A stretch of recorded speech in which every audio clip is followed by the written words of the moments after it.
What's up, everyone, and welcome to the BLGS. I feel like I had to say that a couple more times because that's exactly what it is. And I'm SpiderTiff. I'm not going to be your host today, but I am here introducing the show because for once, guys, the A stream is actually the B stream to the real A stream. Wig and Greek are live somewhere carrying the BLGS, but we are here and I'm not alone. So let's go ahead and bring in some other lads that I have to join me. Wait, what's the... Onset, I need a question. What's the female version for lad? You're British, so I feel like it would help. Lad it.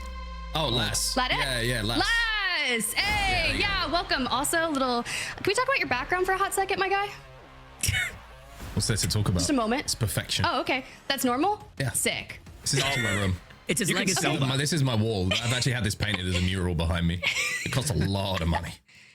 I love that, guys. Well, do you want to introduce yourself? Well, we'll kick it over to Vicky, I think, or Wait, Mirage. am I looking the right way? Oh, no, that's the wrong way. Hey, guys, what's good? Hey, Vicky Kitty here. I'm so happy to be back on the mic with you guys. It's going to be a fun time. I mean, with the BLGS, that means anything can happen, and I'm happy to do all of this with you guys. I'm slightly nervous about today, I have to be honest, because we've been given the instruction to have fun and like just relax a little bit. And I'm worrying how that's going to go for all of us. I wonder if we're going to have jobs at the end of it. I'm excited to see what happens. I hope so. There is a scheduled cast which has Vicky and me together, which we're both equally excited and terrified about because it could be the end, but it could be fun. Who knows? It could be the end. Is this the beginning to the end? Gaskin, is that what it is? It might be. I'm mostly concerned about Vicky disappearing in a hot tub. Vicky, did you forget that your top is green and you have a green screen behind you? Listen, I have to highlight what's really important out here, right, Tiff? You really do. It's the Shiba. It's the Shiba. It's Vicky. It's perfect for you guys. But maybe you're just tuning in. You have no idea what the BLGS is. You come here, you're expecting ALGS. You have no idea what's happening because you guys don't watch Wig and Greek, which you should. I saw my Twitch recap. I know where my honor lies, and it's with Wig and Greek apparently. But if you guys are new, let's go ahead and kick it over to an explainer video because I think Greek wants to bring you guys through it.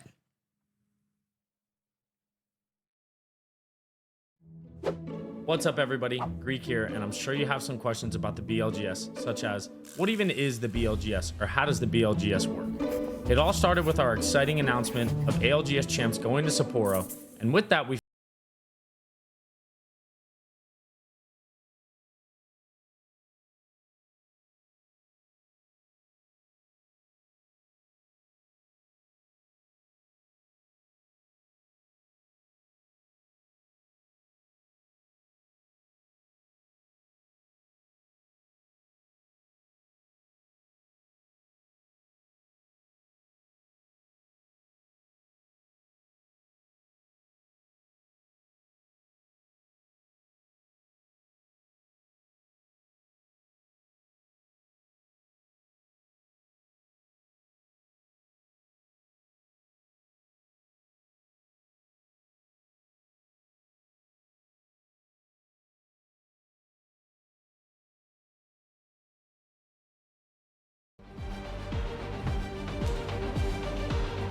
There it is, guys. That's it. That's it. Yep, I love it. I love being able to hear that breakdown because you know what else they're competing for out here, Tiff? They're competing for that first place prize, that $40,000, $100,000 spread across the top 10 teams that will be placing today in today's match point. And that's a lot of cash. And that was, by the way, $100,000 per each region that we were able to have here for the BLGS. Yo, that's actually pretty sick. I'm not gonna lie. My bank account needs it, but unfortunately, I'm here with you guys. So. Wow. Unfortunately. Well, not unfortunately. Like no one knows me. I slips. I'm offended. Like unintentionally. I'm offended. We know where we are right now. That's fine. I thought today was about fun. You guys, apparently you got to, well, anyway, speaking of fun, let's look at that money, right? And I've got to say, people who aren't having very much fun by the looks of things are wigging into this, and I'm pretty convinced that this is coming out of their bank account, like for some reason, because they look pretty pissed that there's like $40,000 on the line here. But I'd be excited, you know, if it was me. So we'll have to see. We are going to have to see. Also, I want to see who's playing in this because you may have been watching the BLGS. I hope you've been watching the BLGS as it's been going through, but it has been going on for the last 4 weeks or so, and we have had so many teams that have been able to qualify, and these are the best ones that have found themselves to regional finals today here in EMEA. I mean, some notables. Obviously, you're going to see the big hitters, the ones we're used to seeing. You've got FaZe Clan, you've got Alliance, etc. But there's also some that have been able to sneak through. Because remember, the BLGS, anyone could sign up. Even Onset played at some point, and sadly, he didn't qualify. Wow, even Onset. Sadly. What is this attack that's coming in right now? Early on, I was enjoying the off season. I might go back to it. You might have to, because I'm looking at this and I don't see Fred Durst's dad anywhere on this list. But let's look at the qualifier standings, and obviously we have Aurora at the top, Alliance right there, Go Next, Atlas, but some pretty solid points around the board. Yeah, looking fantastic out here too. I was gonna say, none of them had that pizzazz, that aura. You know what I mean? Like, all these teams are good, but do they have what we had? That's the real question. The answer's no. Sorry. I think they've got more because they're here. they kind of made it to the distance out here on set. I mean, even looking at teams like Alliance, can you really fare up against a team like this? I mean, we played together in ranked, and I feel like they're gonna be really tough competitors in this lobby. Wait, you played with Alliance and ranked, Vicky? No, with Onset. Oh, fair. Well, here, we'll go ahead and talk more about Alliance. Let's get them up here because I know they did a huge job in those qualifiers. More in particular, Alliance won the second qualifier. I'm talking Hackus, Effect, Unlucky. We already know they're talented, and we were going to show some sick clips of their kind of joint, like everything they've done throughout the BLGS. Like, look at Wig reacting to it. These are just the massive shots. We haven't even gotten to the Hackus Kraber montage that I'm really excited to see, because on the timeline today, Hackus posted the most big Kraber I've ever seen in my entire life. The most big Kraber. It was awesome. By the way, one of my favorite bits of the Alliance run, if you have been following them through the BLGS, was they qualified for finals, so they decided to do one of the qualifiers while onboarding some refreshments. Apple juice, I believe, was the choice. And they still managed to fry. So I wonder if they're going to bring that into finals today. Maybe they've unlocked something that they didn't realize was there before, but it was... Some people have been saying, like, the first rounds, couple of rounds, the pro teams in, it's a bit unfair. You know, some of the teams who have been drawn in their lobbies have been like, oh, this is tough. It's been so fun to watch these guys go to work against some of the teams we've had competing. I mean, these clips say it all. Do it. Hit him. Woo! Actually hit him. That's what I do when I hit a Kraber shot. You gotta pop off just a little bit right here. I mean, especially when you get to pop off like that with the Kraber shots. But you know what team I want to talk about? With all these massive shots blaring in my ears, a little bit of PTSD on the side with some rank, we also get to see some action from Aurora. They won qualifier 3s, and they were really popping off out here too. The synergy was definitely there, but I can't wait to see if that's gonna fare up in a lobby like this, where we're just talking about Alliance. Aurora, we know they have the individual players out here that can absolutely make some crazy moves. It wouldn't have been a BLGS without them, would it, really? I think that there's some teams that if they didn't feature today, because there were a few teams that didn't make it. I mean, especially in NA, I know there were a couple of teams that are playing in champs that didn't make it, but there were just certain squads throughout Apex that if they're not featuring, it wouldn't feel like Apex. And I feel like Aurora is one of those for me. Really? I mean, we got Kazakh. I mean, you all were sleeping on him for a hot minute. And the moment I saw him come in, I was like, I've seen this dude run Lifeline throughout the past couple, which is a big transition. I even mentioned that. I saw him play a ton of Bangalore. Now they're throwing him on the Gibby because support legends are meta, and we're going to have all kinds of bubbles and shields and chaos in the end game. Like this. Wait, You know, I don't mind it. Wait a minute. Was the BLGS designed because the support legends were coming in and we were going to have bubble fights? Therefore, they were like, we need B. The Or bubble am I GS? thinking way That's too not much right. into Bubble this? LGS. I think you're thinking way too much into this. Okay, This is a I'll come back. typical Okay. onset thought, but I do respect it. That's the kind of thought process that you have. You know Anyway, what I also respect? what do you That. respect? What's on your screen right now? The Orgless and Hungry vibe. Oh, I respect they done? August and Hungry. Again, another team that, you know, wouldn't be hungry. Wouldn't be Apex without August and Hungry, but they need an Org because they're hungry. They seem to go through the same process over and over again. They're with an Org, without an Org, without an Org. But Matafe and the boys, I mean, I'm excited to see what they can do today. This team actually popped off like by the end of, what was it? I think it was qualifier 3. They were able to get a lot of points by like the last half of the day. So very similar situation from like the last 2 teams that we just highlighted, where it took a little bit of time to ramp up, but by the last 3 games, they were definitely already locked in. This is like one of the teams that also was able to get like 16 kills in 1 game. So now with some changes here too, we've seen the change to Newcastle, which obviously hasn't affected what we've already seen in Scrims. I'm excited to see how, again, how this team is going to be able to perform here. Are we all excited about this team? Are we all excited about every team? Oh wait, Every Like, team. can I get a raise of hands if you're excited? Okay, fine. Oh, I was gonna say literally, if I'm the only one that's excited, I'm a bit I get it. nervous You as know, well. This is the first time we've casted video games in a long time, and Dan's gonna carry. You're all gonna carry today. It's gonna be fine. I'm relying on you guys. In the 8 years of experience of you commentating video games, you're worried about 1 month off. You're gonna be. that's okay. You're gonna be been a big totally month. fine. I'll put you in a backpack, and I'm also gonna talk about some more things here, guys, because we do have Face It Watch, which is a really cool way to watch video games. If you guys are not over on Wig and Greek Stream, or you're chilling with the BLGS, or maybe you just want to watch it your way, Face It Watch gives you that opportunity to pull up all the different POVs. I mean, Fnatic is not gonna be here today, obviously, neither will Legends Gaming, but you know, Alliance, Aurora, those squads will be here. So if you maybe want to go watch the full English Forbidden Gaming, you want Bambino from Eternal's POV, go host your own watch party, go do your own thing. If not, kick back, chill with us, watch it your way with the BLGS. Why do the full English always have to be playing when I have a 9 a.m. call? Makes me very hungry. You should have I got will up be earlier, made discussing- yourself a I will be English. discussing beans throughout the majority of this show. Just to let Why beans? because they're the best part of the full English. You know what else is the That best is- part? That is one of the worst takes I've heard ever. Ever. Let's move the show along though. I believe we've got some more stuff to talk about. I'm kind of like thrown off that you've just picked beans. Beans is the best part of an English breakfast. You have sausage, which is obviously like number one. Then you have Get that like anywhere, bacon, obviously. which is obviously number two. Then Get you that have anywhere. hash browns, which are like obviously number three. You can get that anywhere. Beans might slip in behind that, but All like, I'm saying, but beans is are now good I'm for your in heart. the States, you know, they don't have proper baked beans in the United States, so that's what I miss the most. Maybe that's what Excuse I me? should rephrase. I miss baked beans, like actual Heinz baked beans. Other We brands have are those, available. don't we? No. Just Okay, well, okay, all right, let's hold look at on. the schedule. Let's look at the schedule. We need to move on for the breakfast chat because full English is We'll throwing come us back off. to it. This is what we are actually going to see today. There might be more conversation about breakfast. Tough to say. We'll have to see. But this is how things are going to work today. This is the map botation, as you can see at the top. And we've got match point today. So this is your first 6 matches. If we get there, and you can see we're mixing things up a little bit, as we like to do here on the BLGS. World's Edge we start, then we go to Storm Point, then we go to E District. Then we stay on E District, then we go to Storm Point, then we go to World's Edge. So a little bit A, B, C, C, B, A.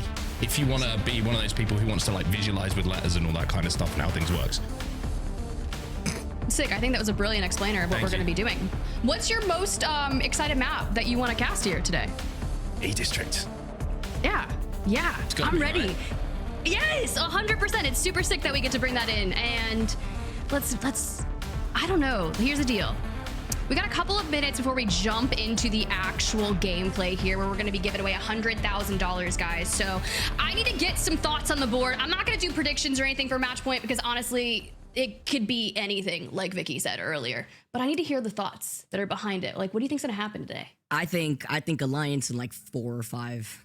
5. Oh, so you're Alliance in giving 5. predictions. I'm gonna just say it in there. Like I think because we don't have the minimum 6 game rule, so like Yeah. I'm just throwing it out there. Alliance in 5. And you know how competitive we get in the green room when it comes to like calling it for match point day. But I'm excited because especially that we're going to be able to see E District into play for us. Like Altet was saying, he's a little rusty. It's been quite some time. It's been like 50 years. But I'm ready to go. And then bringing it, like freshening up with E District, that's going to be the cherry on top to see how things shake up. What about you guys? Dan, you go first. Dan, you go first. Dan, you go first. E District, now it will be the B District. Get it? Because Wait. no, I'll shut up. We'll just talk about That was beans a and more. hardcore dad That joke. was good. That was a dad better- joke. That was better than the beans comment. That's what I'm saying. That's how low I'm Alright. rating the beans comment. But that Okay, good that to wasn't know. bad. That's where I'll set my boundaries for today. Who you got? Who you got winning? Is that it? That's all. Oh, I thought you said we weren't doing predictions, and Vicky just went and did a We prediction weren't, anyway. but Vicky Okay. threw hers So in, now so I I have figured, to. you might as well. Okay. I have to just throw it I in. think that's quite unfair. But I also think Alliance are going to win, but in 15. How long do you want to be here? You're never going to get beans again. I will withhold all breakfast materials from you if you say 15 You're again. All right. Mark? Foreshadowing a long day. A long, The subtle foreshadowing That's all I trend. have. day. If this goes more than 7 or 8 games, Dan, I am flying to your house and we're gonna I'm gonna cast next to you angrily. If that's okay. All right, Fred Durst's dad coming in with a threat, but you know what? That's totally enough from all of us. We're going to throw it over to our commentators today to get into match number 1 because Lord knows we need it. All right, Onset, Gaskin, do it. That's us. Oh, That's us. when she said she's going to throw it to the Oh. commentators, I thought maybe there was someone else. Yeah, that's but us. alas, here we are. How are you, mate? You all right? I'm doing well. I've got my Christmas jumper on. I can Christmas see at you're in Hogwarts. very festive spirit. Very I am. festive Well, spirit? Is that is a it- sentence? This is going I to be think this tough might today, be the isn't closest to Christmas I've ever commentated on a video game. it? Really? Just trying to think back. Maybe. Yeah. Have you ever casted in December? Well, maybe the early parts of December, but this is like 15th of December. We're So I getting think into it, isn't it? Less than 2 weeks away, Dan. Are you ready for Christmas? Prepared? I am actually. Yeah, I just got back presents from the in, tree UK. up? I had early Christmas with my family. I went back to the UK. I had early Christmas, so I've technically already had Christmas. So now Wasn't this feels invited, like it's fine. this feels like New Year. Yeah. So I shouldn't be wearing my Christmas jumper. I don't know what's happening. Anyway, we get to start today, Dan, which is exciting. We should explain that it's match point. It's 50 points. There's no starting points today. So you get 50 points, that's your threshold, and then you have to win a game, which is how match point works. And also, we get to start on World's Edge. Now, it's quite funny that, because I was like really excited to cast some E-District, get the new map out, get a few reps on that, because we've got champs coming up, right? We've got Japan around the corner. I don't think we're going to get near it. We're literally on the old school map. We're on World's Edge. We don't get to dip our toes into the new fun stuff, Dan. We don't get trusted with that kind of stuff. I panicked for a second when you said Japan, So did I. because I was like, "Have we announced Japan?" But obviously we have. But Yeah. there was a moment where I my butt just Imagine. went really, yeah. Wig already leaked that. It's fine. did. He did the brunt of that. These are drop spots. Let's take a look, Dan. Look at World's wow. Edge. Yeah, of course, we're not going to have a POI draft that you might be used to seeing if you're in the ALGS boo, but that does mean that we might get some contests. Yay! Oh. No. Anyway. I mean, actually, we do have one. VCGO and BLG, Stacks and Big Maul. Maybe there's a chance that those two might have a little early contest, or early scrap, but Survey and Epicenter as well. Danish, they're up there, and maybe they can have a little bit of fun with Stay Healthy. So I would like to see some early fights, Mark. I'm gonna be honest with you. Because you are the bringer of doom, which I don't know why I said that. I'm gonna be honest with you. That's now your name, Dan, bringer of doom, Gaskin. Are you good with that? You need like I might rebrand. yeah. I was gonna say you need like a good gamer tag. Not that Gaskin isn't. Do you Don't think get me the wrong. Bringer of Doom is the good gamer tag I've It's been very searching like for? 1998. It is, isn't it? You You know log what I on to mean? Xbox Live, and you have to go up against the 1998? Bringer of Doom. No, not in 1998. This is that's like a I don't know, something that you like a Doom name, obviously. Bringer of Doom. I don't know. Anyway, there's a contest you're gonna see. Who do you think's gonna win them? Oh, well, I think VCGO and BRG might just split it. To be honest, True. they might just say, "You have Stacks, we'll have Big Maul. Peace out. We'll see you at Survey a little bit later when we start to try and join Danish and Stay Healthy." And then it becomes a 4-team fight. Yeah. I reckon Danish win Survey Camp and Epi. Based on. All right. Based on previous history with my knowledge of Danish and how Which you good they don't are wanna in early reveal. game fights. No, I don't need to. Okay. That's Everyone fair. knows Danish are very good at early game fights, so I think they're going to win it. More important question: are you trying to take Wig's job? Because I see that you sat next to Greek. Are you trying to take Greek's job? Because I see you're sat in front of, and quite questionably in front of, Wig. Are you? Wait. No, I mean, I'm not insinuating all I would anything. say, I was insinuating that you were trying to commentate with Greek. I don't know where you're going with I don't your know either. comments. To be honest, But I did. Did you like how I added it? I think I made it look quite good. It looks like Greek's Did you actually do that there. I know you yourself? can't see it. I did actually. Yeah, I don't know if I'm allowed to. I didn't have that on my thing. That's No. why I was confused. That's very. No, well I done you. Googled- I didn't I know you had Googled it. Photoshop skills. Oh, you just got a different image. Wait, no. No, I actually added it to the moving one. I know. Very clever. I did all that whilst Tiff was talking to you earlier. And you're casting near Christmas. I mean, there's nothing this man can't do. What a day it Honestly. is. I can Genuinely Photoshop, impressive. I can cast at Christmas, I can wear Christmas jumpers. But I am excited. I mean, obviously, we've both been watching the BLGS happen in front of our very eyes, and it's Some of us playing in it. some of us played in it. How far did you get? We got through round 1, and we were 1 point away from round 3. And I'm not saying I wrote down the names of the people who ratted on us in Command Center as we rotated through to make a game-winning rotate and play. But I do have a note of it somewhere. So you did write them down. Mentally. Yeah, not physically, but mentally they are seared into my brain. But it was super fun. I got to say, like, it's the first time I've competed in video games like 10 years or something like that. Playing with some old friends, ex-Halo pros, and yeah, it was a really, really good time. Also made some terrible plays, but you know, it's to be expected, right? Got to shake off that rust, Dan. Got to shake off that rust. Well, just like games, by the way. Just like commentating this, that I'm gonna have to shake off some rust. It's been a little while since I've called some Apex action, but alas, I'm excited. Although we have been told we're allowed to have fun, so that's good. I like having fun. Do you like having fun? I like it that would presume that we're usually told. We're usually told no fun. No smiling, no enjoying yourself. Serious Apex only. Everything matters more than it actually does. But we do have $100,000 on the line, by the way, today, which is pretty crazy. It is crazy, and I'm, like, all jokes aside, I'm very happy that the players have had something to compete in during the kind of break between Split 2 playoffs and then champs as well. And it all comes down to this. You know, this is the big day. This is where you can win the BLGS regional finals, and we start with EMEA, and I can't wait to see who's going to win it. But, you know, in terms of meta, it has been an interesting development throughout the months, and you know, Tiff and Vicky were talking about it as well. We've got a very support-heavy meta now. We're going to have a lot of bubbles, which, you know, I don't hate. I kind of like the bubble meta. I know some people. I like bubbles. I've always been a fan of bubble fights. Do you like Gibraltar bubbles or just normal bubbles? I don't like to hate on anything bubble-wise. I'm a fan of all bubbles. Anyway, match number 1, Dan. Ready? My bubbles. I am ready, and I have a map feed, which is great. Production came in clutch. In the dying moments when I was beginning to panic and the sweat was dripping down my forehead. All margins. The map feed has arrived, so I can actually tell what's going on in the game. So I'm delighted with that.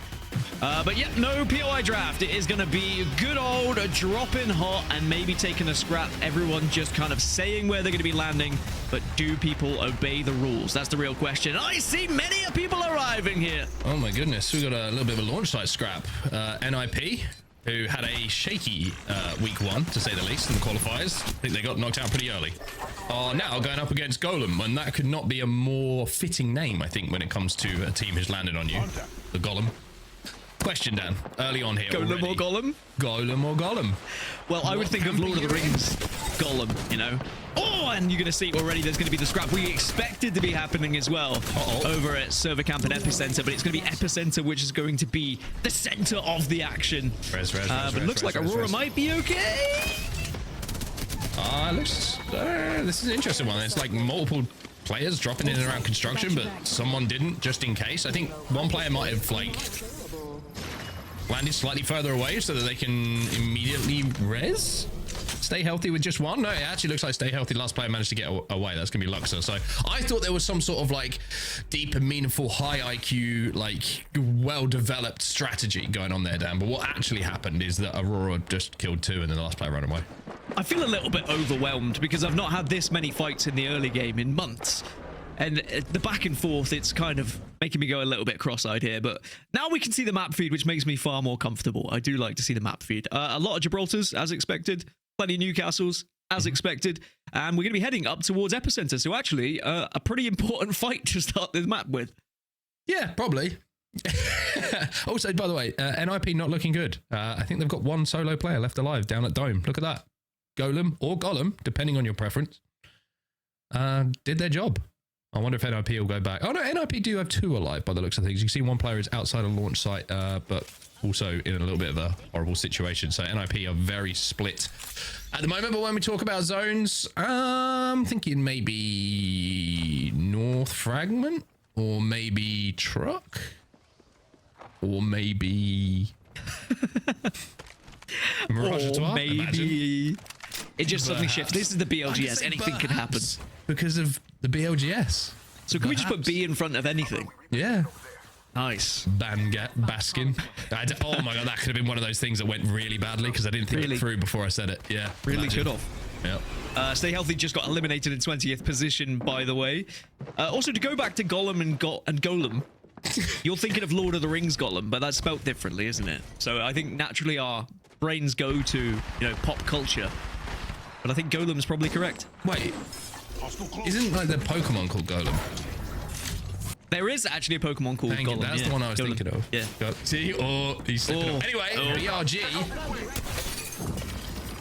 Previously ARG. Find NIP. The acronyms are out early. We are back, everybody. The BLGS featuring NIP and BRG. Took an upgrade that'll And now they are DADEAD. What? I nearly said dad. Now they are. Now they are dad. Misspelt. Dead, everyone. Good to be back. Might say that a few times today. But they get the not good stuff for NIP though. Goes without saying, doesn't it? They just died. Well, like second in the lobby. I mean, so 2 teams who were contesting are out. Who'd have thought? Anyway, that does mean all the other teams are going to have to progress. Alliance is going to be a team to watch, of course. I think that they are, you know, again, I was mentioning teams that wouldn't be Apex without them. Alliance are one of them, if not the team in EMEA for me. And maybe they can... Yeah, they are... Oh, yeah, Premier team is a good way to say it. I do. Headliner. I mean, they've been through a lot of ups and downs of Alliance, but many an up. Not too many downs. No. Well, a little fight going down in Fragment. That was a very colloquial way to say that for me. You sounded a little bit like you were from the southwest of England. I mean, a little bit like you. Fragment. I'm waiting to see where your accent goes, by the way. Now I'm in America. Now that you're in the States, yeah. I don't think it's going to change much. I'm not so sure. Let's go over there. I'll give you another year and we'll come back to it. But it seems like everyone's pretty chill. You see one team set up in bar, one team set up right next to him in green. Now you've got a little bit of later rotations going on down at the southwestern side of the map. Go next and Forbidden. Forbidden on your screen. Go next, shooting them in the rear. I was scared for a second. I thought that the map had frozen, but I just paused it. You know, it's just, we're shaking off the rust here, everyone. Shaking off the rust. Good to be here. Getting used to it. I did ask production if I could cast in my VR headset today. They didn't really tell me no, so I might go back to that a little bit later. Because I found that I can use a virtual desktop on my VR headset now, which is basically just like sitting at your own computer, so it's really pointless. Because it might be fun. BLGS as well. It's actually called virtual reality. So you know. VR. Oh my god, wait, it's VR. It's VR. This is $1 million idea. Then nobody take it. Okay? VR headset where you strictly can only cast Apex. Well, no, I'm thinking play. Oh, yep. I'll tell you what. BLGS next time around. Everyone in VR headsets. Yeah. Who would be the best player if Apex turned to virtual reality? I'm not. Bear in mind, you have to take in physical ability as well, like movement. I'm not answering that question. Who's prepared to throw down on the floor? That sounded worse than I thought it would. Maybe someone like Timmy, you know? Yep. I'm not answering that. As a wise man once said, Dan, I don't have to comment on everything. Who did say that? Our good friend Guy Blaze. Anyway. Back to Fragment. You see Exo Clan. Who made it through by the skin of their teeth, by the way, in the last qualifier. They're going to be set up, and we can see that it's pulling slightly over towards the monument side. This is an interesting one. You're seeing some pretty funky finishes here. This can actually pull out into the open, either in and around monument, the northern side of it, or you can have that like weird one that pulls up towards kind of the epicenter side to the north, and it ends on the rock. It's a bit weird. I had an end game there the other day.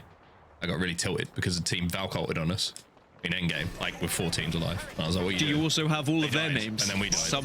Somewhere stored in your brain. No, there's only room for 3 that I'll never forget. I can't wait to try and find them with you.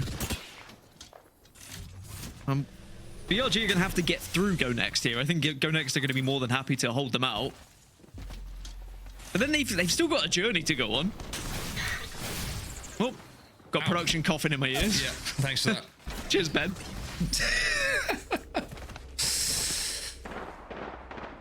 This is the fight, though. Or should we say the potential fight? Shots coming in from Go Next, so up on the height. Go Next have got like a really good spread right now. Good angles covered, and that's what it's going to mean. However, can they close the gap quick enough to stop the res coming in? The answer looks to be no, because we are playing the support meta. So Nox, Always good before, gives you an opportunity, but it's so difficult to push, and they're seeing exactly why now. They're trying their hardest, but it's just barrier after wall after bubble. Everything's put in the way. And I think they're just going to have to, they're going to let go next, get back up, get full, and get healthy. And they're going to re-engage maybe a little bit later. Or they're both going to be on their merry way and just traverse the map together, hand in hand. Just have an agreement. Say, all right, let's leave each other now. I feel like this meta accurately represents trying to reach my emotional side. Just impossible to break down the barriers. Barrier after barrier after barrier. You think you're through? No chance. Another barrier. It's okay to say how you feel, Mark. Bubble. Got a little bit of Wraith action going, by the way. Zidane, love that. Now, metaphorically, what does the ring do in your brain? As the bubbles are there, but now the ring is starting to arrive. We're not answering that question. I have to comment on everything. Go next now have to leave because the zone is closing behind them. BRG managed to survive for long enough that now they're going to have to essentially just run their way through the zone. They do have the balloon, of course, available to them to their left, which might actually be a pretty good play for them because they can get some good distance on that. But Go Next, having committed so much time to that fight, now they're kind of like, oh, we didn't get the kills. Now we have to get in fragment. Everyone's already in monument, fragment, wherever it might be. They also don't have third zone info. You have to wonder if they're going to look back on that and think maybe we should have rotated. I think the good news is, though, that there's no one really holding them out when they do get to the zone. I mean, you've got all of this commotion happening over towards No Name, but on the actual southwestern side where Go Next are arriving, there's no one there. So they're going to have a free walk into Fragment. So at least it's not the end of the world. It would have felt a little bit annoying. Oh, longbow. Yeah. Would have felt annoying if they'd gone through all of that whole fight just to then get kept at another one, but... They're sticking the mythic bin here, by the way. They're sticking the mythic bin. If they get this, they're going to get up to reds and perps. Oh, yeah. They're going to have some stuff to work with. That is... The mythic bin is Christmas in Apex Legends. Golem eliminated. Exo can't get those kills. Feudal will be rezzed. GBL's coming down. This is right on the southern side of the zone, by the way. This was the problem, right? Go Next. Looks like they're going to join it. Yeah. Go Next could have ignored all of this, but they were feeling a little bit spicy today. Now they're going to go back on themselves, but what they have done is they've now given BRG a time window to get ahead of them, so they might have to go and have another fight anyway, but Atlas are just trying to stay alive. They're hiding. I think it's FaZe Clan, Exo, and Atlas that are all down here on the southeast. But 38 seconds, boys, and you got to move. Augustin hungry. Have a little poke at the moment inside of Monument. Gonna be Forbidden that's below them. Nades are going in. Hey, blue shields to work with, so this has been a pretty early rotate, you would say, from Augustin Hungry, but here's Henchman. That's how I like to pronounce it, by the way. Oh! Big PK shots coming in. That gets him up to purple. Forget about the blues. Now he's gonna beat up a castle wall. Who beating up a castle wall down? Not on a Tuesday, but sometimes at the weekend. Okay, well, it is Sunday. Maybe today's your day. Augustin Hungry now own this building, by the way. Great job from them in that little fight. Yeah, how are they going to get out of it, though? I guess they're okay there for now, so they don't really have to worry about it, but eventually the zone is going to move away. They'll have to think about it, but they can chill for now. They are more than happy. It's Atlas who will follow. They're the ones who are going to have to try and find somewhere to call home. But it looks like most of these buildings are occupied. You can see Go Next. We tune into the next section of their journey, and they are very weak here. Oh, that nade could hurt. Oh, luckily the castle wall goes down just in time to stop that having a real impact. You almost sat on that nade. I was going to say Zuni that you just saw a few moments ago. Not to be confused with the failed Sony project, I think it was, the MP3 player. The iPod kind of crushed that, didn't it? Remember? Hindsight is a wonderful thing. Do you remember the Zune? I don't, actually. Move on. You're a little bit older than me. Yeah, move on, doesn't matter. I don't either. We'll forget you ever mentioned it. Yeah. It's pulled over towards the fragment side, by the way. Yeah, VCGO are actually dead center of this zone. FaZe have noticed that, and they're going to work around the eastern side. Full English. We can talk about beans again, depending on what happens here.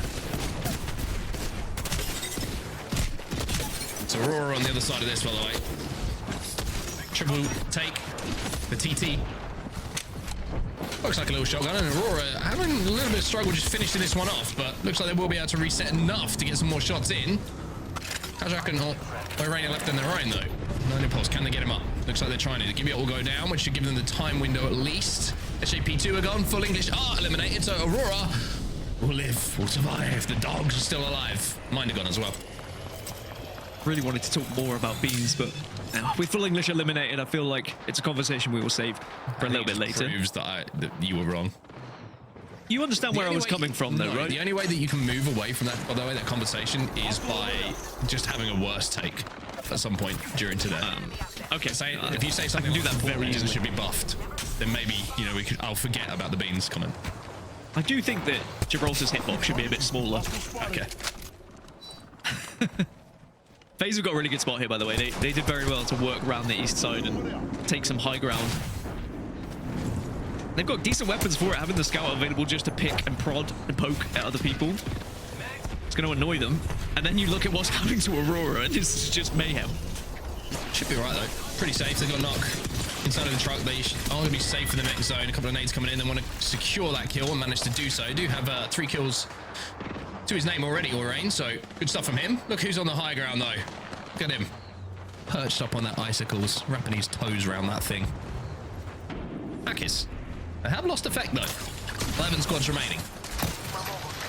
Oh, they're trying to stick this against this crafter. What, are they just gonna... Ooh, they go for it. Should we go for it and then play center, maybe? I don't know. I guess you could zip back up. That's the beauty of the castle wall, wasn't it? You just put it down and you can play there. You're like, cool. Yeah, we're here now. We live here. Yeah. Please try and come attack us. You can see effect is going to be arriving back onto World's Edge. Not a good thing if you're on the opposing teams. My map's gone down. Good news, by the way. There's only 3 teams. It will soon be 2 teams. There's a Thurnal and Exoclan will fight in a few seconds who are inside of the zone, which means everyone else has got to fight on their way in. The lights are under pressure. Ooh, Hackus is down. He's getting rested. Oh, Effect is down as well. Oh, don't shoot the lava. Oh, Hackus, not like this. No, he's found the ledge. The toes are... What's it called? You said his toes were wrapping around it earlier, which was... You know, I wasn't going to comment on it. Do you think you could successfully stay on a ledge by wrapping your toes around something? Depends how big your toes are. That's very true. Pathfinder does have big toes, I've heard. You know what they say about big toes?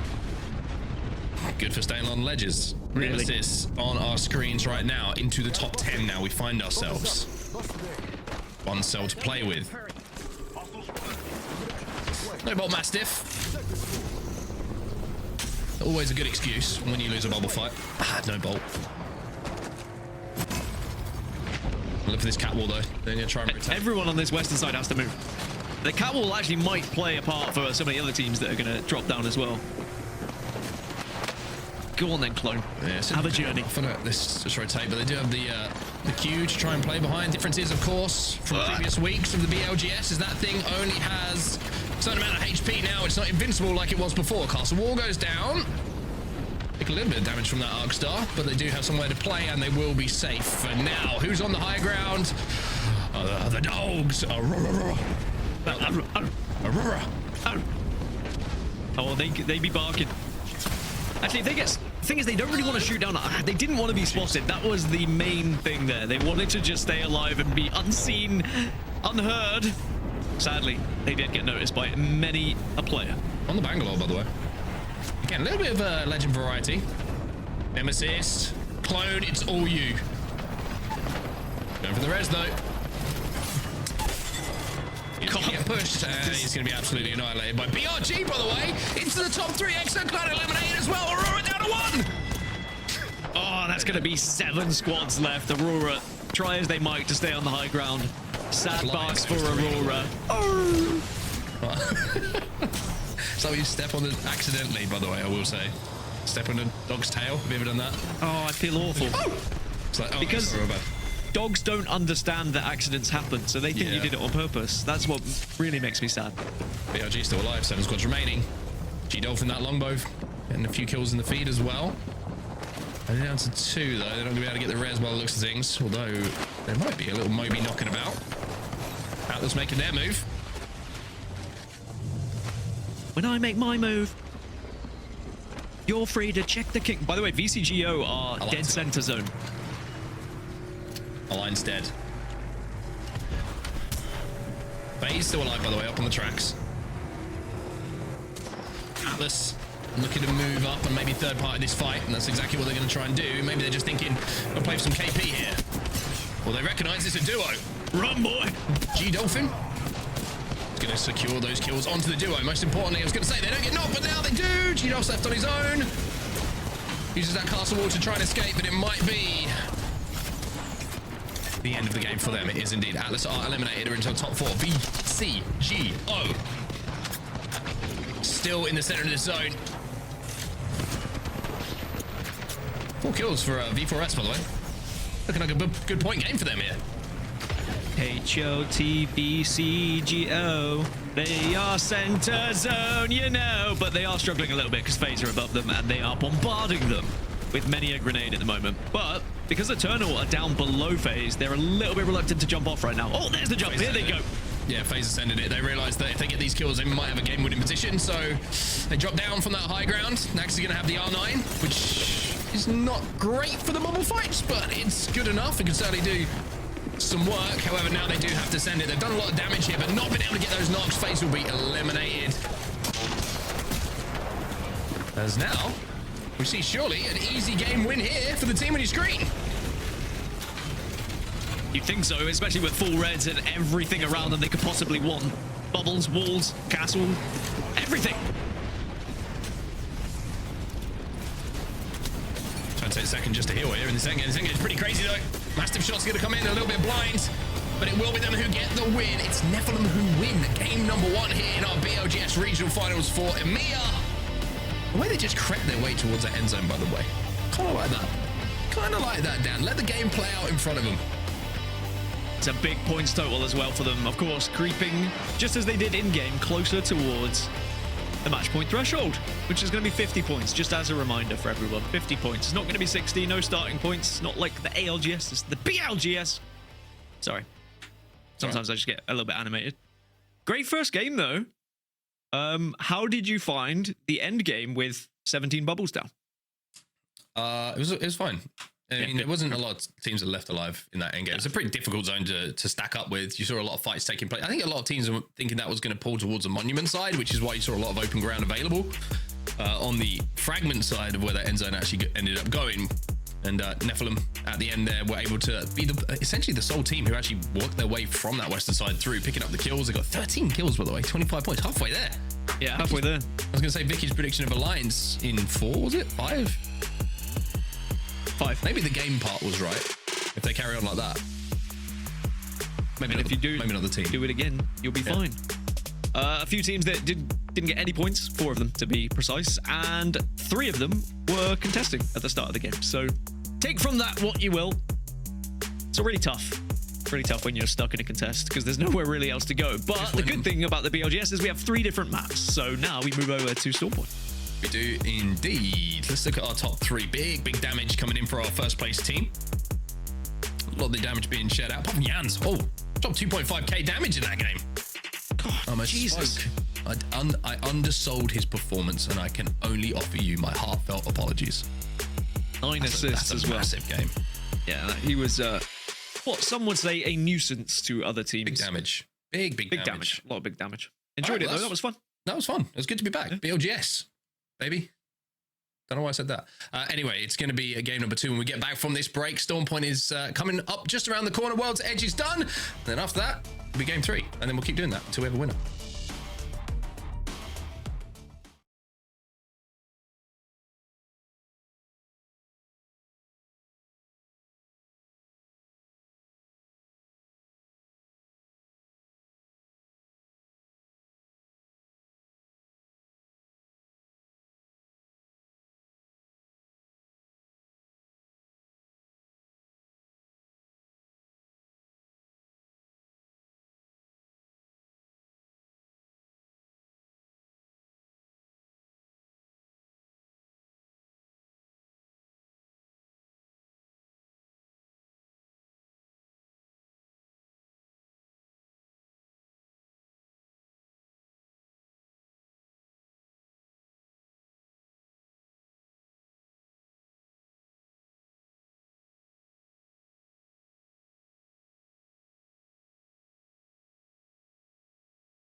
That's how I like to open up my BLGS. I mean, come on, everything's normal here. What? Tis the season. Tis the season for Nephilim to take game number 1. What is good, everybody? I mean, we got some more action. I'm here with my girl, Tiff. What? You've never seen a reindeer before? Actually, no, I haven't. But I guess I'm sorry. I'm trying to keep it. You're like, everything is normal here. 'Tis the season. Thank God. Thank God the season is the reason. You're right. What's up? Welcome back. Oh, I'm sorry, but just watching all these Newcastles was grand slam all around you for a final zone like that. Cat walls. I mean, listening to Dan talking about like toes and stuff. I mean, that's the best way to open up this day here as we get to look at the match rewind for the end there too. Game number 1, we saw the end. It honestly wasn't as chaotic as we have seen for end zones like that. Yes, it was a lot going on here, but you got to see FaZe being on the high ground. Honestly, I will say, as much as I love that R9 in close zones like this when everyone's running the PK or Massive, especially the Massive, like I don't even know how I feel about this weapon loadout from Nags, but that's the issue here when you're forced to move up beyond bubbles. All I hear is that snipe coming through, and then the dark veil goes down, and I'm just like, all right, this is the end game. This is it. It's happening. You see the wall, the bubble shield. Oh, it's not a bubble shield. It's a mobile shield with a bubble. Combine the two. That's what you get.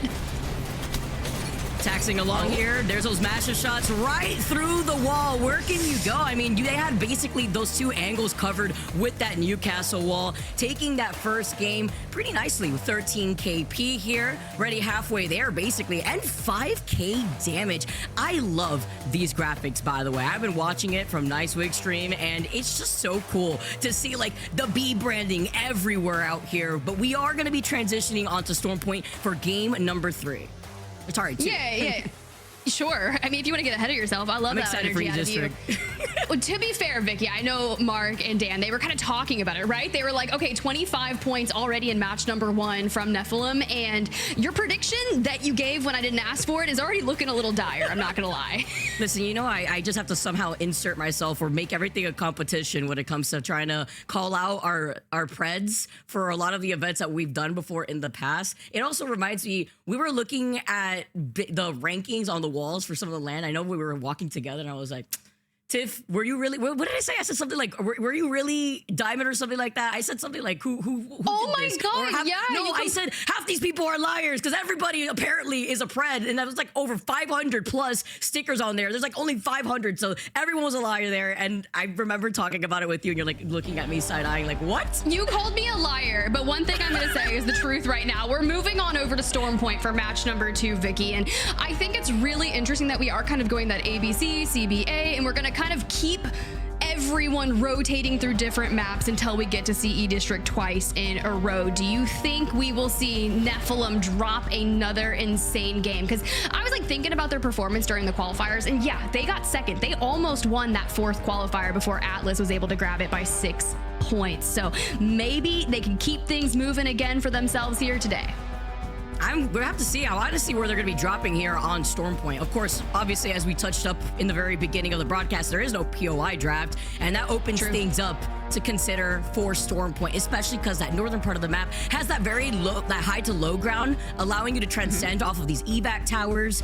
But wondering here where a lot of our teams are going to be landing. Nephilim is going to be able to have that advantage here after coming off of a really strong start for that game 1.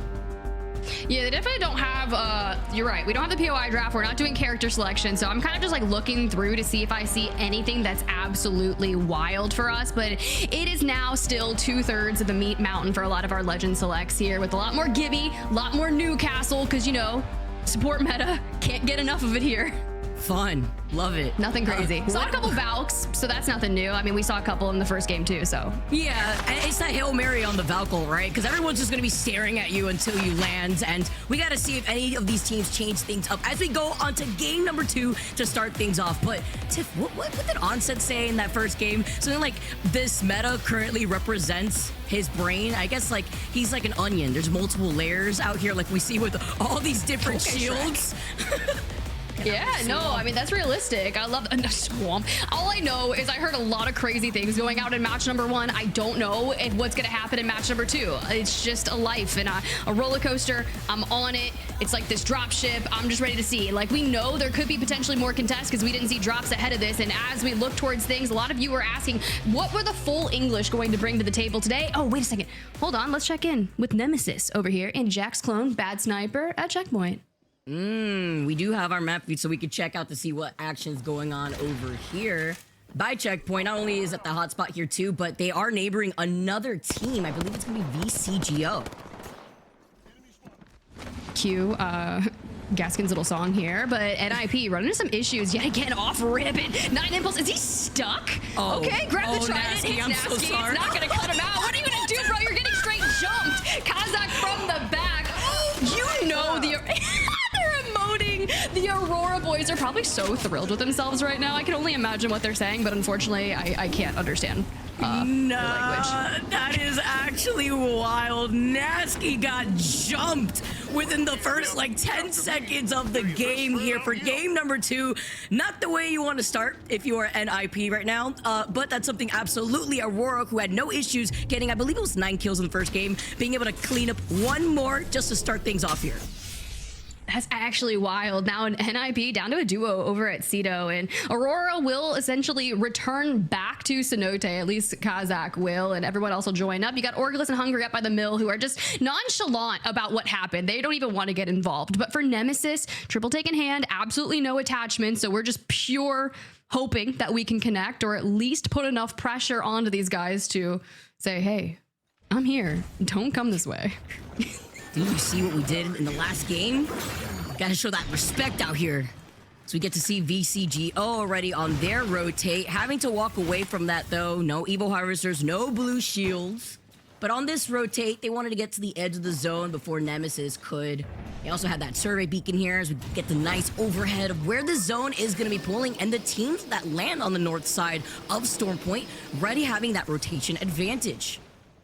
Yeah, I'm just looking at Nephilim. 25 points, game number 1, and they're just out there on that right-hand side of the second circle. Full English, rotating in from Zeus. Not bad. They're going to have to go through Golem, my precious something. It's not a Pokemon. I swear. What do you mean? It's not a Pokemon. I called it a Pokemon. No, it's the my precious ring. Yes, I know, but he also called it a Pokemon. I'm like, it's not a Pokemon. It's my precious. And hopefully he gets to look for the loot, maybe pick up the ring here to tell on. I was just thinking about it, actually. One of the rings is not here in this lobby. So. Sag. Well, you know who is. FaZe. 9 points on the board. 5th place overall after match number 1. They got the low ground. Someone's up on that catwalk, and we have to expend a Gibby bubble to grab this, okay?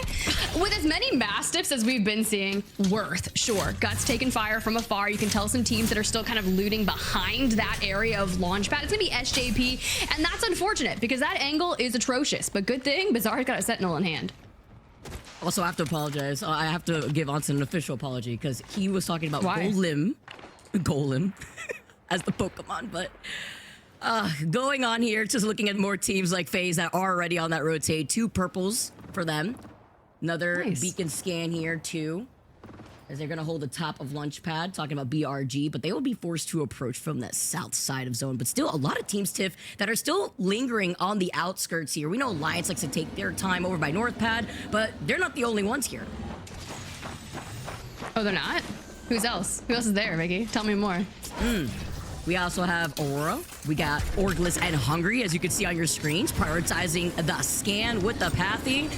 Something that we've actually been seeing a lot of teams opt for when it comes to trying to take advantage of some of these rotates, which in my opinion, I would prefer the Pathy over the Valk ult simply because of like the threat that you have on trying to find a spot to land and all the teams looking at you without having to burn your utility with how important it is to have all these shields. And I keep going on, you could tell, Tiff, it's been a rough rank season out here. But it's been good to be able to see how this is played out in these lobbies.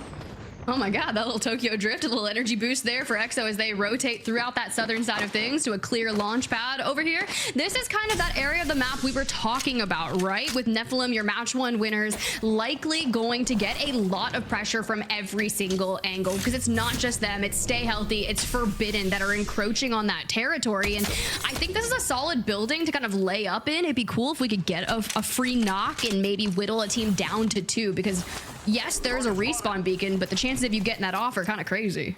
Yeah, especially since this is usually a spot where a lot of teams could predict that this is where the zone may be pulling.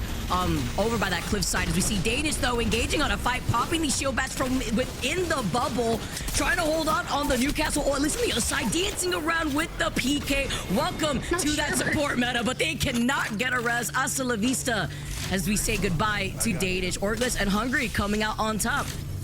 Au revoir. Okay, yeah, good to get some points on the board, right? We love all of this vibe here for kinda Henchman and Matafe. You know he'll be happy about winning a team fight. I'm happy for them, and we'll check over at Zoo Station where Alliance, who did not get too many points on the board in that game number 1, only 3, Vicky. Only 3. They need 47, so I'd like to see them get some more because they still are on 0. This is a good start for them with Effect blasting through with the Nemesis. Meanwhile, over to your left side, Hawkies is trying to take an off angle, zipping away here. Nice pressure coming in for Effect as he gets that knock. And this is the rotate that Alliance wanted to go for when they were taking their time leaving out of North Pad, where they have that information with Effect being on this cat. They get the dirty here. They see the Newcastle wall, and they're going to be able to just wrap around it. Look how they're splitting this attention. Wait, but like, why does no one turn around and even look at Effect with that flank, though? My man has got 1 bullet left in the EVA 8 and is still flanking them, and he's taking his time. He's like, don't worry, I'll wait to see if anyone wants to turn around. But all right, fine. Easy team fight for them. Listen, it's the aura that Unlucky just exudes. He had everybody's attention on him. Just letting Effect do what he needs to do with that EVA 8 and coming out on top from that team fight win. Now they'll be able to clear up this north side. But it's going to be difficult on a rotate, as you can see full English waiting for them on the edge. I was laughing because I thought we were about to watch a replay of just Effect walking behind them and no one turning around. But no, it's actually the map feed here. So you can see where that circle is kind of pulling. We're going to pull just to the north of Nephilim. So that building, they're going to have to rotate through that choke point or maybe take out Stay Healthy, claim their building, and stay there for the time being. But with Exo Clan, Orgless and Hungry, Mind, and still trying to rotate in from the south side, it'll be interesting to see which way they're going to go through. Mind clearly choosing Stormcatcher, and Aurora choosing ring damage like the Aurora of old. Not much has changed here, even after our little break. Love being able to come back to casting some more Apex. Another fight happening, though, as Mind is trying to get that res. Only has a 2-man, though.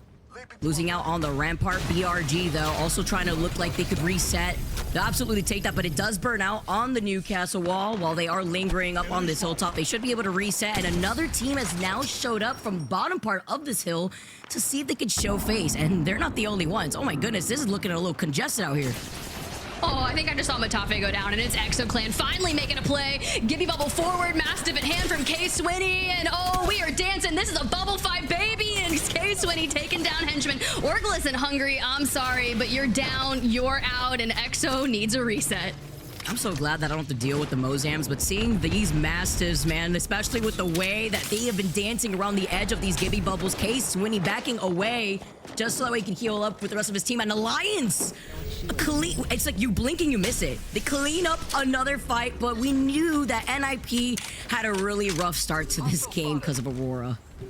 Can you imagine what Nasky is like actually saying right now? Just like full on, just like, man, like, because he gets back into the map here. It's down to a 3-stack, and next thing you know, just Alliance looking for more points on the board. Finally, 6 kills on the game. They've doubled match 1's performance already, so your prediction may be okay here.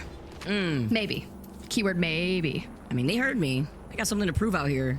Can't make me look like this, especially with the way that Alliance has just been dominating thus far, but looking to see for their rotate, making sure no teams are going to take their time to come up right behind them, getting that information with that Nemesis.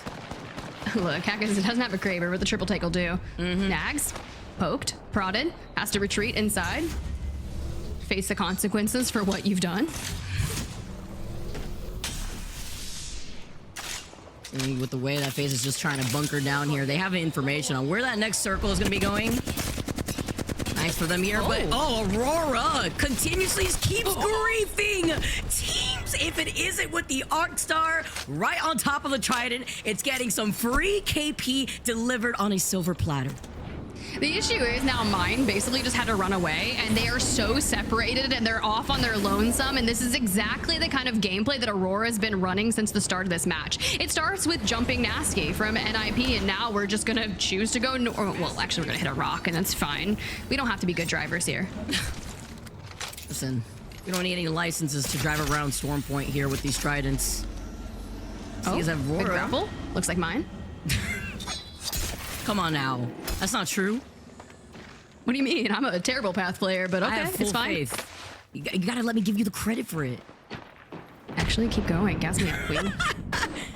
Now staying over here, another fight happening. Up an incline though, over to the side. Buta trying to climb up here.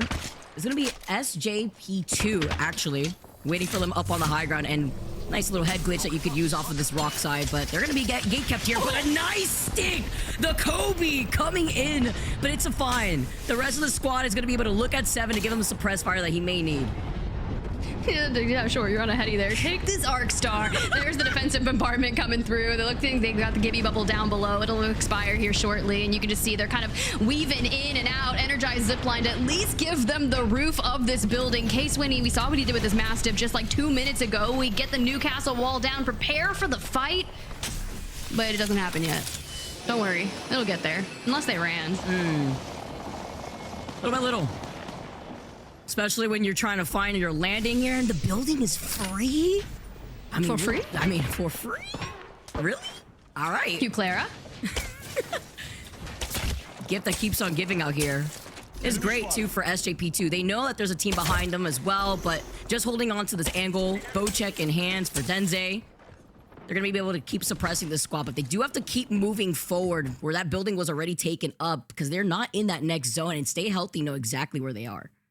Oh, geez, mine got actually 2 players back in the game. So even after being massacred by Aurora, they respawn at the bottom of Stormcatcher, hit the evac, and I don't know where we're going because there's one player down at the very bottom who looks like he hit a mountain. And don't worry, he's walking. Actually, I think that dude's dead. I think he's done. Run.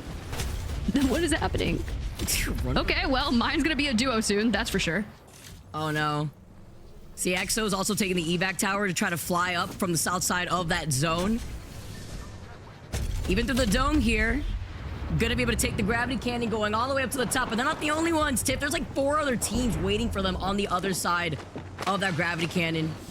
Aurora also just looking at that lone member of mine, trying their best. Stay healthy, get eliminated here in the feats. 14 squads still left. Oh no! He threw the dome and it hit the back end of the Newcastle barrier. Oh, that's unlucky. It's fine. They're all right. They got 3 kills. They're living their best life. Takes a little bit of poke damage there from afar and dives back inside. Aw, little rev sticker on the batteries. Sometimes I forget about those things. I think I've got Echo on mine. Oh, I love the Final Fantasy VII stickers. Oh, so it looks like a team now trying to slide through. They're still holding onto the high ground. That one member, by the way, of mine finally gets called out. They get taken out. But this is just going to be unfortunate. 2 of these teams coexisting, seeing if they can get an angle here with the nade. Does that work? Does that go? It threads the needle. Denze incredibly low case when he loses his shields, but the Mastiff is there just to answer. Now we have the Newcastle mobile, and he's trying to stuff them in the face with the Mastiff. I don't know how we're alive, but SJB2 is eliminated. Now comes FaZe, looking for a bit of a third party. This is going to be chaos on this side of the circle. Their invite got lost in the mail here, but it's fine. They're showing up right on time with the Massive. Synthetic gonna clean up the last member of EXO, and FaZe with that timing on the third party are gonna take more members out here. But again, there's another team waiting for them up the hill, and eventually all these 3 teams that are by the hill are gonna have to inch closer to that next zone. Yeah, this is what's gonna get real cool, right? You got Nephilim, your match 1 winners, sitting on triple blue, no kills, like basic weapons here, right? So like, unfortunate, and I think this is smart for them to throw up the 2 evac towers to try and like divert attention. It doesn't work. Clearly we've got 2 going this way, and the triple take shots are connecting. My man looking like Yuka F with a long blow on some Valkults. Longbow triple take, which one I'ma take here? 1 by 2. That's like an old. You gonna Apex buckle your song. shootout? I'm just kidding. You want to buckle? No, dude, it's Alliance on the other side. We got the bubble, we got the Newcastle wall, and it's just like the great standoff. Just staring down up on that hilltop. Circle closing in this time. See the cat wall being called in, just trying to block out those northern teams. Full English still on the edge of that zone. Alliance having the high ground as they get closer to FaZe, which FaZe may actually get into a pinch situation here, even if using that rock behind their backs just to block them out. See Aurora scooting away on a trident though, the center of attention, a shiny beacon until that dome closes off. It's fine. We got the trident for cover. Nothing is fine. We are centered between literally 6 squads over here. If Aurora survives that, I don't know what's going to happen, but thank God for an energized zips line to give them some cover of the rocks. And at least Kazakh is like holding on to the Gibby ult to use at the most perfect time. Because if he can whittle them down and Impulse can close the gap with the dual Mozambiques, let's see it. Oh, dude, you're so freaking nasty. Let it rip. I'm having so much PTSD right now. With those Mozams, I mean, he's basically got the gold Mozam out here with that gold bolt. Hammy's out here too. Aurora, I cannot believe with this rotate how they were able to come in here off of that zip line to just come up from behind the squad. Okay, so now they've moved into the farthest north position here, and for Alliance, who looked like they were in a solid position, we knew they were going to look to gatekeep Nephilim. They couldn't push onto FaZe because of the pressure from Neph, and now they go ahead and evict your match 1 winner, start their sights on forward so they can kind of work their way around. But for FaZe, they've chosen to just full send Aurora and then run. Oh, backing away, having that height. So important here with 6 squads left now. Forbidden, the only squad in that next zone, looking at Alliance, but do not want to get pinched here. Aurora are just dancing around off these zip lines, repositioning themselves so that way they aren't the ones pinched and now hijacking the Newcastle wall. When they don't have a Newcastle, it's okay. They make things work with what they got. It's all right. They got this. I have faith in them. Okay, so now they're just deflecting all the attention, letting the North teams collide with another. VC Go in FaZe. Now that we've hit the top 5, it's going to be brilliant. So VC Go's not going to survive. They're not going to hit top 3. And if they do, I'll eat my words. But Alliance, where they've positioned themselves, still have to move. Forbidden has actually got themselves inside the next circle with that prized positioning. And what is going rogue here, dude? I know it's the BLGS, but we got a bouncing trident with the bubble. There is just, I don't even know. Aurora's always on something out here when it comes to the way that they were trying to back away, but it did not go according to plan for them, Tiff. Why not, bro? Why not? Now we're like completely surrounded. VC Go still alive somehow, but when we've used all of our resources, we're not going to have that Dark Veil for the end game unless we've got some ult accelerants, which are rarer than so many things these days. Backboard grenade made me sit on the edge of my seat here. Alliance comfy. Also having to look over to the right side to make sure they don't get griefed by potential third party from maybe Forbidden, who are fighting Aurora like we saw before, but Alliance is breaking down VC Go's Newcastle walls. Oh. Nah, they're gonna swing on this. Actually, Unlucky has like 0 ammo. Maybe Effect can give him some. He has 190 for a triple take, and Effect is just holding on with 20 for a Nemesis. Unreal. Hiding behind that bubble for right now, before they have to start moving in the next 18 seconds before this zone closes in. Final zone out here too, and he's gonna be able to pull this Aurora. off. Stop, Kazakh! Are we really doing this? Are we actually? Gibby bubble reset coming in clutch. Moves the trident just to the left. Tries to mantle onto the wall. You know that was unintentional, but VC Go still alive. Still in the top 5. This circle closing, and you know this is about to be the most hectic endgame we've had in a minute, Vicky. I can't believe it's so chaotic from Aurora, just by Pixels hiding behind the trident with makeshift cover. Alliance now fully send it with the dome in place. Effect is so incredibly low, so it's Unlucky, but they clean up VC Go just as quickly. Hockey's detriment to this squad as now Aurora also come back from the heights. The zone is closing in, but they were able to get some KP in it. Oh, KP in general, 13 total kills for Alliance right now, and Unlucky pulling off the Newcastle reset in every bit of that turning to their favor. Your prediction, Vicky, is looking salad, and we've got geometry. Is that what you call it on the screen, with all the like dark veils intersecting all over the place, cutting off the line of sight from Alliance? Geometry, geometrics, I don't know. I was gonna say X marks the spot out here with the cat walls. Alliance now knowing that they have to try to play and work around this zone, or rather the circle. And with the massive landing, their shots, 3 squads left. Alliance take out FaZe Clan, and now Forbidden moves in here instead. Come on in, Slam, and welcome to the jam. This is what you get as Forbidden time the fight. They were the ones that had circle advantage the whole time, and they take out Alliance. That was really solid. I mean, they moved into position early on. They took down members of Aurora, grabbing themselves some nice KP, but just moving in after Alliance had already finished up kind of fighting right there, it was perfectly timed. I couldn't have done it. Are you not? Wait, Mickey, are you jamming? You literally are jamming right now. I was gonna say, let me tell you, that was a hazard. These deer ears need to relax. The antlers, not ears.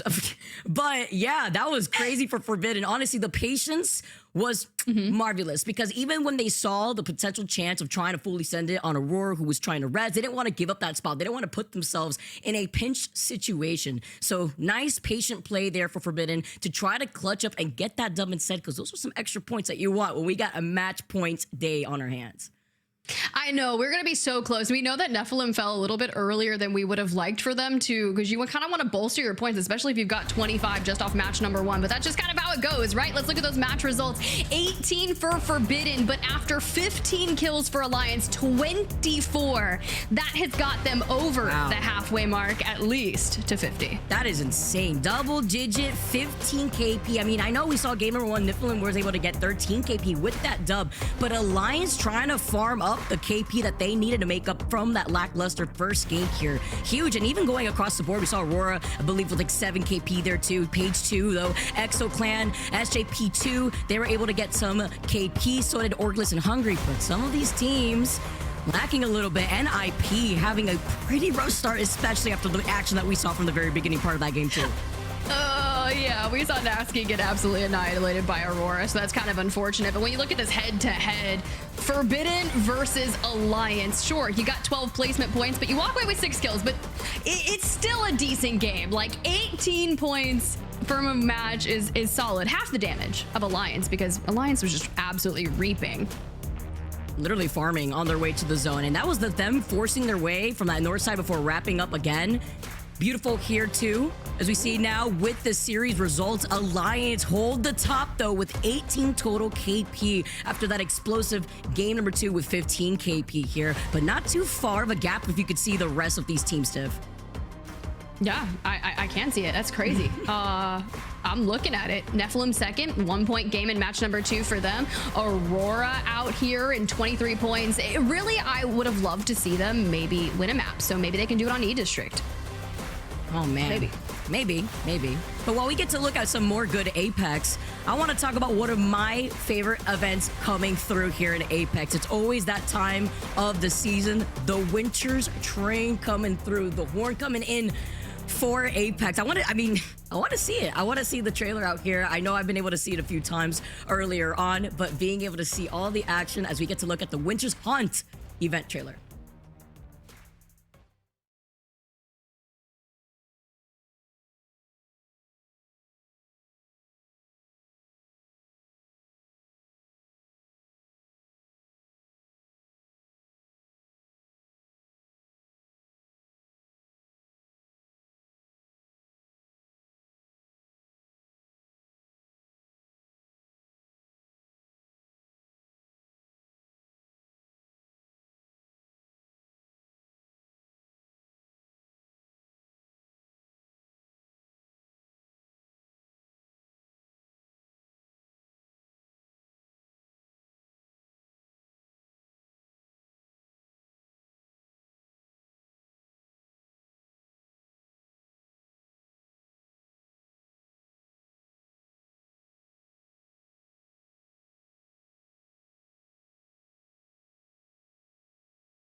Welcome back, everyone, to the BLGS Regional Finals. It's EMEA, and we just saw the Winter Swan event trailer as well. That looks incredible. And I have been told we are going to be trying a TriCast. So it's going to be myself, Onset, and Vicky. Now, I'm going to presume I'm not going to say much in this cast. I'm just going to put that out there. Wow. Because I have two of the biggest voices. Can you believe that he would Apex say I can't Legends. believe it, Onset. Really. Absolutely ridiculous that It's he would so say something rude. like that. First, he has to talk about So beans all the rude. time, and now he's talking about how awesome we are.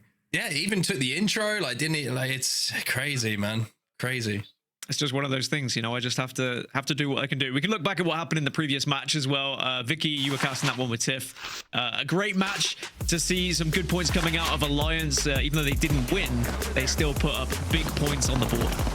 Yeah, honestly, Aurora has such chaotic energy for that end zone too. First off, what's happening over here with the Trident and the bubble before they got sniped out, by the way? I don't even think, yeah, they couldn't even pick up the third because he gets knocked before he can even get inside of the Trident. Aurora was really going through it. They somehow were able to pull off this res. Kazakh is just built different. And then this is when Forbidden was right behind him. Didn't want to give up that space because they knew if they did move forward, that could have been free for Alliance if they were looking to see after their fight, if they could kind of take that over. But then we saw a lot of the massive action really go down with what, like 3 to 4 different catwalls, 3 different catwalls by the end there.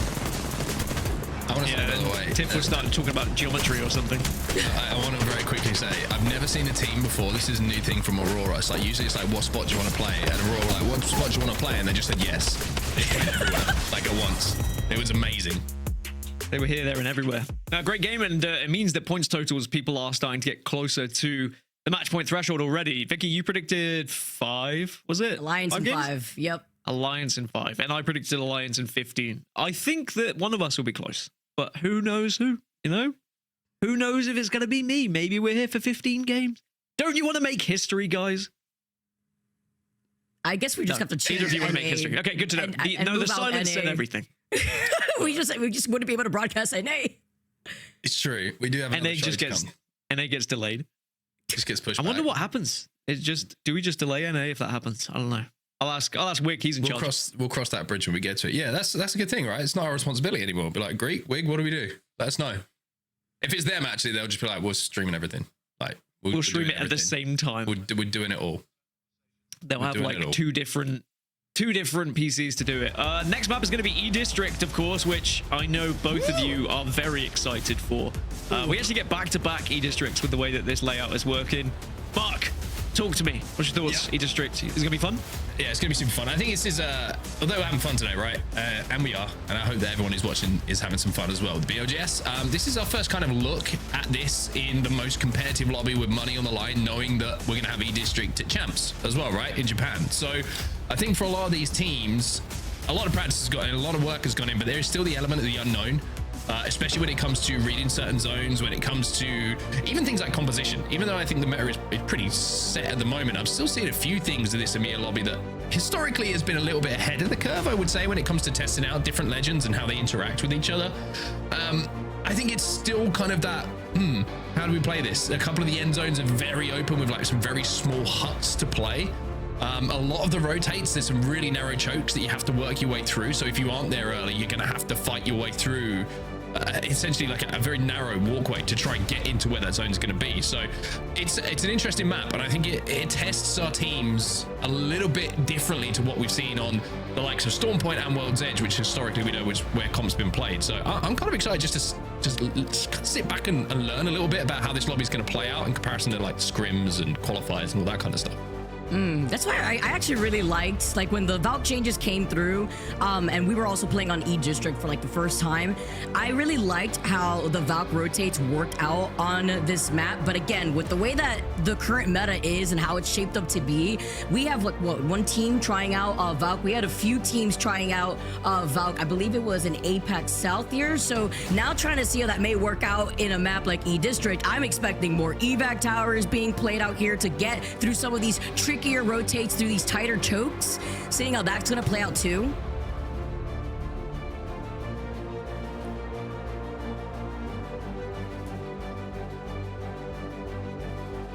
Yeah, I can't wait to see how everyone is going to compete here on E-District. I'm just looking through the drop spots as well, and I'm trying to work out if anyone has like the best spot, but I think it's all still a big old learning curve for everyone. But they will be diving into E-District, and I think both Mark and Vicky have summed this one up perfectly. We're going to get to see E-District at its very highest competitive place possible. That's where we go. You know what? You can try that one again if you want. No one will notice. No, I think you guys summed it up perfectly. Yeah. Oh, thanks, man. I think we tried our best. Let's talk about drop spots, by the way. Some of my favorite drop spots, which we'll talk about a little bit. Lotus, a lot of loot there. About 3,000 buildings. It's also something we see contested sometimes a little bit because there is so much loot available, but usually because it's such a strong POI, one of the best fighting teams is going to end up winning that one. Atlas, going to be dropping down to the south side of the map, but looks at things. I want to look at Alliance a lot in this game, by the way. Said it twice for some reason. Because I think we're going to learn a lot about whose predictions are going to be closer to being right from Alliance's performance in this game, number 3. If they have a bomb game, Vicky might be sitting there going, I know some things. I'm kind of nasty, you know? You already know. Yeah. Especially when it comes to trying to call out what we see on this map. I mean, I was excited to cast this map, but playing ranked with onset on E-District was quite literally a different experience than casting it. So now being able to see how this plays out here and where Alliance to go from Let's dive into this one, Vicky. How was your experience playing ranked with onset? Charge up that Sentinel. We're going to just charge up that Sentinel and let the magic happen. Right, Onset? I'm just saying that me and Vicky had to carry Graceful, so I agree. A lot of I agree. having to go into these games. Yeah, we did what we do. We do what we do. Got points. That's all that matters. It's not about how you get the points, Dan. It's about getting the points. As long as you get them. Doesn't matter in what manner. Exactly. You know what's Look at great? the leaderboards, by the way. Couple of teams here struggling a little bit. NIP, one of those teams, down on 20th. It could be worse. You could be a Manchester City fan right now. Wow. Wait, are they losing to United? They lost to United. Oh my, I didn't even know. But, you know, there's still some games for them to play. The same could be said about Manchester City. So, yeah. Soccer. Wait, it was an 88th minute and 90th minute goals. Oh, wow. Sorry. Yeah. I know only half the audience. Wait, we're in EMEA. We can talk football. That's Exactly. fine. That's why I did it. Yeah. True. Yeah. Damn. Vicky, that was all the input she could have on that one. True. You know what else? Now Vicky's casting with us. Now we just have to make as much football references as possible to make it feel awkward. Not like this. Not like this. Listen, you know what I was gonna say? One thing. Moving on from, I guess, football. Good. Well done. Football. That zone is pulling towards draft point, which also happens to be like Graceful's favorite POI. I've like memorized what draft point looks like if I just go to sleep and just literally think about it in every building that you could go through. And that zone is pulling towards draft point. So we're looking at the squads that are already there. It's going to be a nice little advantage to have as NIP desperately need this KP. Need KP, but they also need to get Nasky back in the game, and this has been a consistent theme so far in the game. Yeah, I was going to say today has been a bit rough for them so far. We know they had one rough qualifier, but they did make it here. They had some really good games, I will say, in the last qualifier as well. Looked a lot more like their old selves, so to speak, and they should be able to get a reset here, you would imagine, pretty comfortably. They do have the banner. They will be able to hit the beacon. However, there is a evac tower going down, and maybe that's the team trying to chase down a couple of KP for them, but you see the respawn is going to come in. No Maybe way. there is going to be something going down here. Yes, indeed there is. BRG are after him. BRG landing right on top of the chaos, ignoring the Gibby ult right on top of their heads. Now just trying to hold the door while Ruben tries to take a different off angle. He's hiding behind the other side of that door, but eventually he's got to move. Oh, I'm holding my breath with that last fight, and NIP get eliminated. This has just been a terrible set of games for this squad. Not another point on the board for them. Well, that was quite eventful, wasn't it? That was quite something. NIP are probably thinking, what did we do to everybody in this lobby? Game 1, they get contested and run down. Game 2, not the greatest of games. Game 3, chased down immediately, evac'd on after trying to stick a res. Crazy stuff. It can like it. be like that, though. BLGS. You know, yeah, it can be like that sometimes. It feels like the whole lobby's against you, but, you know, next game they might drop 20 kills. Well, maybe not 20 kills. 20 points. Ooh, that guy's flush. Hold up. Exo Clan. Looking at the squad right below their heads, but also making sure that break their necks with the team shooting at them with a triple take right to their right. Everyone's actually trying to take some shots at them. And this is what I loved about E-District too. It's like there's so many different angles that you can't even hold the roof here when you play your save.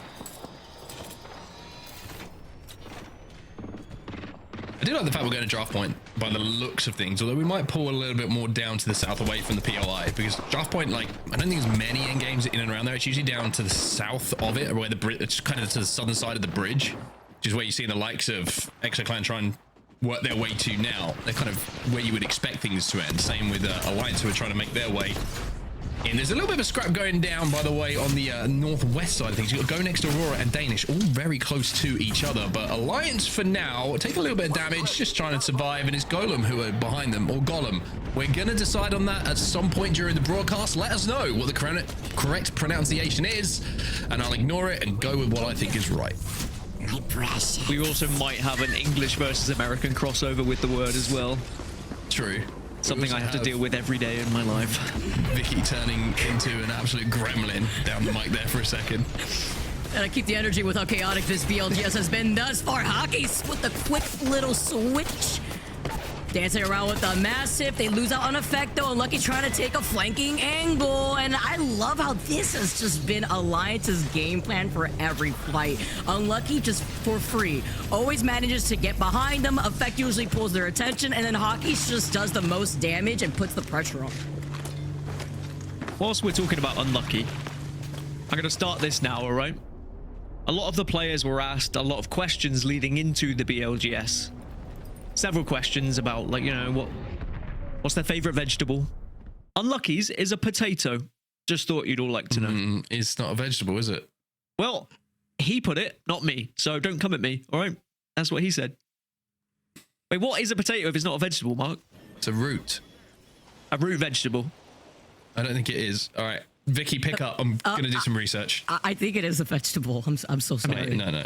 Yeah, yes, it is, Mark. No. That's like saying carrot's not a vegetable because it's a root vegetable. You don't think a carrot's a vegetable? Yes, a potato is a vegetable. Botanists and nutrition experts agree that potatoes are vegetables. It's a starchy vegetable, meaning they contain more starch than other vegetables. There we go. And it's Unlucky's favorite, so... I do not like French fries? That's crazy. Live on air said it's not a vegetable. Nemesis, we might need to give Mark a moment here. Just as he kind of sees what's going on, Nemesis also kind of stuck in a corner here. Literally on straps, it looks like. It's a vegetable. It's a vegetable. I'm sorry. Aurora in zone. Let's move this way. Danish also looking to make their way towards zone.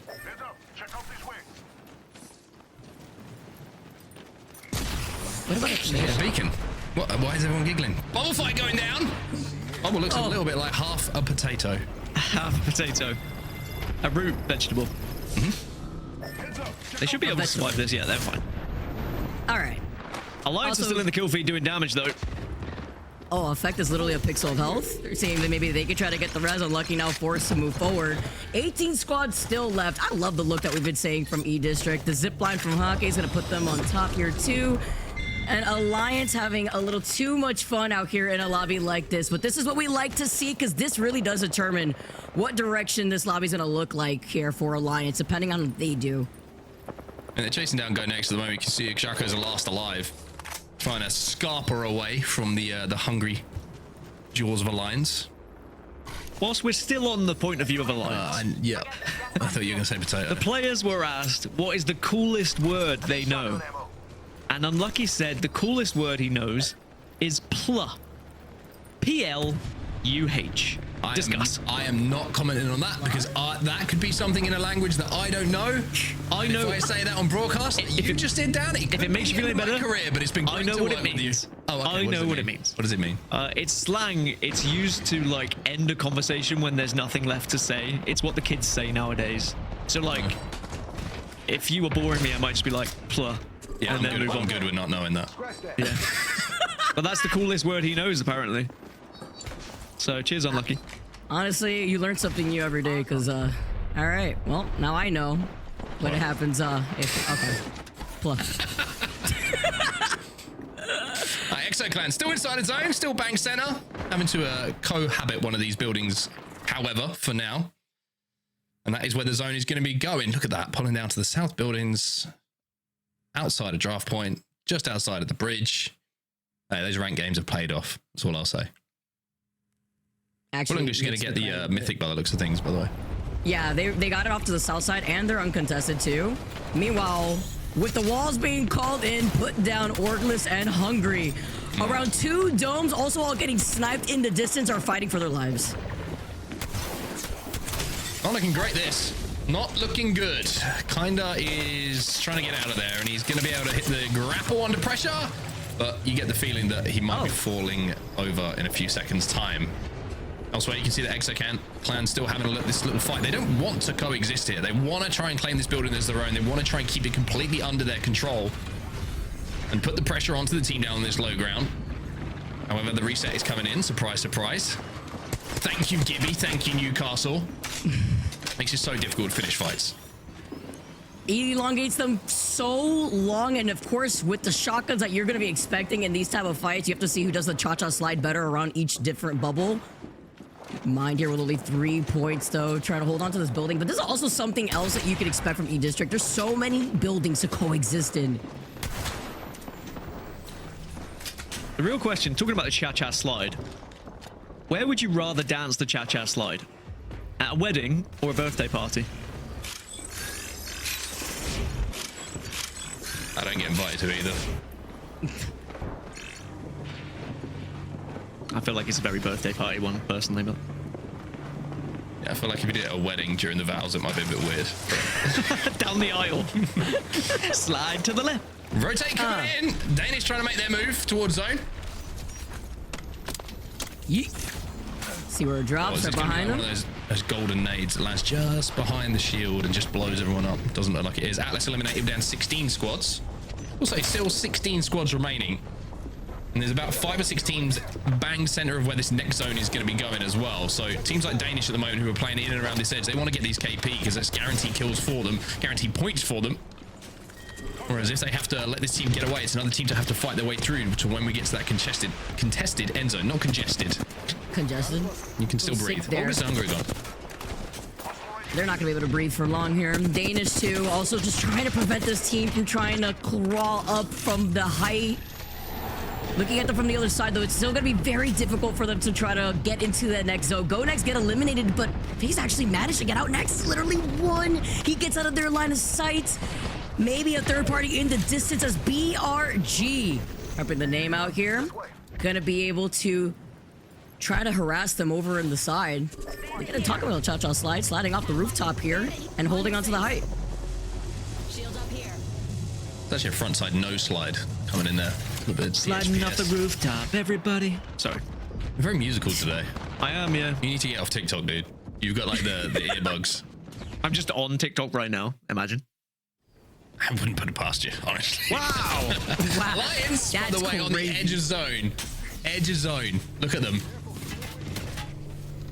Sitting there menacingly. Look how many teams are within the same building as Aurora, by the way. It's like 3 different teams that are all Stay Healthy and Nemesis have been able to find their own free real estate. And this guy, you always take those. Yeah, this endgame's gonna be nuts. I'm already telling you. As a prediction, nuts endgame. Pla. Good from you, Vicky.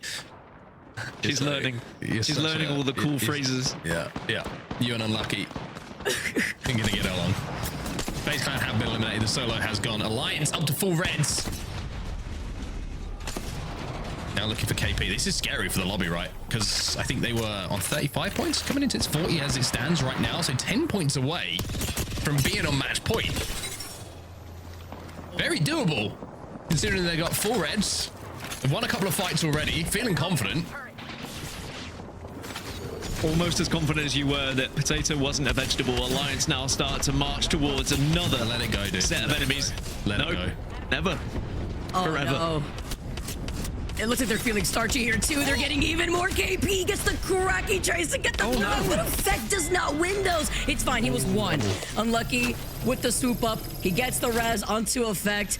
And they are in a pretty good spot, at least here for now, uncontested over to that north side. But maybe with Full English trying to look at that lone member of Alliance, who's still holding hype, by the way. Alliance was able to get that res, so hopefully they'll be able to reclaim that bridge top. 42 points now for Alliance, by the way. Yeah, they're getting there.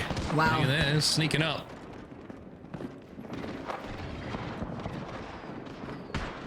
Kazak on our screen, by the way, his favorite vegetable, also a potato, just to let you know. Actually, it is, by the way. I just looked up. Good vegetable. It is. One of the great traits as a human, by the way, tells you a lot about someone, is their willingness to accept when they're wrong and learn from it. I've always thought you're really good at that. Unrelated to what we're talking about. Isn't tomato a fruit? That's Excellent plan on us. That's an entirely different conversation. Technically, you're super fruit. I think that was what I thought it was. Anyway, Tyler, the new edition, late edition, controversial edition, some may say. Oh, who may say that? Some. Okay. Them. Yeah. Oh, Alliance go for it now. This could end up in... This is a good rotate. This is a good rotate. Oh, they're going to get... Get out the bubble. Oh, it's raining nades though. Effect tries to get into the other bubble.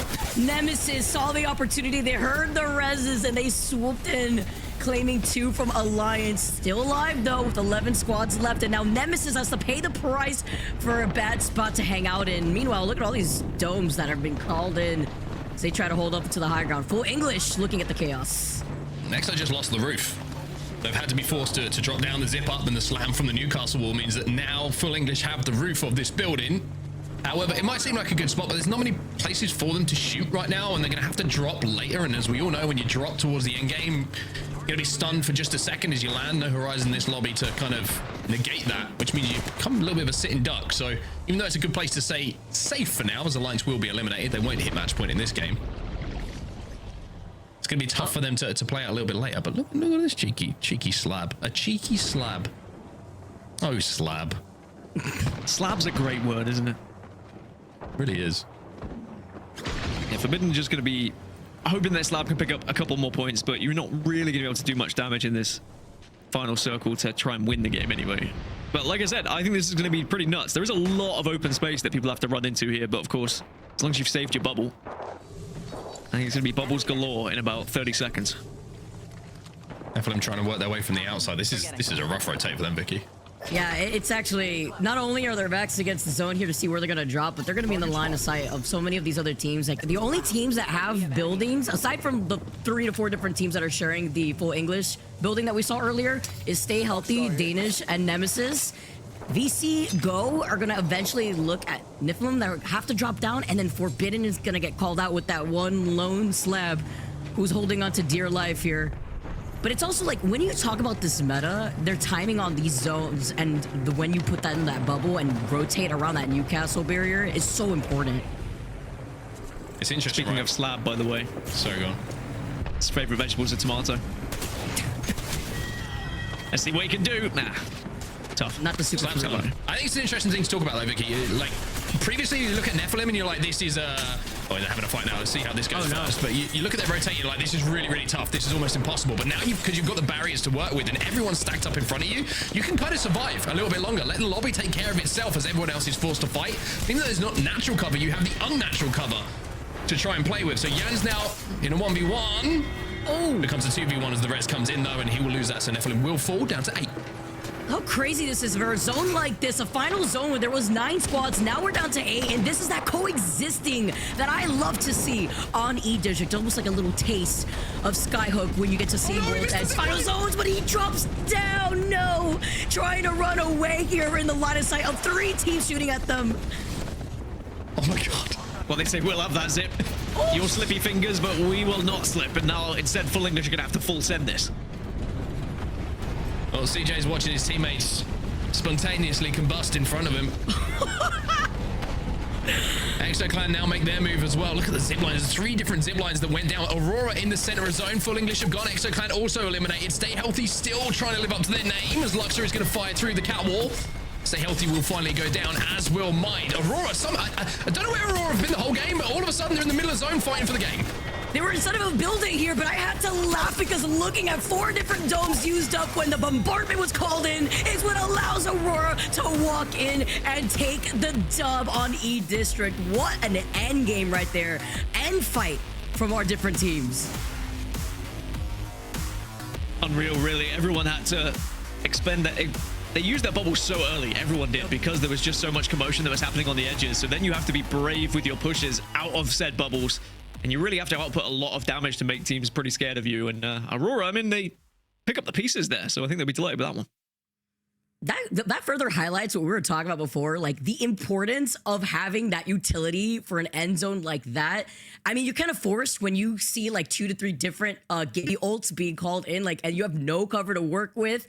You got to make do with what you got with those domes. But it's the trade-off, right? When you're in an end zone like that, and now you don't have the protection of the edge of the domes that you want to dance around with the Mastiffs. It's interesting. So I look at it, and the first, well, I don't know if it was a mistake or if maybe there was something more to it, but the one player not hitting the zip line from the bottom floor, and I think the 2 teams that were above, which was Full English and EXO, were kind of like, there's a mistake. We need to capitalize on this. We can play for this side of zone now. And both did the same thing, which kind of cleared that side of zone and took the attention away from Aurora, who were just in center of zone. They could wait a little bit longer and then they win the bubble fight towards the end. But it's interesting how one mistake, all of a sudden, everyone's like, it's a mistake. We have to play for it. And then it kind of has this kind of cascading effect where everyone ends up taking care of each other on that side. So interesting endgame. I want to watch that one back, actually. That was interesting. Yeah, I think there was a few teams that probably looking back will be disappointed with how they played that. I mean, slipping off the zip line is never fun. The Alliance push earlier on, Mark, you were saying it was a good one, a good push. Obviously, it was unfortunate that they got full sent after they had arrived, but they had a chance in that game to get to the match point threshold. Yeah, I didn't mind the rotate. I think they took a little bit of damage on the zip line, but considering that they had red armors, and I think at that point, the Nephilim, was it Nephilim who were across from them? I can't remember who it was exactly off the top of my head. It might have been Nemesis, excuse me. They only had blues and I think 1 purple. So they probably were fairly even when they would have arrived. I think there was just a couple of nades that slipped into the Gibby bubble that caused the real problems for them. So I like the idea, just the execution not quite there for them. Look at all the KP that Alliance was able to get. Yes, they were so close, but they couldn't achieve getting those 50 total points after the course of these last 3 games. But still, 11 KP should highlight the confidence and momentum that a team like Alliance always likes to roll out with. Sometimes starting a little slow, but ramping up. And already ramping up at this point means usually good news here for a team like Alliance. Well, Aurora have been able to creep up as well. Yeah, Aurora have been able to find themselves on 42 points. So we have 2 teams 8 points away from the threshold. And the fact that we have E District coming up again next, another good opportunity for both teams to get high kill games. And then you move into the more tried and tested of Storm Point and World's Edge for trying to achieve match point here in the regional finals. Anyway, it's not just the 3 of us. We had fun on that TriCast, but Tiff is of course here as well. Welcome back, Sir Tiff's a lot.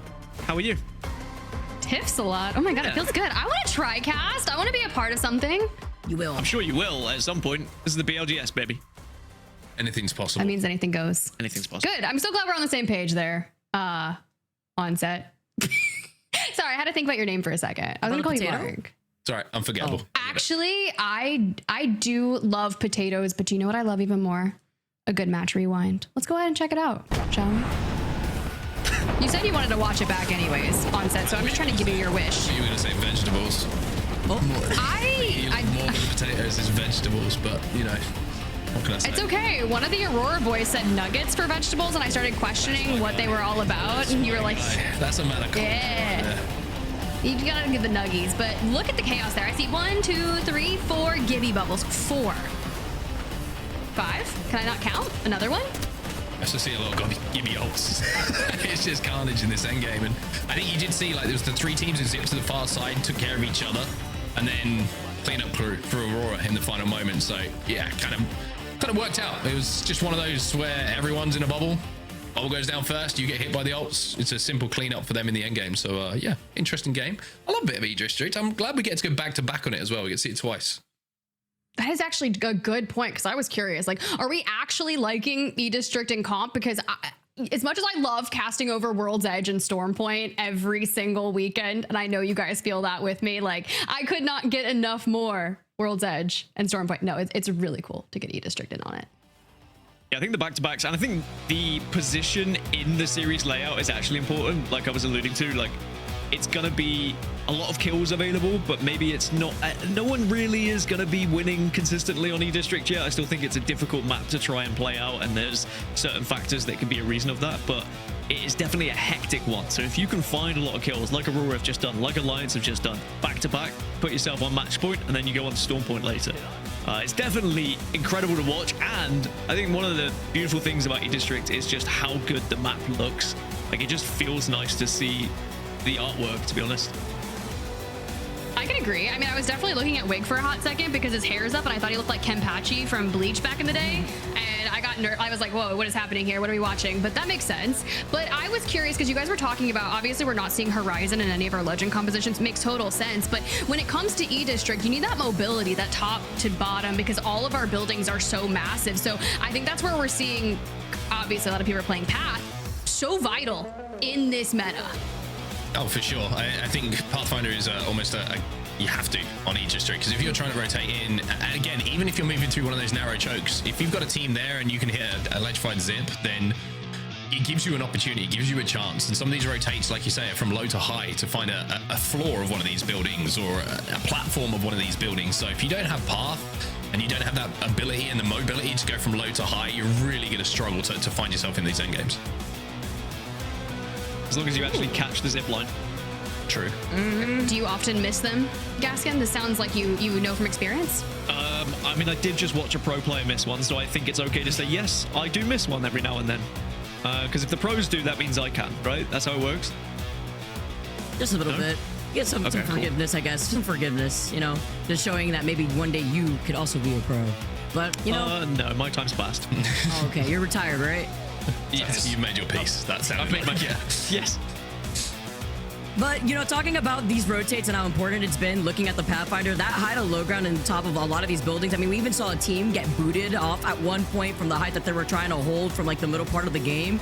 But also seeing how chaotic those end zones are when we get to finally funnel out all these teams from these buildings. I really like E-District. I like watching E-District. I like casting over a new map. It feels nice. Playing in it, though, still a little bit of a trek right now. You nervous? You shaky still on it? You're still not confident? A little bit. You remember that, huh? I'm not saying it. It's your words, not mine. Okay. Listen, it's a little bit of PTSD. One thing I do like about E-District and the buildings, like you get good combos of abilities and ways to take height off of people. Like you see the zip line go up, but then you see the Newcastle with the slam. And even if there's a team up there who are playing that height, if you can slam them and take that height off of them, and they've already just used their wall, and you kind of seen that wall's gone down recently, and you know they haven't got it on cooldown, then they can't counter slam you. And even if they do, it's a risk, right? Because they would have taken some damage. It's like those combos that you don't see on other maps, and the way that the abilities kind of work together and vibe together is something that the buildings of E-District allow. So again, it's just a different viewing experience and a different playing experience. Did you say vibe because Vibe Isle was currently on the screen, or is that a coincidence? It's because I'm cool. Okay. I don't think you are, but okay. That's really you. That's really sorry. Rude. Anyway, let's move on with the show, everybody. We've got some more E-District coming up. I want to ask you guys a question before we get there, though. All right. Okay. Do we get a match point team in this next one? Probably. I think so. You think so? I think so. With how Aurora and Alliance just played that game on E-District, yes, I would imagine that one of them is going to achieve 8 points, especially with how they were able to just be so aggressive as well. So I think so, yeah. Well, let's take a look back on matches 1 to 3 for the people who are just joining us, because you are pretty close with Aurora and Alliance getting there, and this is some of the highlights that we have seen so far. Let's talk us through this, ladies and gents. It feels like a long time ago, this game number 1. Oh, that's right. It was back on World's Edge. Okay, well, we got some more bubble fighting. That's been pretty consistent across the board, and I like to see it because we ended in this area. And at first, I was like, you know, maybe Aurora is going to do good, or maybe it's just Onset and Gaskin barking for Aurora at that point in time. But they died. They're dead here. You have to bark for Aurora. You know, had they gone unseen, they would have been able to do a lot better in that game. But alas, they came back in matches 2 and 3. Right there, they did. I don't even think Nasky's streaming right now. I think he shut his stream off. It was after this. This wasn't because of the reason. It might have been one of them. I've seen that contest for the trident between those two teams a few times. I think both play for it, and if they get it, great. If not, they try and hit the respawn immediately.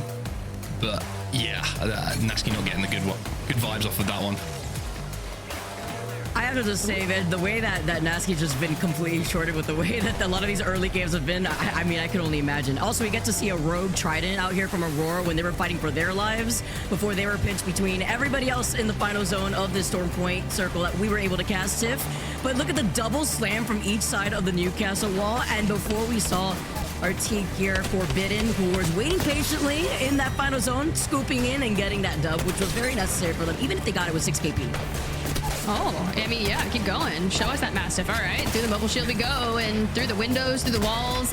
More Mastiff shots for all. Didn't know how far you were going to go with that one. Oh, it was the Gibby that fell as well. Oh my. Arm shield, the gun shield in the air, just like just falling into the sadness. Arms of an angel. It's tough to watch, but yeah, this is what you're going to see in this meta with an open ending. Gibby bubbles, Gibby ults, cat walls, and it becomes a poke battle with those shotguns. And if you can hit your shots, fantastic. If you're not, then you'll come second or third. But Aurora were the ones who managed to clean up the final bits there. And here's a little player comparison. Our two kill leaders, Mr. Unlucky from Alliance and Mr. 9 Impulse from Aurora. Unlucky who likes potatoes, and 9 Impulse who likes nuggets. Apparently that's his favorite vegetable. One of them a man of culture, one of them doesn't know his vegetables. They were also asked when they eat an apple, do they eat the core? And 9 Impulse said, I never eat apples, just nuggets. Really? So he's consistent across the board. He's a Nuggets fan. Loves Monsoon. I mean, to be fair, we all love Monsoon, so relatable. Although I've heard that nuggets are very healthy for you. It's the best vegetable that you could have. But guys, you know what? I actually was, while we were talking about whether tomatoes are a fruit or potatoes are a vegetable, I was talking to production a little bit, Tiff, and you get your wish. You will now be taking on the TriCast with the lovely Brit Chance. Please, guys, take it away. oh, that's so exciting. I'm so glad I got a wish. I'm happy, but I thought she was going to tell me like that I like just inherited like $5 million or something. And I was like, yes, seems like a waste of a wish. You could have wished for many a thing, but a TriCast with Mark and me is not really on my bingo card. But alas, here you are anyway. Welcome. We can talk about football now, Tiff, because we had to put Vicky through Manchester United versus Man City results. Would you like to hear about Arsenal's performance yesterday? Why would you bring that up? Why would you bring that up? Anyway, let's move on. The map rotation in front of us. Match 4, E-District. We're going back there. Vicky, we the custom. Vicky, oh my God, Tiff, I'm so sorry. Oh, wow. I'm out. Like, don't blame me. No. You don't blame me for that. Arsenal I am tilted. Oh my God. I'm off the broadcast. I'm going home. Yeah, how about that now? Come at me more with some more football This or is soccer. a joke. Yeah, I'm American, bro. Let's go. Imagine. This is all Dan's What's fault. up? It's all Dan's Nuggets fault. are trash. Tiff, Arsenal's worse. I apologize. You want me to keep going? Tiff, I yeah, that's right. That's what I thought. I apologize. That's what I thought, But it is. I apologize for Dan. For him bringing this is he an bad Arsenal fan? energy. I am an Arsenal fan, Energy, yeah. You know, I was here for the good energy, and he just brings that up. I mean, could be worse. Could be Man City fans. Anyway, let's move on. Can I ask either of you if you eat the core of an apple? Just Because I'm not like actually a psycho. No. Okay. Do people actually, like realistically, do people that play Apex eat cores of apples? there are a few that do. Yeah, They I'm just lie. looking through. Kimchi says he eats the core of an apple. He does it just to tell people that he does. You know what I mean? Like, I eat the core of an Yeah, apple. that's Of true. course I do. He's probably like, it gives me an extra 10 grams of protein that I need for my day. You don't eat the core of your apple? I like in the responses, a lot of people were like, "Wait, people actually eat the core?" Humans. Yeah, that's a good question. That's a good Humans. question. You did see the drop spots, by the way. We're still going back to E-District. We're in the drop ship. Do you think anything changed, map over map, since this is the first one we're getting to see run it back? No? I don't think so. I just think, honestly, obviously where the zone's going to go is going to impact things. But if Alliance play the same as they just did, if Aurora play the same with the same kind of aggression when you need it, I think both of them could be on match point after this. Ooh, imagine a little bit of a shoot off. I like it when we have at least like one team match point. Everyone's kind of like, well, let's look out for them. But when it's two, it becomes a little bit like, ooh, difficult to target that team. That's 6 skins we've got to keep our eyes on. 2 rotates from 6 players we've got to keep our eyes on, becomes a little bit more difficult. By the way, Unlucky. I'm sorry to like keep on about Unlucky right now, but apparently his favorite smell is the smell of petrol, which raises a lot of questions. No. I'm actually here for Unlucky with this one. I love the smell of high octane gas. Like, I'm passionate about it. It triggers core memories, just like going to the south of E District again. Wait, what core memories? Yeah, I'm not going to give you. I'm not going to give you the tip floor. You need to. You have to wait for that you one. don't have to comment on everything. To be fair, the smell of petrol does remind me of go-karting, so that is a good memory for me. I wouldn't say it's quite my favorite smell, though. It's so nice. What about permanent markers? You guys like permanent markers? All right, well, we need to move on. We need to... Is this the same Okay, zone? but look. Wait. I told you, core memories like the last map of E District. This is how it works when you guys cast with me. If you throw me on, we're gonna cast the same zones over and over again because they don't trust me with anything new. Okay. Same zone. Will it go the same way for NIP? They will be hoping no. Have they got a point yet? No, I don't think so. Oh, Did Nasky actually turn his stream off? Is that he something did, that, actually. That makes me sad. I like seeing his face. He's got a mustache now. Maybe. Wow. Yeah. Look at him go. Maybe he'll turn it back on if they have a better performance here. Or maybe he won't, actually. A lot of players are superstitious. I can relate to that. I ain't streaming. I know it's cool for everyone to watch and stuff, but it's stressful. You know, people can be like a couple of bad games. Maybe if you streamed, you'd be in the BLGS finals. Nah. You ever thought about that on set? Nah. Fred Durst's dad. Red dust. Optics here. Sniper. Oh, I mean, look, they're alive. They're on blue shields. We've got things. No kills, but it's okay because we're connecting shots. We're like making moves in the right direction. The stream was the You problem. give him an inch, he might fall, but it's fine. Well, the problem here for NIP is that Nephilim are in front of them, but FaZe, as you can see here, are skirting around the outside and might be about to wrap them. Well, they are playing for a bit of ring console info as well, so they're going to get the Evo. They know that the engagement is going to mean they don't really have to expend a bubble or anything like that to hit it. But here's a little bit of a more close quarter fight between two teams. Full English on one side. Took a little bit of stun damage there. That's a little bit unfortunate for CJ, but they forced the team away. No one's gonna send this, right? Like they're gonna be totally healthy. It's very hard to send it in this meta, isn't it? It's true. Everyone heals up so quickly. Phoenix gets poked, and here we go, a bubble. Orgless and Hungry, and it's Nemesis just shredding them apart. Still alive, though. They got one. Where'd he go? Slippery pickle. Henchman. Or henchman, as I like to call him. It's interesting, isn't it? That gamer tag. Stay with me on this one, everyone. All right, I'm with you. Hold on. I'm staying. Hold up, there's third party coming in. That's when he's having a look at this. Of course there is. Tyler's having We'll a go look. back to He's a little henchman. bit late. That's fine. Case Winnie's here. And gone. Okay, so... Oh, no, this fight's still going on. I thought the XO Clan were going to back out of this one, but it looks like they want to check this spot away. Tyler now dropping. There's Matafe's box. Ex-teammates, of course. I saw that. I was going to say henchman. All right, okay. If you say, like, henchman, you think of, like, bad guy's sidekick, right?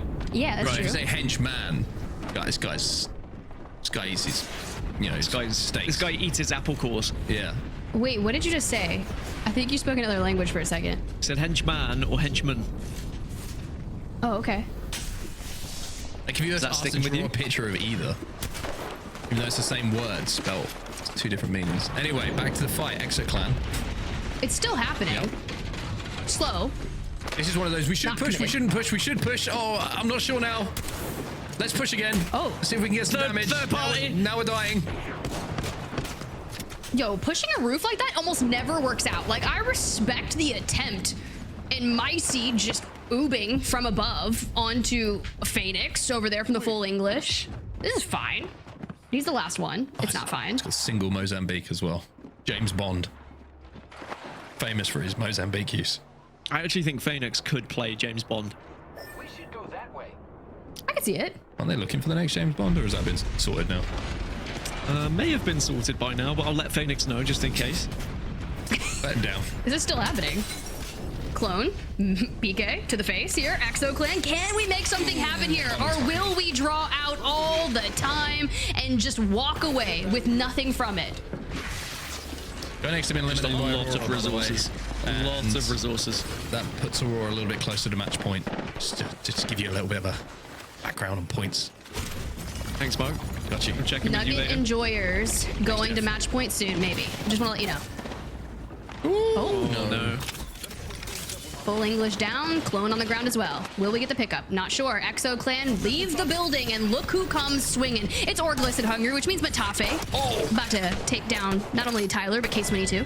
So they got the res, they managed to get back in the game, and now ExoClan, who were the third party, or potential third parties to that fight, are now finding themselves getting taken down by the team who were the first engagers in that fight that we were looking at a little bit earlier. Funny how things happen in Apex, isn't it? Take your eye off the Sanfei's ball come for back 1 from the second. grave to retrieve all the things back from his box from Tyler. He's hunting him down. Imagine if it did show you like a little thing over someone's head with all your items, so you could hunt them down. Like Ash. Maybe that should be Ash's perk. Hostile spotted. Copy that. Buff Pathfinder. Heads up. Check out this way. That's all I have to say when it comes to Legends. Love that. Permanently. I do think that personal vendettas in Apex can really change how you play. Like if Mark was to go up against the 3 people that ratted him in the BLGS round 2 In-game? in-game, Okay. I feel like it would change your approach. I would be sending. I mean, Yeah, you would be full sending. Zone's gone a little bit north, by the way. So, you know. so slightly different. Slightly different, yeah. Okay. A little bubble forward, sure. Respectful. Very mindful. I think it's a really, really good spot. I haven't barely spoken about FaZe. I know that they're not a big kind of fan of this meta that we're playing at the moment, but they are in a really good spot, center zone on one of the high grounds, just outside of draft point, one of the little buildings, the 3 stack buildings that we do see. A lot of teams starting to make their way in. It's interesting that we were talking about how we felt this is the same zone. It's very similar, but a lot of teams maybe had thought it was and are playing down on that southern side, as you can see, and now going to have to move north. So for a team like Alliance, look how easy their rotate is now. If this pulls out Energy Bank side, which I don't think it's going to do, Alliance got a free rotate, and they're going to be approaching with all sorts of info. You can see they're hitting the man scan as well, which is going to give them such an easy bit of information on what's free and what's not. As Aurora hit the balloon over at Street Market. 45 points, by the way. Oh, they give me 5 more. That's how math works. I didn't know what the intention was from that energized zip to the balloon, but it looks like they're also going for the man scan, as Onset definitely just said. Let's watch it in action. Okay, Oirin. 11 enemies scanned. I said that so weird because I live in the South and you said something so quirky that it just went to my voice. I don't like it. That's what happens when you have to have a conversation with Dan and I for more than 5 minutes. Please do not use a gnarly British accent. Like, if you had to imitate a British accent, even though I know you already have one, like, what would that fake one look like for you? What do you mean? I have to wake up every day and do this accent and put it on. But like, if You mean like a stereotypical English like, if you had to do a stereotypical one, can you guys cast for like a minute with like a stereotypical one? Do I not have a stereotypical one? Oh, Americans would be like, all right, governor. Oh, you want me to cast like it's like the 1950s, basically? Well, you see, they're going to be right on top of the building now, you see? Well, that's American. That's American. 1950s. So you've done really well to somehow or other asked to do an English accent and made it American, Dan. I live here now. Spoken like a true American. This is the team that won match number 1, by the way. Not much to talk about Should we since. clarify that? Yeah, we were kind That's of true. saying, like, you know, they could, if they do it again, they'll be on match point. And sadly, how the meta can go sometimes. You can find yourself with a victory, and then the next few games, you are dead last. Alliance have got a little present, by the way. Speaking of Speaking of dead last. Alliance have got themselves a nice little present on the northern side of zone. Little mythic bin? Mythic bin. So they're going to be up, you would imagine they'll be up to reds, considering that they've had pretty much a free rotate. And You get a Craver? Can't see yet. We'll have to keep our eyes on. Natsuki's got the gold longbow though, with the scope that can actually see the molecular build of your cells because it zooms in that much. Enemy Hopefully it helps. Skincare advice from Nasky.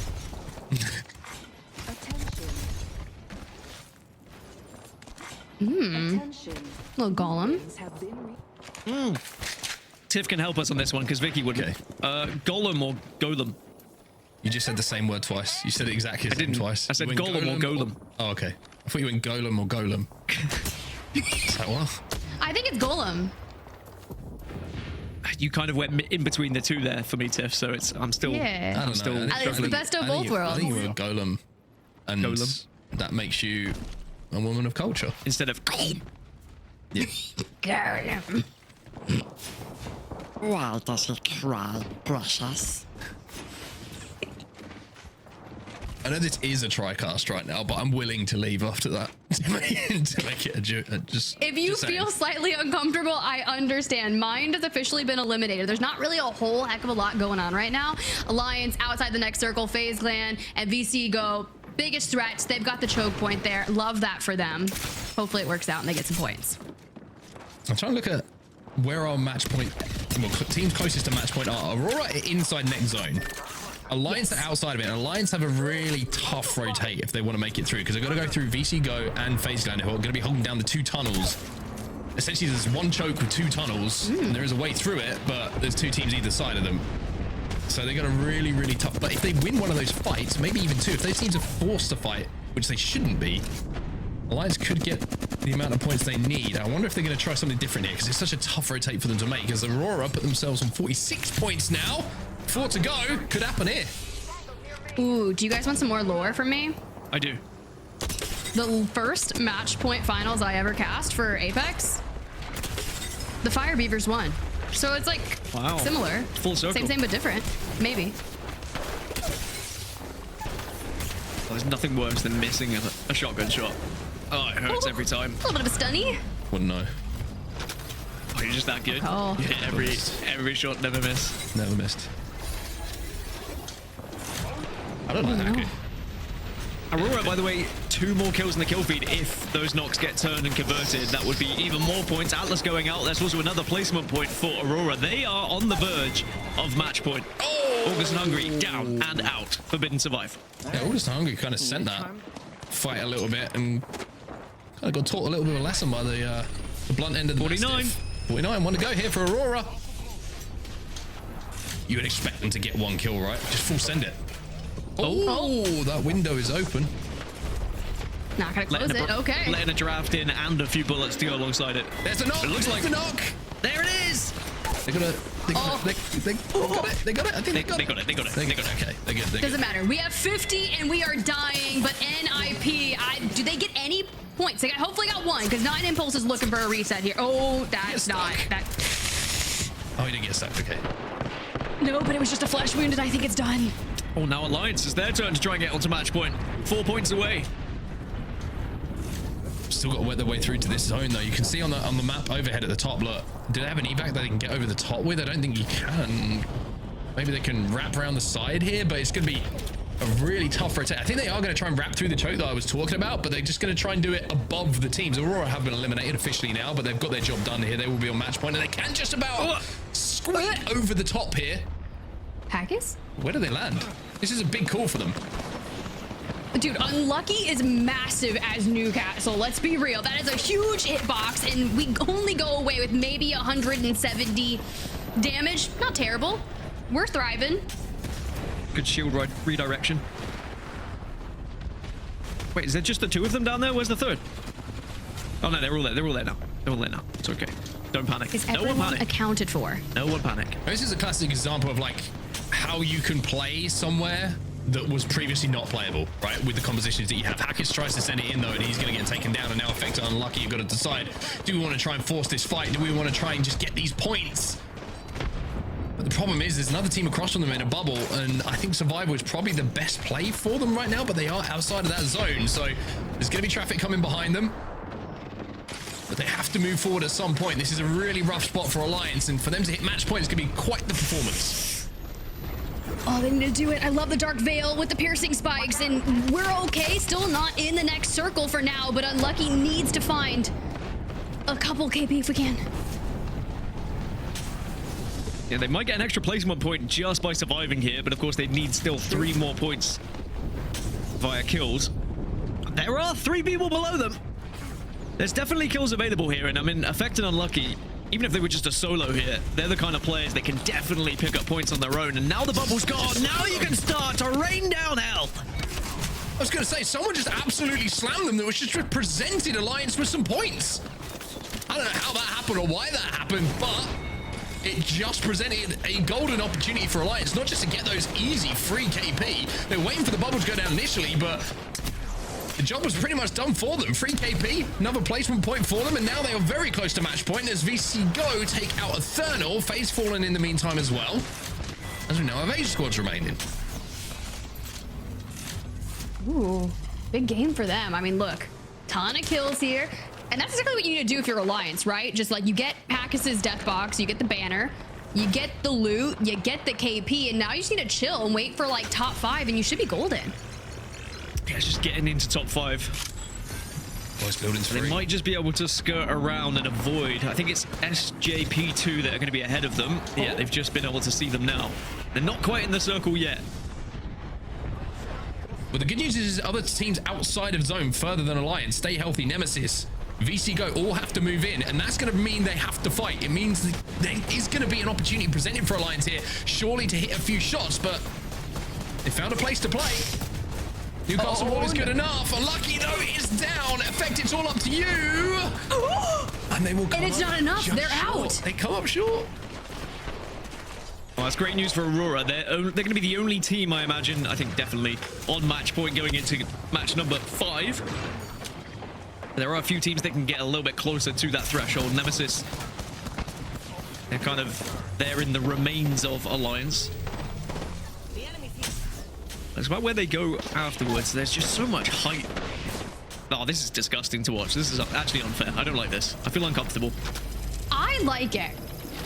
Okay. I like chaos. Going for a full bubble reset, but I know that that team up top is just waiting to put the pressure onto them. Because you said, I don't know if anyone else could hit match point. Well, Nephilim, they could, and they're the team up top. They came in with 36 points into this match. So, you know, they don't really need too much.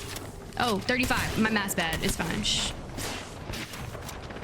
Close enough. Still possible if they kill everyone. I'm pretty sure they can just Looting Didn't know themselves. they had 0 kills, okay? I'm not gonna lie. I thought we would have 1 on the board. That's all right. It's actually quite nice to not be the guy who does the maths wrong for once. So thank you for taking. You can cast with us welcome. more often, Tiff. I got it. All right. Bat Sniper down on the ground, just as down bad as I am, and Nemesis out. Oh, Denze. Hold on, how is he still alive? Okay, there we go. SJP2 finally. They've been in that building for so long, by the way. I say building, it's more like a hut. 3v3v3 to end this one. Everybody is in their own third of the zone as well. So this is going to be a very interesting one. I'm looking at things like Gibby ults. The only problem for Forbidden here is having to move off that height. Slab has a Kraber. Here's a game changer. 3 bullets. 3 bullets. Forbidden do have the high ground, so you would expect Danish maybe to have to think about sending it onto Nephilim now. And that's exactly what they're doing with the 140. It's great, but there's a bubble and they can't send it. There's a bubble, there's a bombardment, 3 bubbles. and now we just all stare at each other. Who put the bubble up last, though? That's the real winner. Can we get onto Forbidden, though? Forbidden is just poised, waiting, expending everything they've got. There goes the bubble. They've got the Newcastle wall. They're going to be stunned up a little bit, but at least you got the piercing spikes to try and kind of hold anyone off. You've got the high ground. Oh. Oh no. The mobile shield becomes a pair of shin pads. Oh. Bubbles go down. Wait, we're not going to dive on that? Last. Yeah, everyone else is playing for second now. Forbidden should take this win unless they make this look a lot more difficult than it needs to be. Red's going to come in. That'll be finished off as well. Last player is going to be behind them. Behind the knockdown. Forbidden will win. Very, very simple win for them in the end. It's always about that last bubble. If you're last bubble, you're chilling.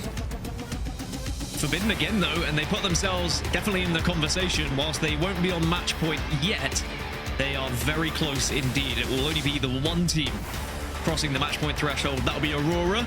Alliance, Tanting, very close. They were only 2 points away, but sadly, they didn't quite get there. Tantalizingly. That's unfortunate. That's true. Hate you. Because Vicky's wrong now, because she said Alliance in 5. It could be Aurora in 5. I can't believe you're not going to call him out for that, by the way, Tiff. Why? What did you do? Well, I He started. wanted to say tantalizing, but then he clearly couldn't remember what the word was, so bailed on it after Tat. It just goes It's fine. We all can't be tantalizingly amazing. Look, I don't know. I'm trying. These are the match results. tantalizingly close to first place Danish, but not quite able to get over the line. Forbidden will be there with the most points in the game, 21 points. You know when you say a word in your head, yeah, and it yeah, just I know sounds exactly wrong. what you were going through, yeah. So I was just like, you know what? I'll just say they were very close. Eject. Hit eject. Aurora out in 12th place, but they went down with 7 kills. So they did everything that they needed to do here in match number 4. And as I look down, NIP no longer on 0. We've got a point on the board. Orgless and Hungry still out kind of south of that 15th place, but we get a couple KP alongside of it. Not bad. Well, a couple of KP. It was an interesting play from them. They dropped down onto that team down on the low ground, and I was like, oh, this. They probably thought it was 3 KP, but didn't realize there wasn't really any knocks, and then just got immediately thirded. But this is it was on the podium at the end of things, first, second, third. Forbidden, Danish, and Nephilim.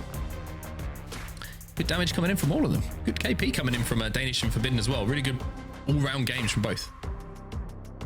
Really good. Let's go ahead and look at the series results. There it is. On set, 50 points. It does. Aurora. Doesn't this like reek of graphic design is my passion? This. It looks good. I don't know what you're talking about. The best part about this is like I'm trying to determine what Greek's beverage is there. They've even got the glasses that he wears. Yeah, I see him in those sunglasses a lot, but he's also got like those white framed glasses that are kind of crazy. Like the little I'm gonna. It gives me Toy Story vibes. That was a little bit actually. Yeah. Like, why did the production have to cut back when I'm literally like the white frame glasses? You know, like it's chill. Tiff's griddying on everyone. Tiff, do you know what the griddy is? No, I'm not doing anything, but enough about that, guys. Let's go ahead. We're going to cut to a quick break. I'm going to round these boys up together. We're going to get everything back on track and be totally normal Tantalizing. after this.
Here for the BLGS, and I also have to say, Tiff, as chaotic as it is, I loved the TriCast that you just had with Onset and Gaskin. I need some more of that, actually.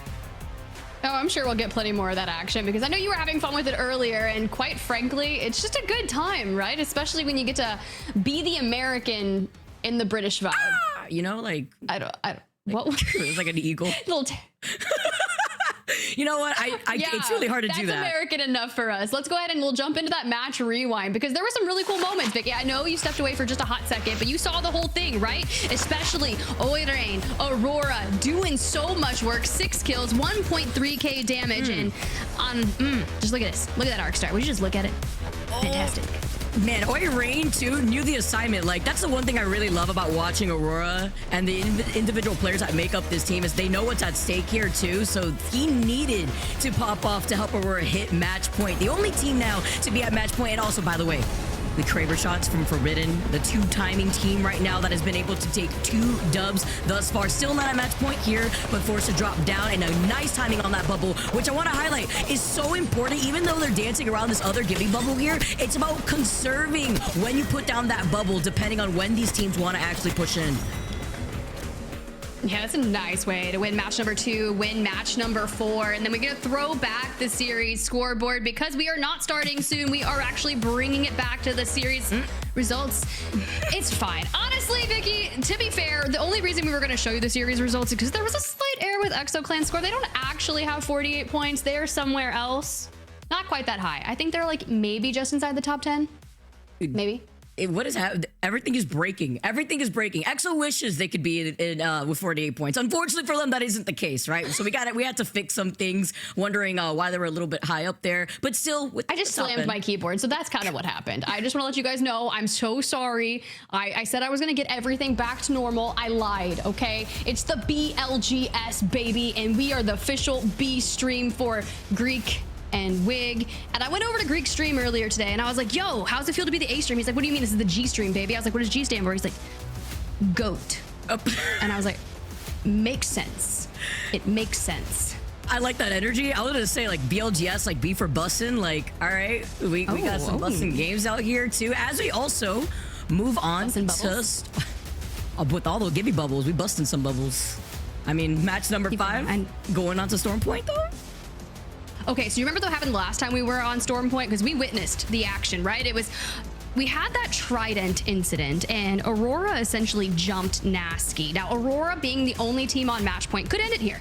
And I just want to bring you to the lore that we talked about. When I first ever match point finals that I cast in general, back in the day, like 2 years ago, it was Fire Beavers that won. It was 1 on Storm Point, and it might have actually been 1 in 5. So while there are some small changes here, if Aurora locks this one up and wins 40K out of the 100 that is for these finals, can we just talk? Like, I know your prediction's wrong and I never gave one, but I think that could be a good story.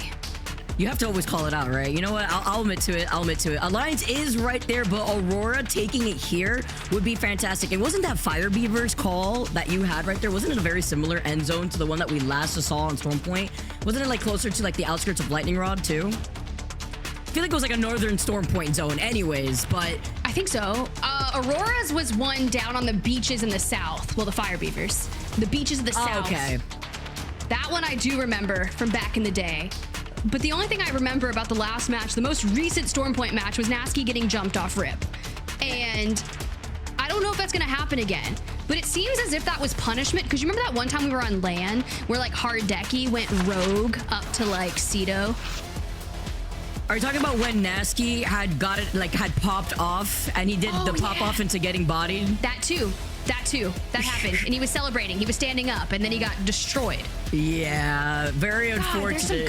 There's some good moments, man. Good moments out there in ALGS history. I'm sorry, this is BLGS though. BLGS, so yeah. We're creating bussin' history out here with the BLGS. And let's get started, especially after seeing already where a lot of our squads were landing on Storm Point. We're getting a little hint of that here too, as we see our teams settle in. But talking about, what's been going on with NIP, they at least lasted longer in that last game that you were able to cast in that TriCast. So, maybe having to have that little slow start out here too. Always like to see that momentum slowly ramp up. But I mean, when you got Aurora already at match point, maybe a little too late. Can we go check out for that lone survivor of NIP? Something's going on over the Trident again. They're doing like a Trident race and I need to see it. I understand we have VC Go here and Nemesis, but like something is amok.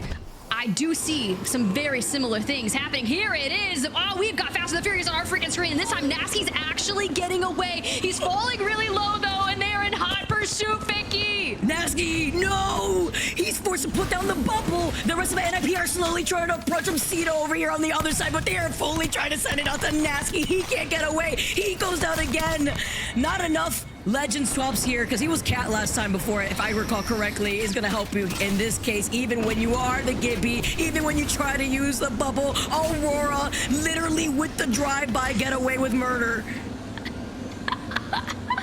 Oh my god, the fact that we're on match point, we don't care. They're returning to their homes of Cenote Caves, and I love every bit of this. Sure, Orglis and Hungry from their Kremlin cave at the mill tried to go out and be like, oh my god, what's happening, guys? No, you're not gonna do that. Just go back to the mill, loot your POI, live your best life. NIP in shambles again, down to a duo. It's fine, we'll get Nasky back in it.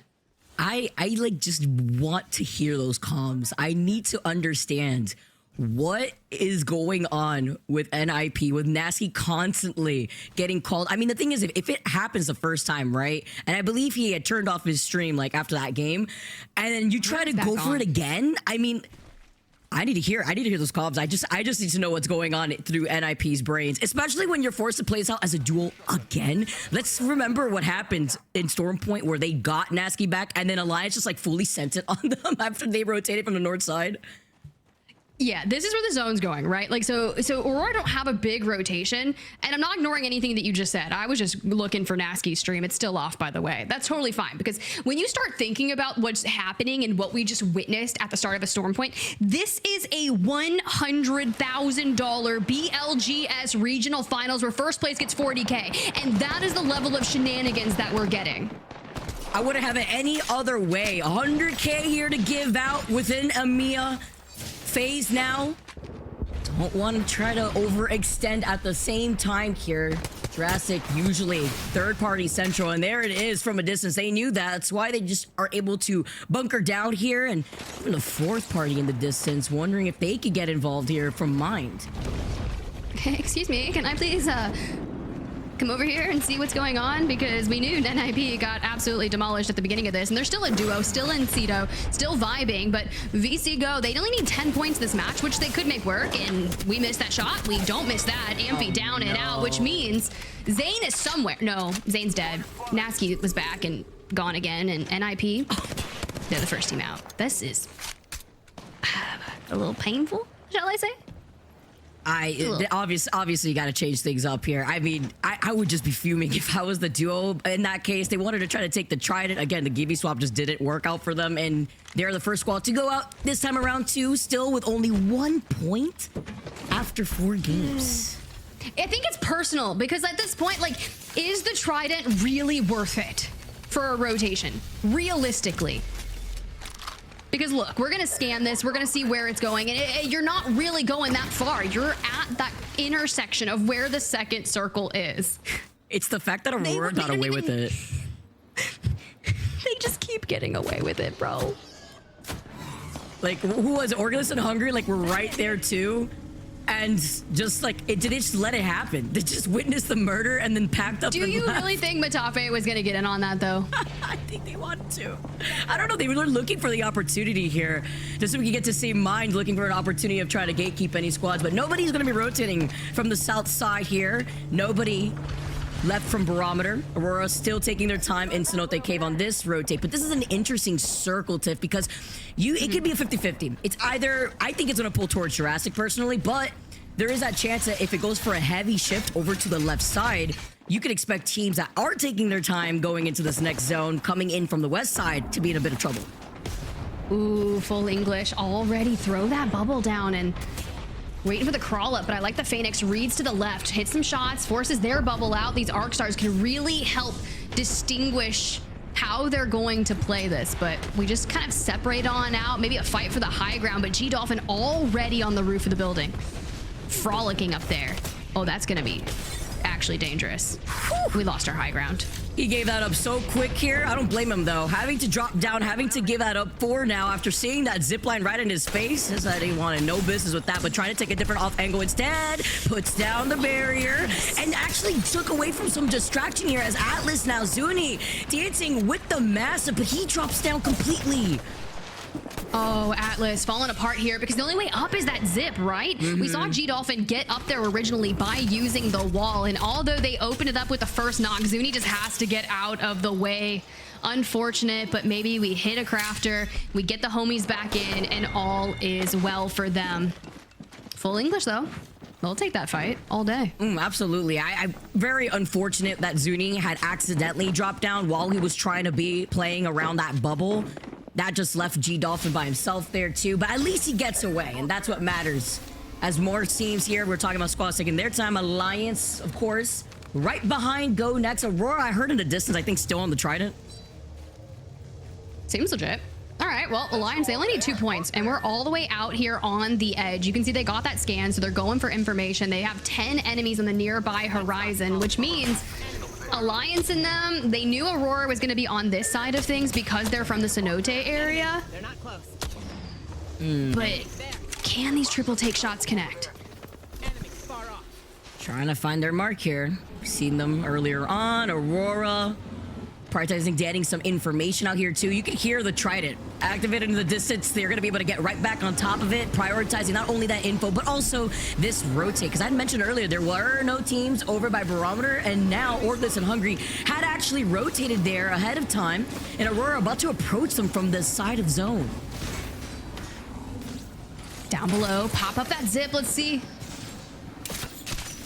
I don't hate this rotate. If you want to go in from the complete south side of things, we saw like Danish and VC go kind of just away in that choke ahead. And then you also have Orgless and Hungry. Now, mind you, they were trying to get into that initial fight at the beginning over towards the mill. They actually don't do that, but that could be two teams that decide to run into each other. The real question is, where does Alliance want to play into this next circle, considering where that pool is? And I had an inkling that you said Jurassic, but I was immediately thinking maybe towards that western kind of barricade entry into Jurassic near that tree and kind of that ledge where Nemesis is holding that gate. I think that's where we might see it pull towards.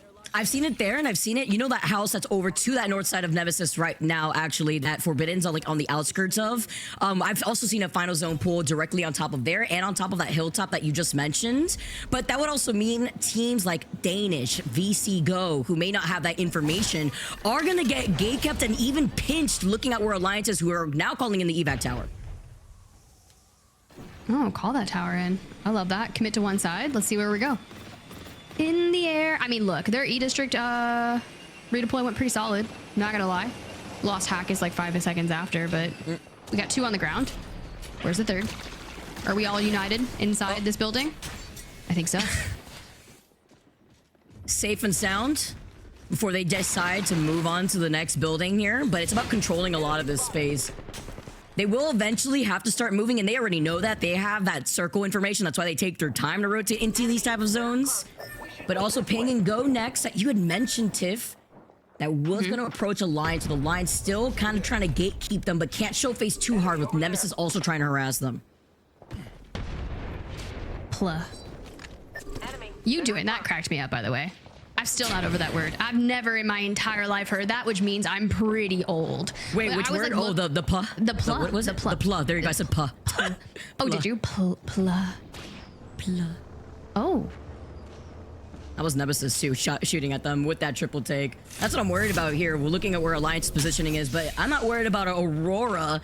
This is a team that now is playing for that end game. The only team that's currently at match point, looking to get that dub, looking to be your winners, and possibly walk away with $40,000. That's a lot of money. Thank you. Honestly. That is. It's a big day. Big win. Poised to do it, right? Like, we're just kind of chilling. No one's over here besides like VC Go, just in a building ahead of them. Orgless and Hungry holding that jungle island just towards kind of their northeastern side of things.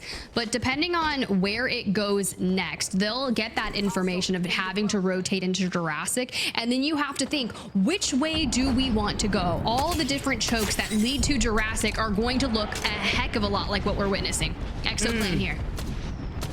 Through the slight crevice, Tyler takes some shots with this triple take, but right behind them is another team. They may find themselves pinched, but now looking over to the other side, Alliance is out for blood, moving all the way into the zone. They need to chase down Go Next because they want this KP so that way they can sit at match point since they're currently at 48. Oh, okay. Yeah, hit that Eva 8. All right. Though down. No, this is not good. Wait, no, we finished it out. Go next down. Alliance on match point. So long as Aurora does not win this match, Alliance have a chance in the next one. 10 out of 10, way worth it. Even if they were going to get gate kept by Nemesis, which, by the way, they're about to get the Mythic bin. But this is fine because Alliance, they don't need to win this game. They just need to hit match point, which they just did with that 2 extra KP. And now they just need to go next here as EXO still in some trouble. They were looking right behind them. They looked like a bunch of chameleons with one eye behind them, one eye in front of them. They're going to be able to get this res for now, but this also forced them to burn out this bubble. It's fine, maybe. But for Golem, they want to get in on this, right? They're gonna say, oh, you're gonna reset that? Sure, electrified zip all you want. Wait, we don't? Wait, yeah, we do. We get the knock on a feud. I was gonna say, please tell me someone's gonna grab that dude. He is literally, you can slap him with a napkin, and 2 down for EXO, so a nice little 1v2. He grabs another. Will they be able to clutch this one up? Not a chance. EXO down and out, and Golem, 3 kills for the game, and dare I say, a third party, and a Sheila, and a heist. What in the... They just jump... Oh, he got away! He just hijacked the Trident! Kazak! No way! He's playing with his life here right now. How is that even possible? Oh, I hear some more shotgun shots, and now we got a bubble, though. Can we get the Trident and go? Can we make this happen? Defensive bombardment to at least withstand that pressure from this side of the gate. It's Nemesis on the other side now. There is a respawn available to in dead center of the circle where I think Forbidden holds it, but we don't have the banners. We're probably not going to get out with our life. We are an actual pixel of HP. Kazak, you are just Oh, that G7 I was excited for a second. shot. Same, he literally lived for like 1 pixel of health, but they clean him up. Aurora, given the opportunity that we could be going on to more here with Alliance also hitting match point. You love to see it. Danish now. I just the fact that you just need to study Aurora and the way that they just utilize a Trident. It's just a different breed out here as Danish are going to be able to hug the rock side. It's just chaotic gameplay. It just matches the BLGS so much. They're just having a good time here. Sherbert, on the other hand, working this rock, waiting for that bubble to go down. Honestly, I don't see a world where we live too often. We have to retreat back to Micey, who's got the bubble expended, to say, hey, we'll try and live. Gives him enough time to throw up the Newcastle wall. Oh, but this is scary, though. There's a minute and like 10 seconds left at this point, too. You've used up the Newcastle wall, and you have to start moving soon, and you're getting gate kept by Alliance, who are counting their blessings that they're happy that they're going on to another game, too.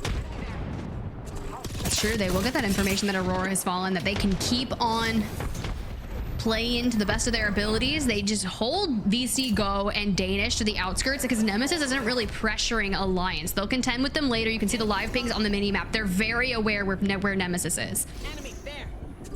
Ooh, effect. Eyes like a hawk, looking at the team right below him. Gold triple take in hand here too, by the way. And they're also making sure they're looking at their 6 to make sure nobody else is going to walk up on them. Great shots here from Effect. Unlucky, though, falls incredibly low, looking on the other side of that choke. But they want to make sure that this team gets harassed, cannot come up from this high ground here. Oh, connect. Can we do it again? Can we just keep making it happen? Another one.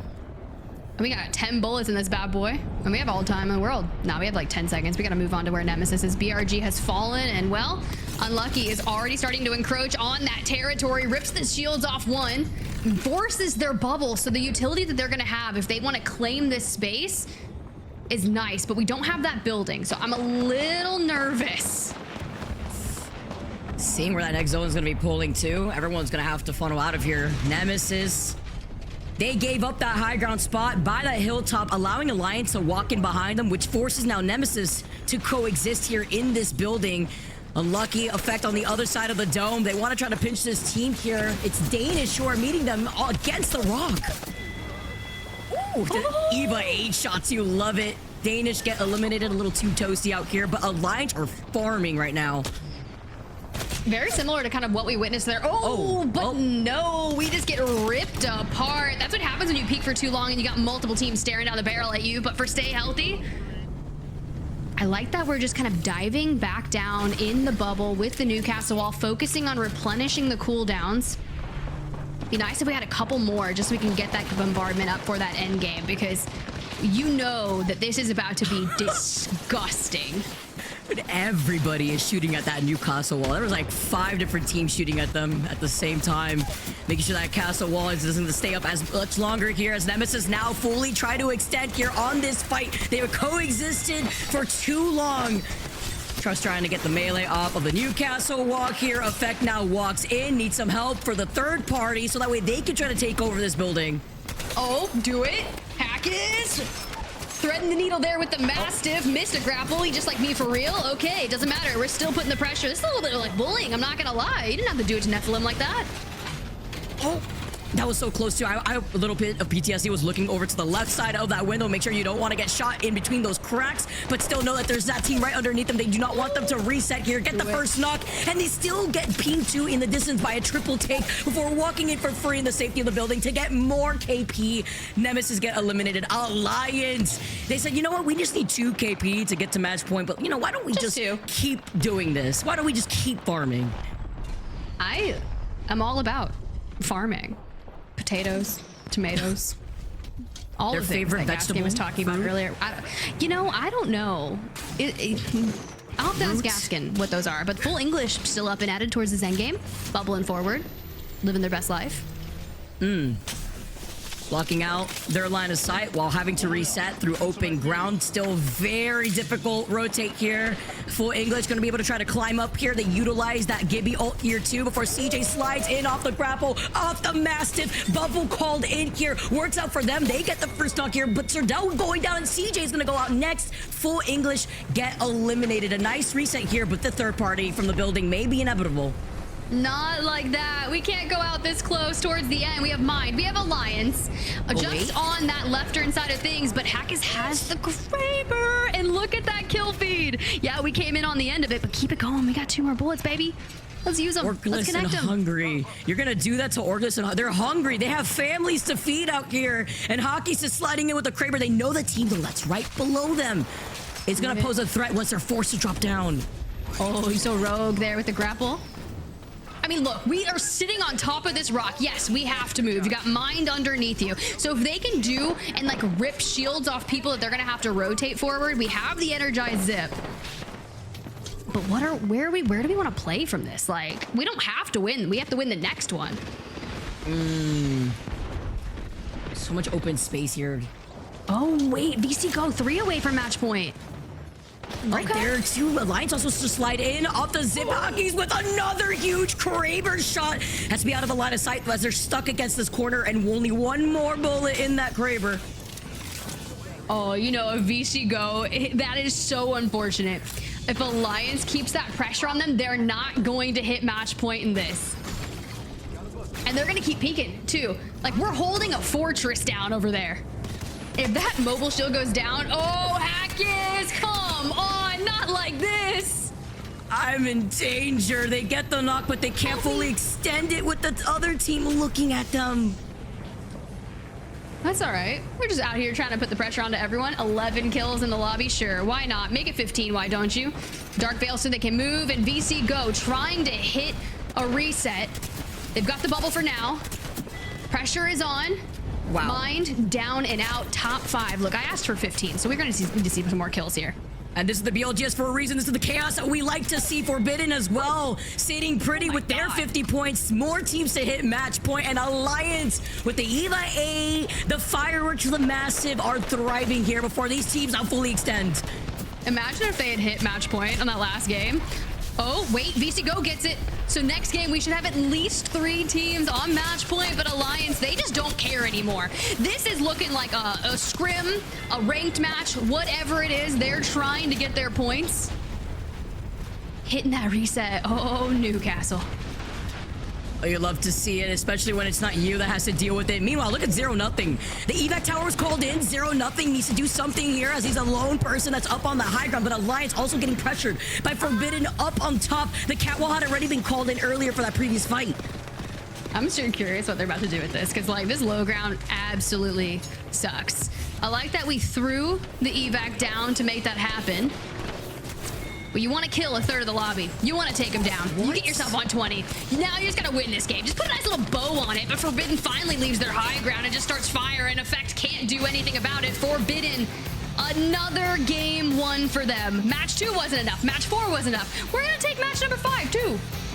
The 3-timers right here. Forbidden with the dub. That was crazy. Another patient display, by the way, from Forbidden before moving outside of those buildings, even peeking over that lip of that high ground platform. But can we talk about Alliance with what, like 19 kills that game? I mean, I said that they were farming, but that was when they had like 5 kills at that point, 20 kill game. But it was the fact that they were farming at the beginning, slowly ramping up that momentum. I talk about momentum a lot because in Apex, it's so important when you see teams start ramping up and they start feeling themselves. And Alliance is definitely one of those squads where when they are feeling themselves, I mean, they only needed like 2 kills to get to match point. They said, nah, don't worry, we'll just clean up, you know, more than half the lobby or so.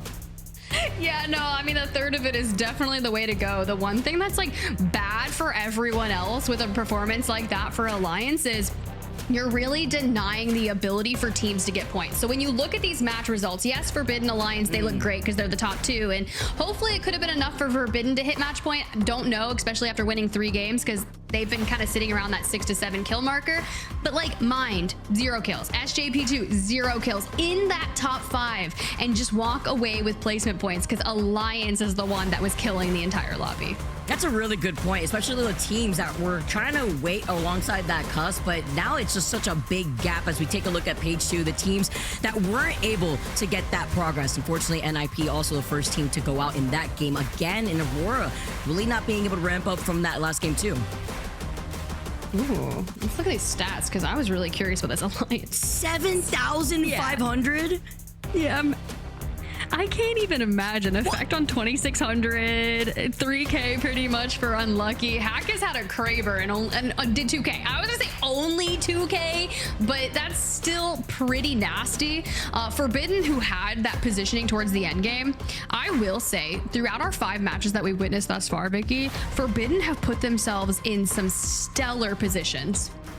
I definitely agree. I mean, even with that 4K damage, it's the fact that they've been able to rotate quickly to prevent a lot of these other teams. Like, they were sitting in that building when they saw an opportunity to maybe take a fight that was happening on their outskirts. I think it was with Full English, and they just stayed pretty. They just looked at the fight. They didn't go for a third party. They knew that there was no opportunity, and that was a great call from them, allowing them to take another win and take a look at our match point teams and then the gap between themselves and the Finland.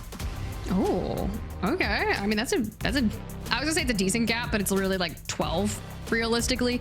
Aurora falls a couple spots, but now that we have to go into that next game with 4 potential teams that could end our BLGS EMEA regional finals, could it be Alliance? Will they decide to win a match today? Hopefully. It's coming, Tiff. It's literally right around the corner. I mean, if you keep playing like that, you're playing with like nothing to risk at that point. That's true. Okay, well, here, let's do something cool. I heard there's some really cool things going on in the future. I'm excited about it. Everyone loves Japan. Everyone loves BLGS champs. Let's go ahead and throw to some really fun things about it now.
probably one of the most iconic events of all time. Tickets flew, Dan, absolutely flew. They had to basically rearrange everything to get more tickets in. I couldn't be more excited, as you can probably tell. It's almost here, Dan. It's almost here. You ready? Oh, I can't wait. I think that it's going to be the best event ever. I think it's just shaping up to be that kind of event where there's so much excitement around it. The fans are going to be insane. The players are all buzzing for it as well. It couldn't come sooner. I'm going to be honest. I wish it was kind of here already, but we have to wait patiently. I'll be a good boy. It can be a Christmas present from Santa. It's very, very true. Even though, of course, Dan, it is at the end of January. But let's talk about what we've seen so far. I don't know who's giving you presents at the end of January, by the way. You got Christmas on. No, you can get your Christmas present at the end of December, but you might not be able to. Yeah, you know. Yeah, I'll give you that. Okay, fair enough. Let's look back on what we've seen and what a game it was from Alliance, by the way, in that previous game. Didn't quite get the win, but everything else went exactly to plan. A huge amount of KP for them. I mean, they were already on match point. They got the job done here, but now they find themselves with an opportunity to win this thing. And there's now 4 teams on match point. And I think the interesting thing for me, watching the games we've seen so far, is the 4 teams we have on match point have all won games, pretty much, or been dominating games. Alliance haven't managed to quite get over the line with one of those wins, but you know, it's been dominance from those top 4 teams. So you get the feeling that maybe this could be the game where we decide who's the BLGS champ.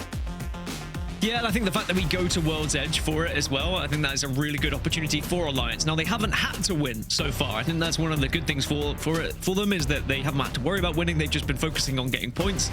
Now that they can win the entire thing, I think that their playstyle might change a little bit. Some of the aggression that you've seen where they're pushing for kills is not necessarily going to happen here in match 6. They are going to be dropping... where are they dropping on World's Edge? Let me take a little quick look. Yes, they are going to be down at Thermal.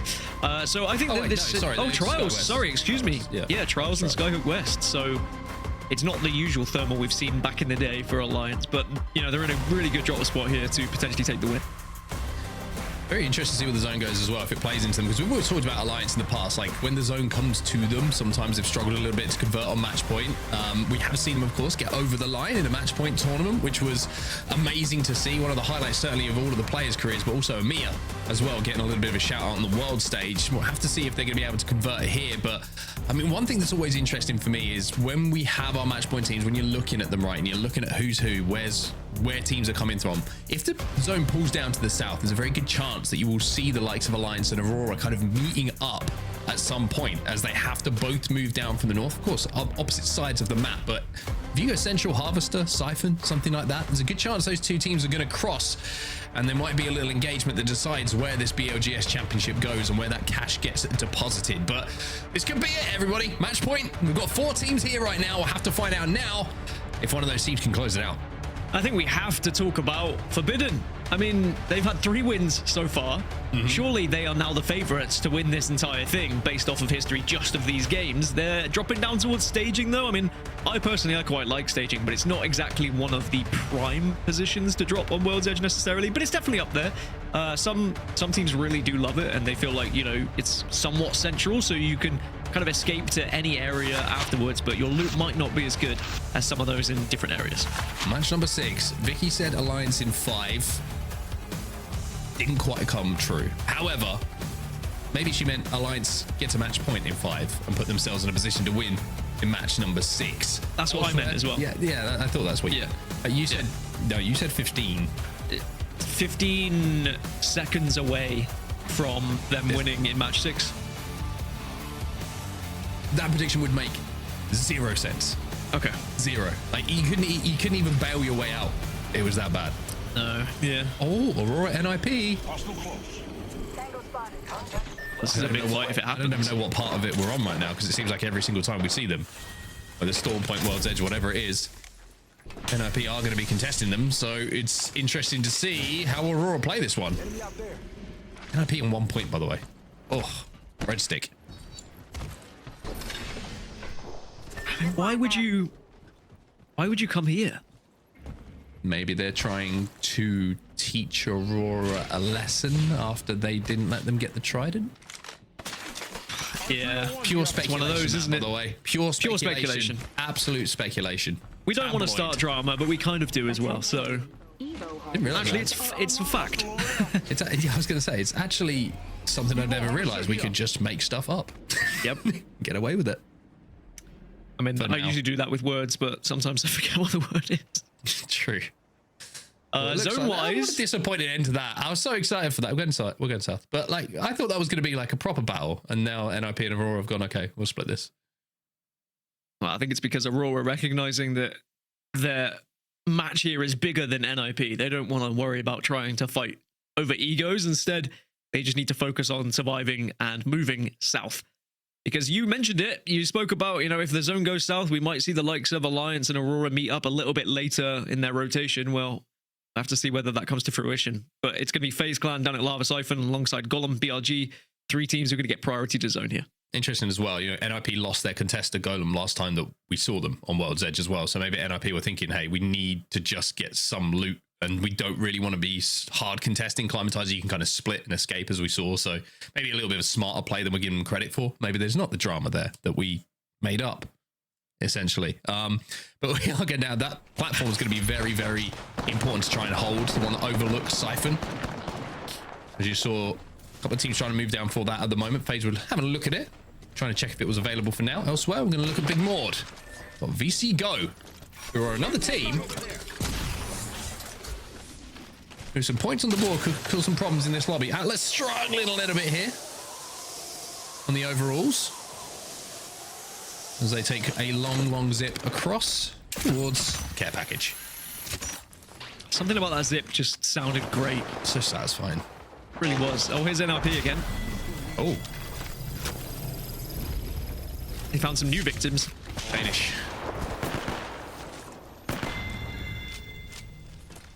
It's been a day for NIP, hasn't it? I mean, they'll be hoping for the miracle that this carries on for another 5-6 games and they can somehow get to match point and have a miraculous victory. But let's be honest, it's probably about a 1% chance. But if they have a couple of good games and it doesn't end now, of course you can bump yourself up into the prize pool. So there's we that go. to play for as well. There's always something to play for in these lobbies. We've got the Rampart back. G-Dolph's back on Rampart. Weapons ready. Enemy. G-Dolphin loves Rampart. Doesn't matter what season it is, whether Rampart's meta or not. Always finds a way into his legend selection.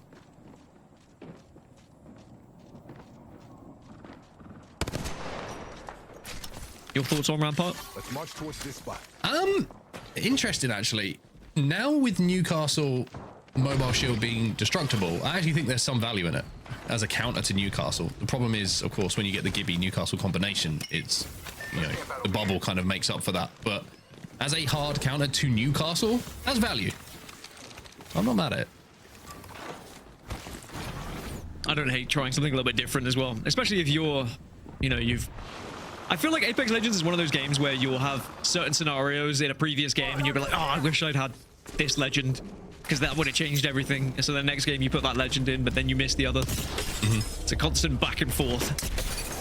Well, Aurora, one of our match point teams, get a little bit aggro, and it's going to be NIP now, maybe paying their earlier performance. I mean, the damage that we just saw from Warren with that Peacekeeper was absolutely ridiculous. Oh, However, Carlos now left on his own. Gets the shield break, though. This should be a finish, although he gets his shield broken back. This is a 1v1 that could decide this things. 1v2. Oh, Aurora are eliminated. And NIP, you mentioned how they needed a lifeline. Maybe a big fight against Aurora is what they need to get going. And that's an entirely different conversation about legend selection if you bring Lifeline into it. But yeah, NIP are... You know, they're certainly going to be ruining Aurora's chances of winning this entire thing. Aurora now have to hope that no one wins it so that they can get another stab at it in match 7. But that's going to be a little bit of a tough pill to swallow, I will say. I was going to go with tough pill to swallow there as well. You were? Just so you know, yeah. We were on the same wavelength. Yep. Tantalizingly close to saying it before Tantalizingly you were. close, yeah. Still on the same wavelength. All right, well, NIP, they've shooketh things up here a little bit. Now only 3 teams on match point still alive. And that's what they need to do. NIP, now realistically, right, if they want prize money, if they want to get towards the top end of the leaderboard, they need to almost hunt down these match point teams, take them out one by one, like a hit list, and then win themselves. Target over there. Nasky's got his next target. They did have a shield advantage here. I'm pretty sure that the team they're chasing is all blues, and that's going to be Danish. And it looks like they're certainly going to get one as Naski's going to drop. It's one shot. Oh, no. Oh, he's got to hit the health heals. He gets chunked. Where's the rest of NIP? Zane's trying to find his way towards this door. We'll be able to slide in now. They're playing this one safe, making sure that they use those numbers. There is another KP for them. They will secure it. Have to be careful on the health meds, though. One player from Danish, by the way, stayed as they hit that evac tower. Very interesting to see, going back into Climatize now, potentially to craft and get them back in the game, whereas the other player went out towards the vault tunnel. So it's only one KP for them, but it's another point, right? And now they're up to purple. So NIP, I mentioned a big momentum team. That one fight they won earlier, don't count them out just yet about having something to say a little bit later in this tournament. If we keep going. The NIP Revenge Tour, I'm all for it. It seems like they are out for blood at the moment.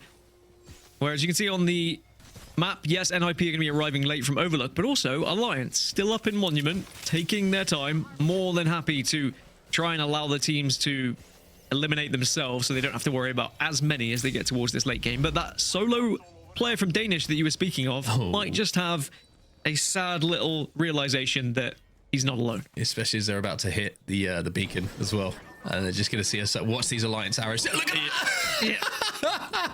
They hit the man scan and then they all just snap around. Hack is slightly quicker, of course, than Effect, and Unlucky has the ability to use the mouse, whereas the controller can only do so much. And he's dead. That's going to be the end of Danish. Anyway, another point for Alliance, but it's all about the win for Alliance. Points don't really matter for them at this point. We have 19 squads still standing in this lobby. Yeah, I think the good thing for Alliance is, typically if you're in this position, you're on match point. Points kind of still matter because you want to stay ahead of everyone just in case you don't win, because then you can still get, the upper side of that prize pool. But Alliance do have a pretty significant lead in terms of points over the other squads that are on match point, so less of a concern for them right now. But it could come into play a little bit later as Zidane just has a little bit of contact with the wall. A headbutt, some might say. I don't know if that was a deliberate attempt to but it doesn't look like it is. Zidane has made a mistake. Is he going to get away with it? That's the real question. And somehow he does. How did he get away with that one? By the way, I misspoke. Danish aren't eliminated. There's one player still left, and they've actually all just been rezzed over at Geyser, and NIP are about to fight them again because NIP are coming through the vault tunnel. Well, Danish split, sent two players either way to hope that one of them could bring everyone back. And as you mentioned, yeah, they're alive in Geyser, and NIP have got their sights on them yet again. The Danish should be able to escape this one. I think they've got enough distance between themselves and NIP. NIP trying to farm Danish. I respect it. There's worse things to farm. It's true. Oh, NIP are now hitting the evac tower, but it looks like they're trying to prioritize a rotate. Oh, don't poke this corner. Oh no, we are in trouble. Is this what it felt like when you were playing in BLGS? Yeah, and you walked around the corner. I was on the other side of this. Yeah. Needed 1 point, man. 1 point. Was it Nemesis? No. Did the team that killed you qualify for the finals? I would not reveal. Quite possibly. I will. I'll get it out of you before the day ends. I will. Here they go. Oh, I love this. Quablamo! This is all you, Dan. This has brought back haunting memories for me. Haunting memories. Sorry. Anyway, they do get that kill. They do get that knock. But now they've got to be careful. The team is just landing on the balcony. So a couple of cat Q's going to go down as they avoid the damage coming in from the onward from above. Everyone seems to chill. Oh, Alliance. Oh, Alliance in trouble again. Effects left on his own. Like you say, it's NIP who are going to have the bubble down. Might be able to get the reset here. NIP are quite literally running through this lobby, trying to kill off all the teams, but Effect still has something to say about it and will eliminate NIP. And Alliance survive. Hold up a minute. Effect, that was one of the biggest moments that could be in this entire tournament. Keeping Alliance alive, winning the 1v1, and getting his teammate back up as well. Now, Alliance have a chance. Nemesis, 29 points for them in the overalls at the moment. 8th place in the overall standings for them. But they've got to move as well, as we will be pulling out towards the lava between launch site and dome. So a very interesting and difficult zone for these teams to play. And for VCGO, I mean, one of our other teams that are on match point, of course. Golem just got eliminated in the kill feed as well, but VCGO down as a 2. Are their chances of winning this slowly dwindling away? Can they manage to craft that banner will be the real question. By the way, shout out to Andy Jackson. I love a full name gamer tag. I've always been a big supporter of full name gamer tags. Why were you trying to rebrand me to the Doombringer earlier then? Because you're not Dan Gaskin. You're Gaskin. My name is Daniel Gaskin, and then I'd be interested. You'd be in. Maybe that's the rebrand.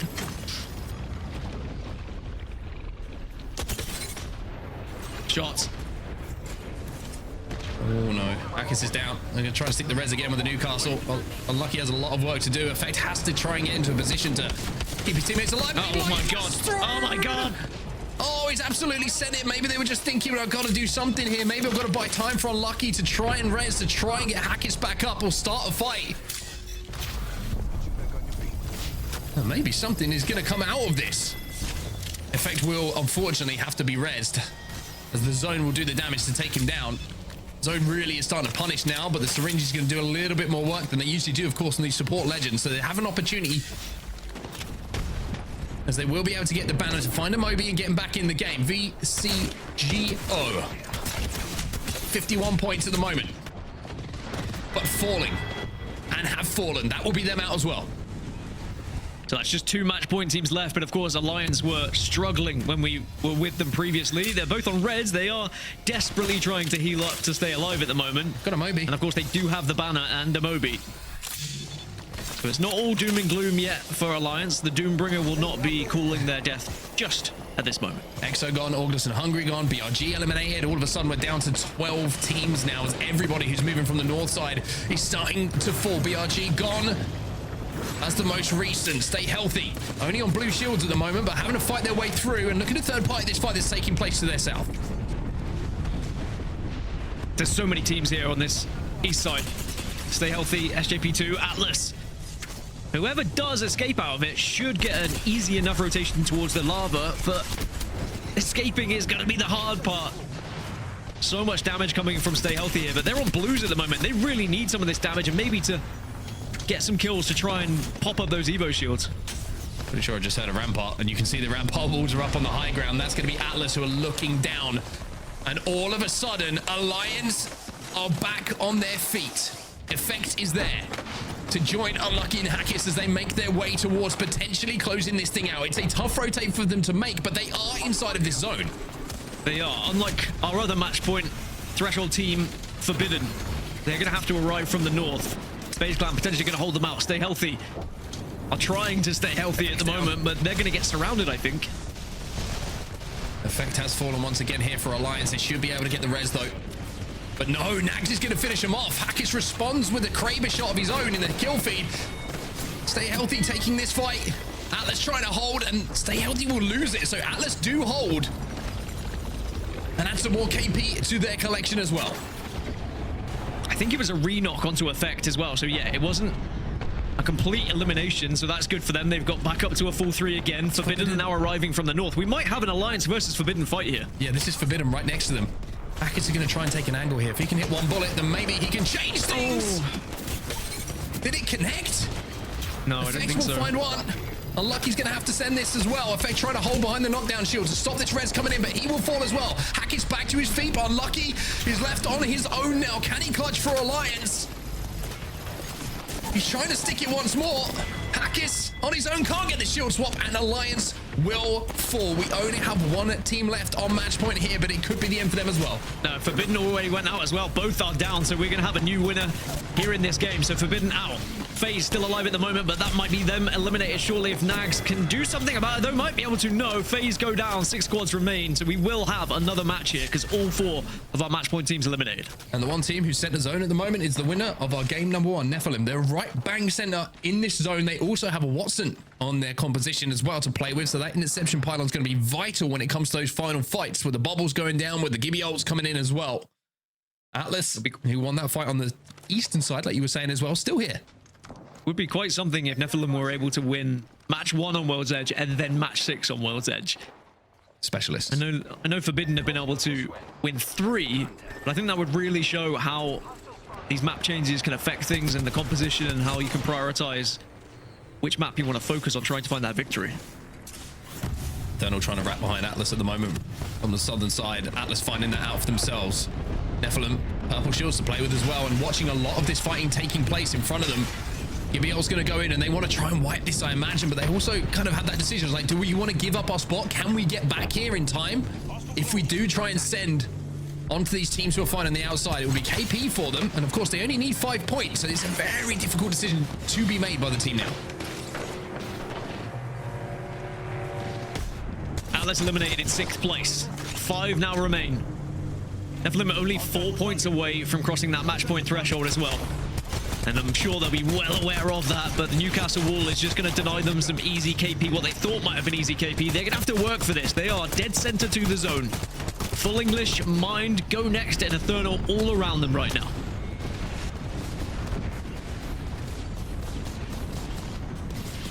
Shots coming in. Shakespeare's trying to stick the res here on the Newcastle as well. He's trying to use that knockdown, but that is a well-placed frag grenade. And when I say well-placed, I mean beautifully placed. Nephilim still alive. They only need 3 points now, and I'm telling you the heart rates will be going only one direction for these 3 players right now.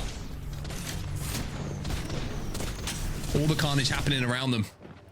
One team wipe, but they do have Go Next above them, and that's the worry for them at the moment. If they get poked and they get looked down upon, it's so difficult to fight from this angle. Yep. That's what they're finding out right now. So close to that match point threshold, but this might be ripped away right from under their nose. They really have to work together here and make sure they're focusing the same thing, but also be aware of their surroundings. Someone needs to be almost scouting at the same time to make sure they don't get walked up on from one of these corners.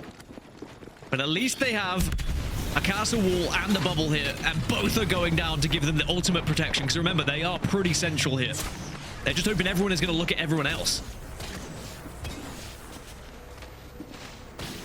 English trying to take a little bit of space on the outside of the zone, or the outer edge of the zone, I should say. Only 22 points for them at the moment, but a win here would certainly help. Move on a little bit further up those leaderboards.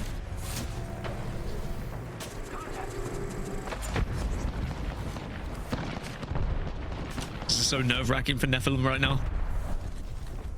You can see they're twitchy with their movements as well. They don't want to be static and get caught out by a grenade. As now Full English are pushing up. You can see there's going to be kills. Mine have been eliminated. Now Nephilim maybe can take advantage of this, and because there should be a push above them, but it will depend on whether they get dropped on here.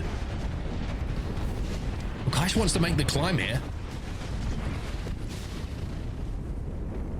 But instead, it looks like they're going to just wait and bide their time. They do have zone. I wonder if they were thinking about if they should have saved that next Newcastle wall. They obviously wanted the energized one down to avoid any of the grenades that would have come their way, but if they had it, they would be able to slide out and take a little bit more of the zone. Instead, it's going to be the bubble that has to be used, and that just leaves them vulnerable to Go Next, who are up on height here. Another bubble will go down as well, but this bubble's going to fall here for Nephilim. They only need 1 point, remember. 1 point to get onto match point.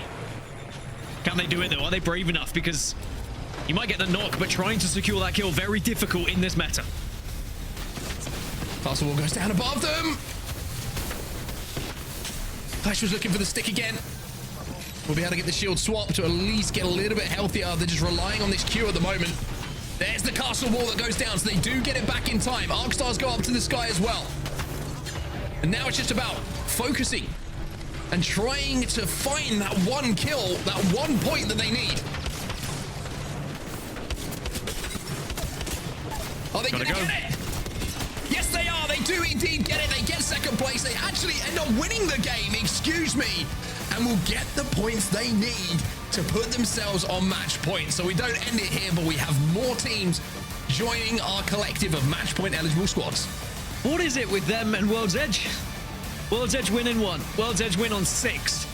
And good news, I think if the layout works out how I'm thinking it will in my head, World's Edge will be 7. Maybe. Or maybe it's not. I don't know. Maybe I'm not the best one to ask right here. I think it's Storm Point next. If you just repeat the 6, so does it not? No, it just goes Storm Point. So it's only E-District that gets the back-to-back. Okay, anyway, ignore me. It's still going to be 1 and 6. That is a great set of victories for them. And now they are going to be in the conversation of potentially winning this whole thing. Man, I bet if we had a listen in there for that end game, I bet as soon as they saw that win, it would have been, let's go, followed by, oh, because that must have been extremely stressful to be a part of there, but they navigated it so well. So easy in those situations where you only need 1 point to make a rash decision, right? As a player, like, I can get this 1 kill. I can send it and just get this 1 kill. But if you don't, all of a sudden the game is over and you have to find yourselves looking at 49 for the entirety of the next game, and everything kind of goes through your mind and what could have gone differently. But full English, excuse me, Flinglish. It's a colloquial way to say it in the UK. With some good points on the board as well. And I'm hearing in my ears, Dan, that you might have been right. Oh, that doesn't happen too often. It doesn't happen too often. So let's take a moment to really enjoy that. We are going to be on World's Edge again, which really does make things interesting. Yeah, it does. So it means that you get the back-to-back World's Edge. Great for Nephilim after only finding victories and what feels like only really finding points majority on World's Edge.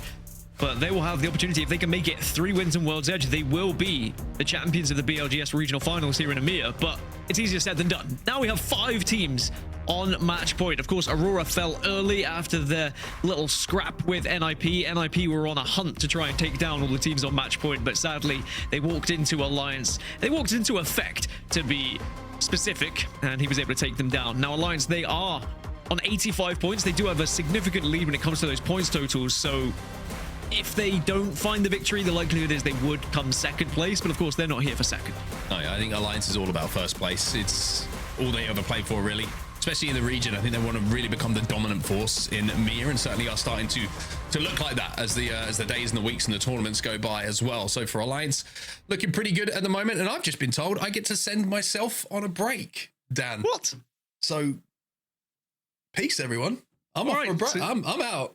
All right, see you later. Okay, where does he? Oh, thank God. At least I have someone here. I was worried. I thought Mark was just leaving me to my own devices, but at least I have you two. Thank you. Thanks, Tiff.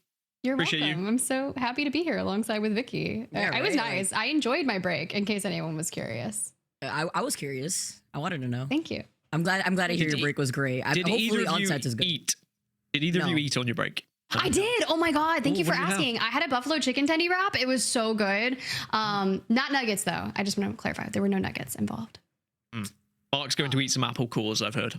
At least you ate your vegetables, Tiff. No, there were no vegetables, ma'am. That was I guess, sure. You're right. Yeah, if you're classifying the tendy, so let's go ahead and do that. But here's the cool part is we've already had so many matches. I don't know what number we're on. I think we just surpassed 6, so that's super sick. And we have 5 teams on match point, which means let's break things down and talk about what we've been seeing at the BLGS EMEA regional finals. And quite frankly, we're not going to bring on Set back because that would be a really short break for him, which would be chaotic in the event of things. So we're going to bring in someone different. So hey, let's get Jayhawk in here. I think he would be cool to talk to. He knows a lot about Apex, I think. Whoa, what's up, dude? What's up? I'm a little jealous for the backgrounds we got going on here. Vicky chilling in the hot tub. Yeah, I know, right? They said no hot tub. It's fine, just ignore mine. So we had to do it a little differently. But you know, I don't know how and then you got the Tiff out here. Yeah, so I'm actually a creep, and I've been throwing people for a loop in chat all day. Like, I just showed up to Hal's house this morning. This is definitely not a green screen. I don't know where Hal lives, but I am now broadcasting from his office. Well, congratulations. You're in Austin, Texas. I'm in Austin. I could drive down. I don't know where Hal lives either, but maybe I can you get should. Come on, get in text. here. You can send me the address. There's some room. Yeah, I got you. All right. Well, I mean, we realistically did not bring you here to talk about Hal's office. I just want to make that very clear. We want to talk about champs, Sapporo, Japan, some cool things happening over there. Yeah, I'm super excited. I don't know if I get to go, but hopefully, fingers crossed, I can make it because Japan is kind of a dream location. I agree. I think it would be really cool, especially. Do you have any kind of insight on how you think it's going to go given the support legend meta chaos? I mean, we'll see if this is still the meta because I think the next season comes out early January. But if it is, I mean, it's hard pressed to say that Alliance doesn't take it as of right now. I mean, first at EWC, second at Split 2 playoffs. They're absolutely dominating right now. I don't know. Alliance is looking pretty strong. Ooh, okay. I mean, look, they are pretty dominant, but they got to hit that EMEA regional finals win for the BLGS first. Let's start there, and then we'll move on. I'm going to kick it over to a match rewind. Maybe you can walk us through what you've been seeing. I know you were kind of lurking in the back watching this. Yeah, absolutely.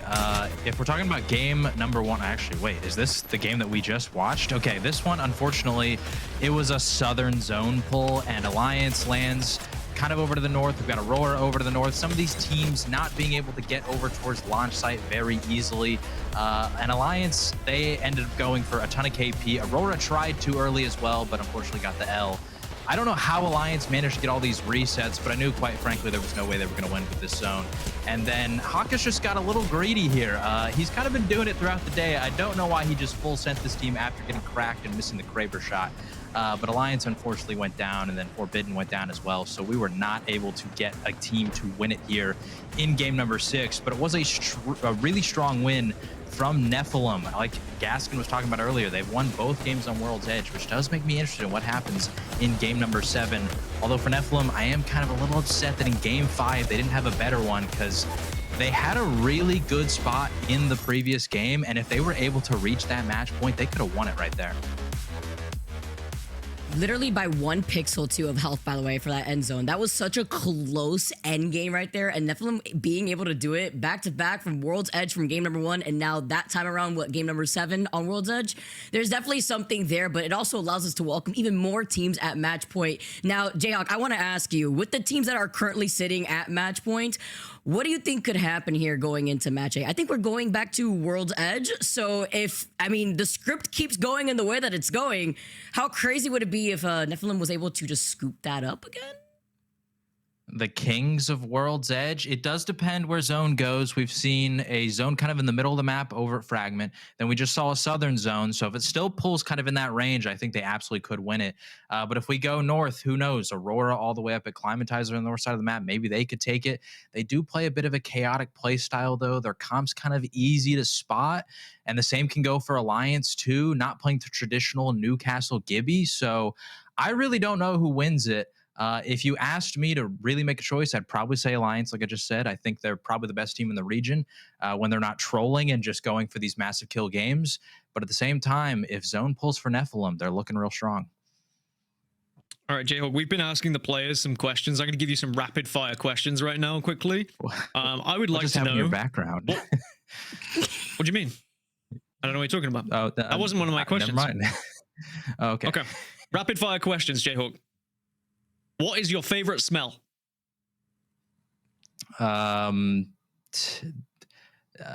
smell of Nicewig's bed. I don't know. Wow. Okay. I mean, that's an interesting one. We'll have to ask. What does that smell like? Yeah. What did he say? It's a very pungent smell, but it's one that's familiar to me. So I hold it close to the heart. Okay, nice. Okay, I wasn't expecting that one. It's kind of threw me off, but I respect that answer. Obviously, Jayhawk, we joke, but you are one of the best to break down action in Apex Legends. You're even better than I am, and I'm not very good, but you are really good. We love you doing it, so can you break down some of the action that we had throughout matches 4 and 6? Maybe for some of the people who didn't get to see the action like you did. Yeah, game number 4, we've got that E District game. Aurora went pretty big. Alliance almost hit match point in this one, but they came just 2 points short. And so those are the two teams that were very close to hitting the match point. Like we said, Aurora was able to. But it turned out Forbidden was able to get the win, and they've been looking really strong throughout the day. Shout out those boys. 0-0, a veteran of the scene. Slab, too, previously with Go Next. A lot of LAN experience. One of the up-and-coming controller players back in the day. Kind of a veteran at this point. They were able to get a really big win and showed the power of the Gibby Newcastle bubble and then wall to just slowly make your way into the end zone and get the win. Then we go into game number 5. This one, another Forbidden win. We go back to back. This is that Jurassic pull I was talking about earlier, where Alliance, maybe if they got those 2 points earlier in that E District game, they could have actually pulled out on top here. They only needed 2 points in this one, so after that, they were just playing for a ton of points to rack up as many as they possibly could to guarantee themselves a potential second place if they can't close it out. But honestly, I do think that if they were able to get the 2 points in that E District game, maybe they play this one a little more safe and were able to get the win instead of going for the 20 points. But Forbidden was able to close it out, like you see right here, just holding that height. All the teams in the low ground just have to sit there and wait as Forbidden drops down and is able to close it out with the back-to-back dubs, then hitting match point. And then we go into the game number 6 that we just saw. Like I said, kind of an unfortunate zone pull for all the teams that were landing on the north side, all of the match point teams. One of those launch site pulls that's really tough to get into if you don't land on the far south side. Go next with a chance, but we get that win from, once again, Nephilim, the kings of World's Edge.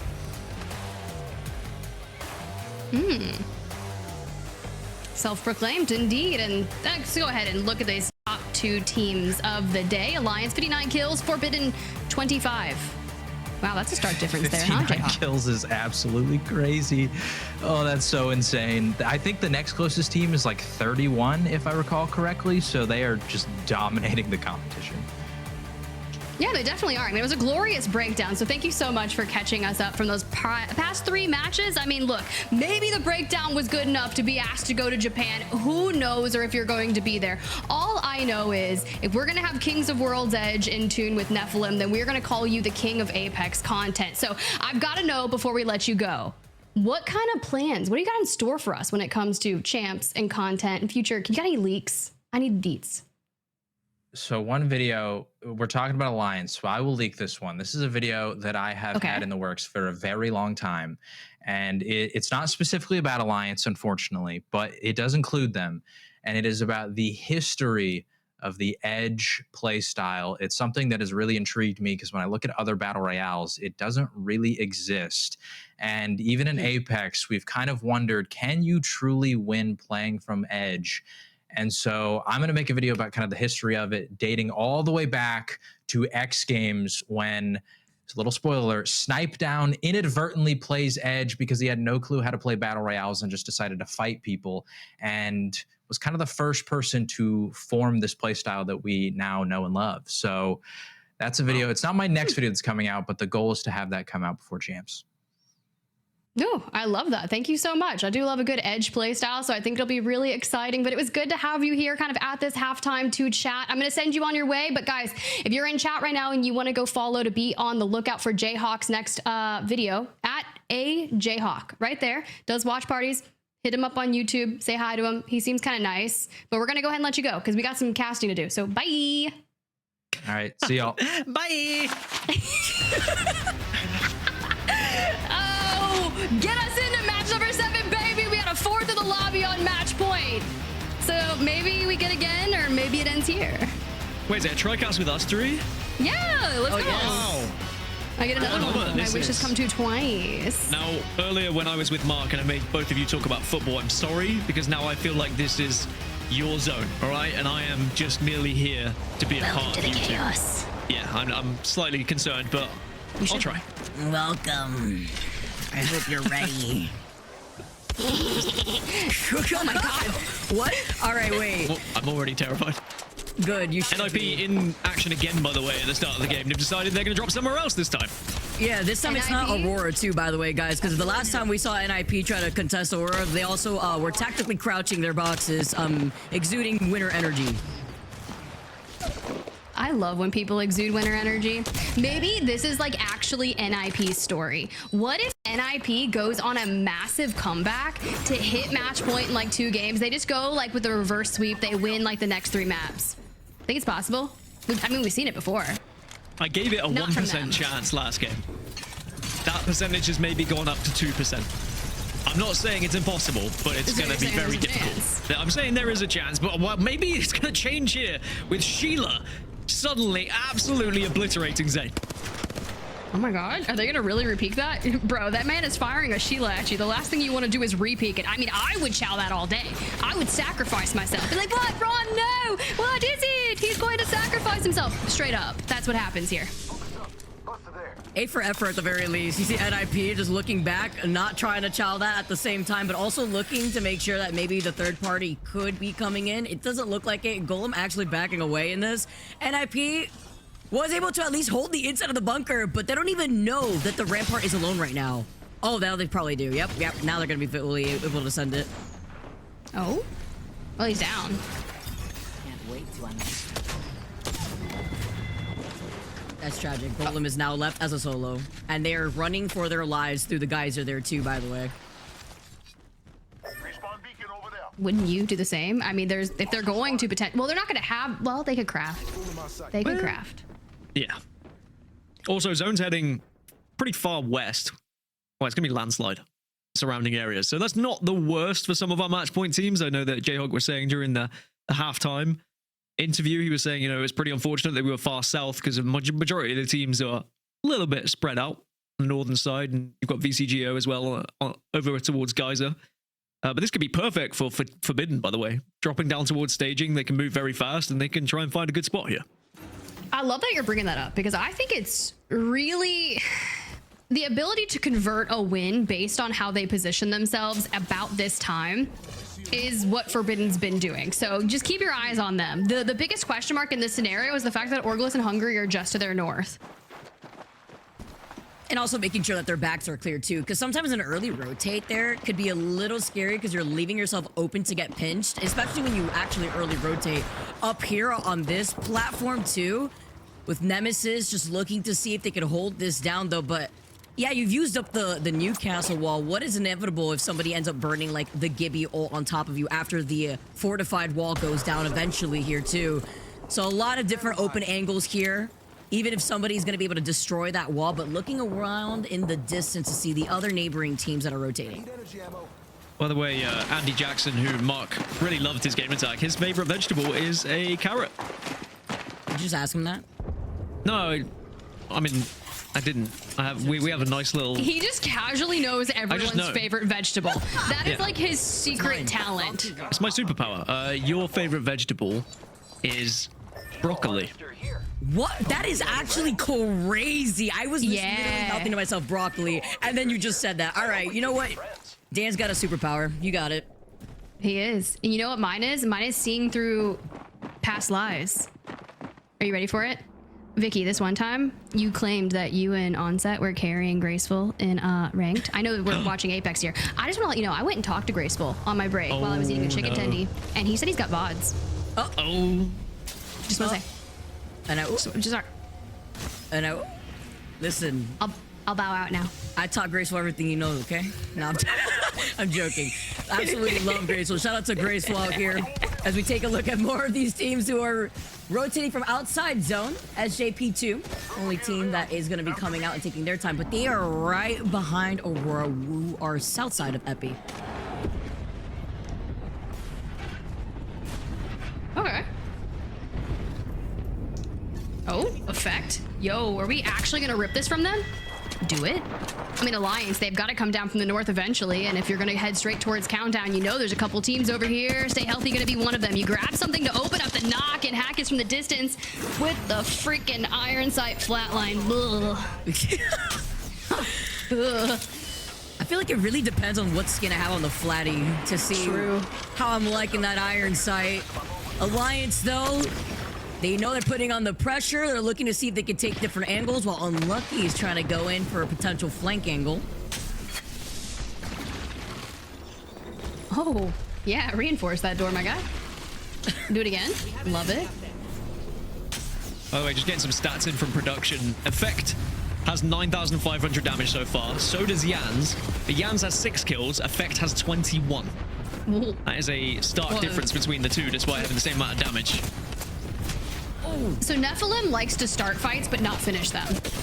Unless it's on World's Edge. Oh my god, wait a second. Hackus, you need to stay alive here, dude. You're like 5 HP. This is important. Oh, no, the line's down.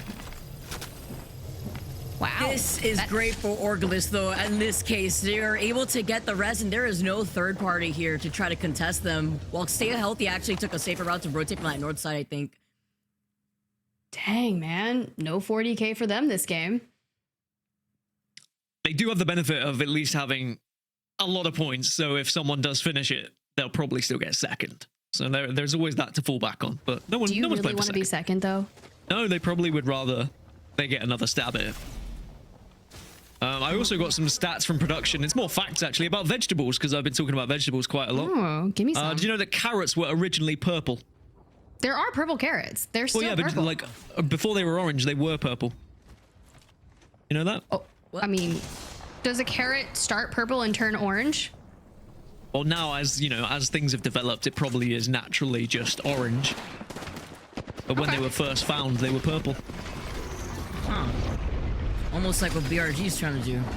Make him look purple with the third party right behind him. Bizarre gets away. I'm more fascinated at the fact that not only did they just fully sent it like this from right behind them, but NIP Oh, actually. please hit. Okay, well Please you do don't. it. Okay, you don't want to Come miss on. those. Oh, stop it. Oh, Zane, you scared me a little bit. Those massive shots were a little sus.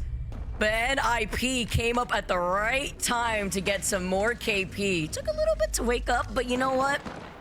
Absolutely waking up a little late is worth it as we see more teams fighting outside the zone here. Okay, yeah, let's hit more bubble fights. I'm okay with it. Not necessarily like uncanny from what we've witnessed. Fair. Vicky, Yes. you know you said your favorite vegetable was broccoli. Yes. Did you know it contains more protein than steak? Why does that seem like a lie? It's a Honestly, fact. no wonder. I'll tie up my hair to eat some broccoli too. Just like the way I mess up that T-bone steak. Oh man, you know, the one fact that I never knew about though is apparently holding bread in your mouth while cutting onions can stop tears. All right, just in case you guys didn't know. I didn't know that. I've actually never done that. Like, does it have to be like in my mouth, or like just like, do I just have to like hold a piece of white bread like on the outskirts, or does it need to be like on the inside? I guess like in your mouth. Maybe cover your nose a little bit with the bread while it's also in your mouth. I am suffocated. How did she die? She suffocated by bread. But we did get sliced onions and she didn't cry, so there we are. Oh wait, Aurora. Okay, throw that bubble down. Isolate yourself out here in the north. Okay. We're throwing a lot of utility down. We are expending cooldowns for days, so hopefully something cool happens from this.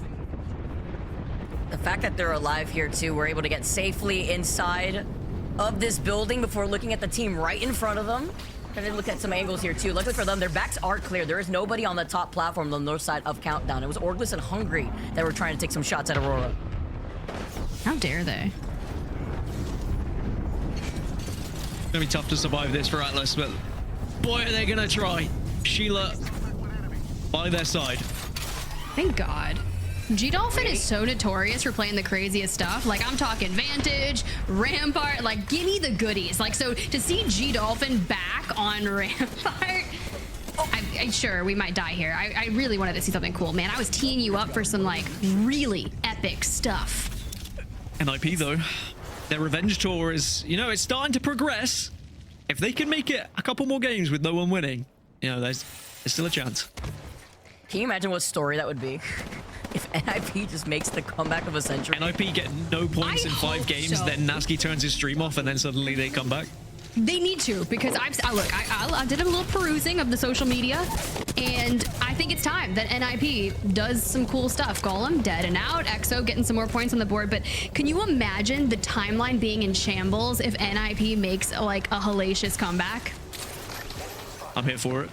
Like I said, I think it's going to be someone in 15 games, so maybe it's NIP. Haters and I thought it was shambles. 15 seconds. No, that's just speculation. I think Onset made that up. Oh, okay, Yeah. okay. I think I heard him say it too. Yeah.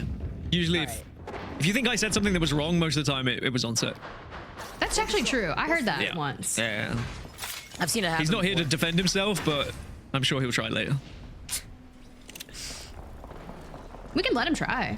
I mean, I've got plenty more facts about vegetables as well, so I'll throw them down a little bit later. Oh. Because at the moment, I want to see how Aurora escaped this run. Remember, they're one of our match point teams. So is Nephilim on the other side.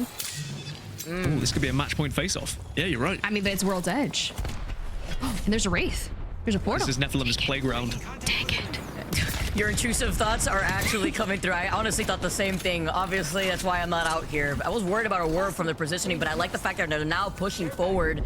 Playing off that slight low ground, though, could be detrimental, knowing where that circle's gonna be pulling. Go next, though, in a lot of trouble. Haruka goes down, and they get eliminated. EXO with that reset. Oh, Tyler down, out. K-Swinny still alive from the other side of things, and it's okay because NIP, they are going for it. Nasky down, but that's all right. When your Newcastle's still up, it's like you've got 500 lives, but okay, no more lives. Isn't Zane the one who clutched on land that killed like a ton of people with his like gun, not doing really crazy stuff? He was just like on point and a Zane clutch. Yup. Proven the He was worth? actually Okay. insane. He was what I thought. insane in that clip. Now you see not missing out on some of those nemesis shots. That was pretty nice here, as he's gonna be able to get also the reset. Okay. Do we get the reset? Because no one's around them. They've isolated themselves on the southwest side. Are we? Right, and not dying like in front. It's the energized that was zip. a great. That was an energized zip and a really good smoke too, right there in front of them. So that way they weren't able to take some shots while they're in the middle of their phase. Okay. So brazen. So Aurora. Oh, the double bub. This is a bubble dance. Is it like the tango? You can really dance. You said the cha-cha slide. Now the dango. The Dango. I wouldn't want to see that dance. The bus and bub. Where does Dan go? That's the real question. The Dan to Dan. Also, both of them just, Dun, dun, dun. they were dancing, but then they just went separate ways. Dun, dun, dun, dun, dun, dun. Dun dun dun dun dun dun. Oh, Full English though are gonna be able to make the push here just to reposition. They see one survivor, whole team actually just hiding up behind them. They may actually just be a duo. Yeah, it's just a duo here, but they lose out on Surdell. It's a 2v2 here, but in the distance, the shots from afar actually helped them out. And here comes Danish. Danish are dangerously close to hitting 50. I think we could have a couple more teams joining them. You can see Eternal also not so far away. Forbidden, obviously already on match point. They've already won 3 today. Can they make it 4 to try and be the BLGS EMEA Regional Final champions? I'd love to see a team like Forbidden win it, I'm going to be honest. That would be They've wild, been actually. excellent today. I mean, I think that the beautiful thing about the BLGS is anyone was able to compete in it. That's true. Even Onset, we heard about it a lot today. Even, yeah, he was there. He actually, did you know he competed with one of my ex-teammates from Halo? Fun fact. Sniped that from you without Fun fact. telling you? Yep. Oh, Wow, imagine. Oh, Be whoa, your look at own this. sometimes. Look at this. We got the bubble ahead of it. Dome. Wait, can we Forbidden get in a zero little back bit of up? trouble. Oh, look at that bub fight. That looks scary. I'm nervous. And Forbidden are down and out, and that's another one of our match point teams. Is that my fault? I feel like that's my fault. That's a caster curse. Everything's your fault.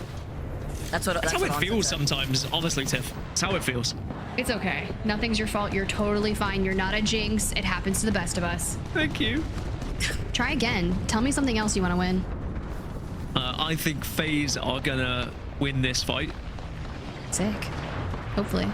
Sick. August and Hungry eliminated in 11th.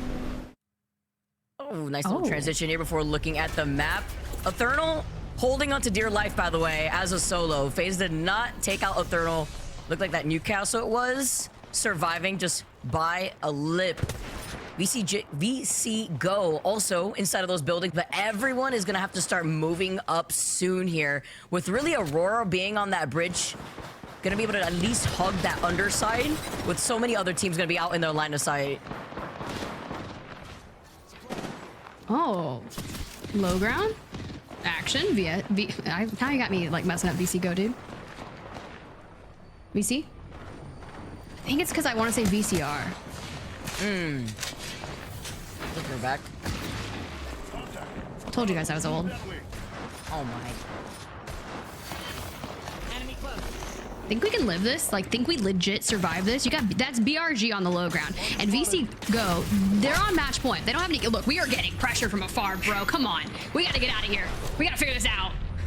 You asked if they could survive this. I mean, just even poking a toe out without having to use the dome immediately gets burned. And look at the coexisting here too, right underneath the bridge. Aurora just hanging out right on top of this other team here. Oh. That's SJP2. Niflheim is also able to survive behind the Newcastle wall. Yeah, break that wall. I love that for you. Look, I mean, we have Dan Gaskin, the one-time color commentator of the year, for his beautiful work. I need some analysis on this because we got 10 teams left.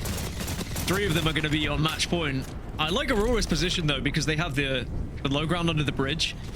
But Nephilim, in the way they've been dominating space on the northern side, if they can kill Mind, they have a real good opportunity of winning this entire thing. As there's one of our match point teams eliminated, down to 9 squads.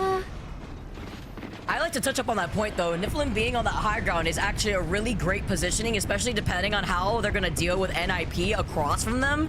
With so many other squads playing off that low ground though, they need to fully set. They are gonna actually decide to do that right now through the zip line. You see the gimme bubble called in too. Oh, Neff, no. We gotta stay up. Get back up. Come on.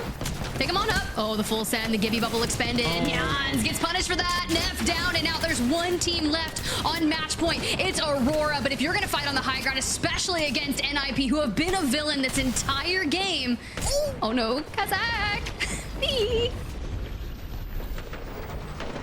We may not find a winner. It was looking likely with 3 squads out of 9, but suddenly 2 of them go down. Aurora now weak. And actually, Danish on the high ground here. They could really be a thorn in the side to Aurora. Oh, but hear me out. We got a banner. We've got the banner.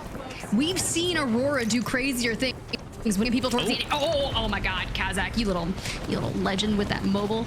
Let everyone else fight, and just like no one look over here. Mind your own business. This is it's gonna be whether Danish match. drop on it. If Danish see it, they might drop on it.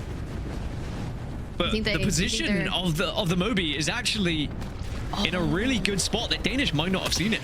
Hold on. It's fantastic, and Danish is going to try to look to see if they can get the last 2 KP that they need to also be at match point at this time. So their priorities are somewhere else while they look at the bombardment just ringing in the air. Oh, Oiren back on in with 10 flesh to spare, but that's that pressure we were talking about. But they have Danish above them. They're not going to full send down because they're not on match point yet. They need 2 points. So we're not throwing that away, but the ring, we get the bat off and we still fall because the health goes low. It's okay. They'll get them back on their feet. I am not worried about it, but Danish does hit match point here. Oh, this Wraith that's still alive, by the way. All right, as I said, that might get eliminated. Soul Wraith in the lobby. Missy's going to be able to try to get that shield swap right there, too. Aurora's still alive, was able to get the res, by the way.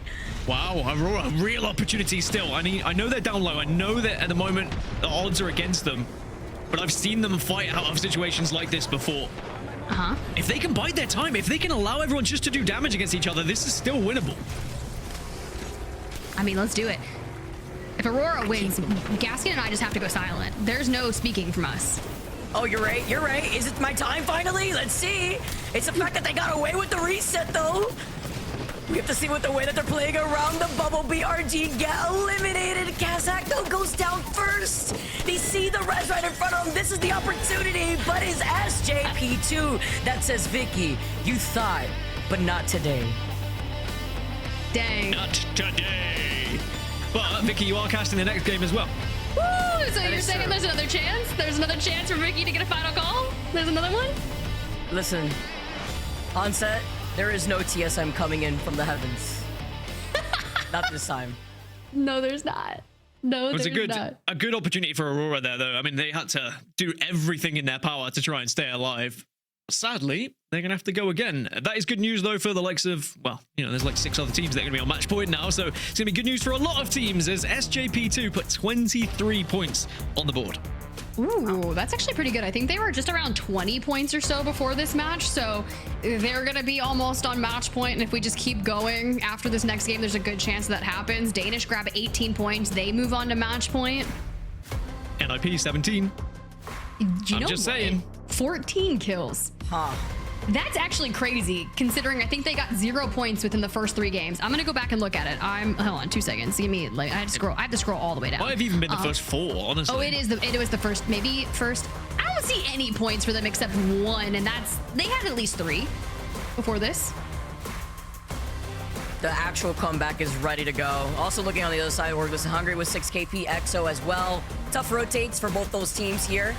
But I love the fact that we get some more Apex to play here in the BLGS, guys. I mean, this is the type of chaos we were expecting. What did Dan say? 15 games? 6K damage from Danish. Okay.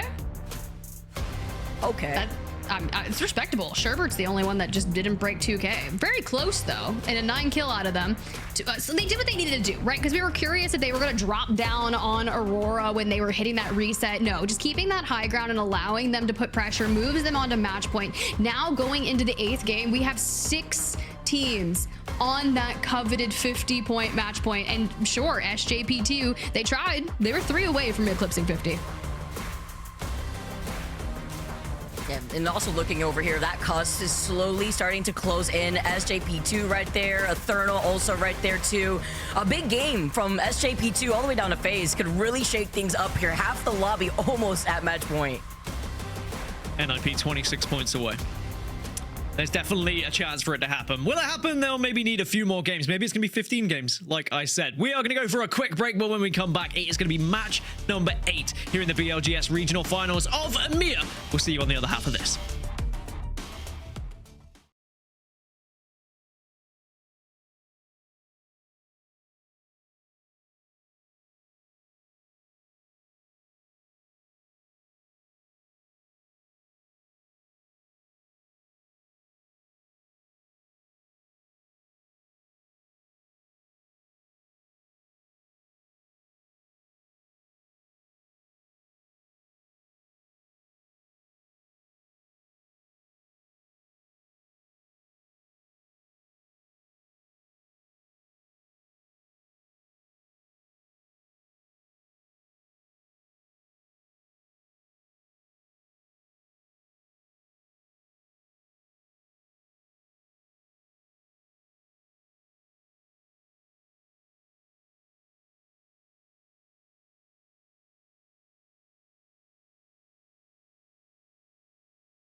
Back, everyone. We are going on to match number 8, and I don't know who signed off on this. They may regret it later, but it is going to be myself and Onset to take you guys through the action.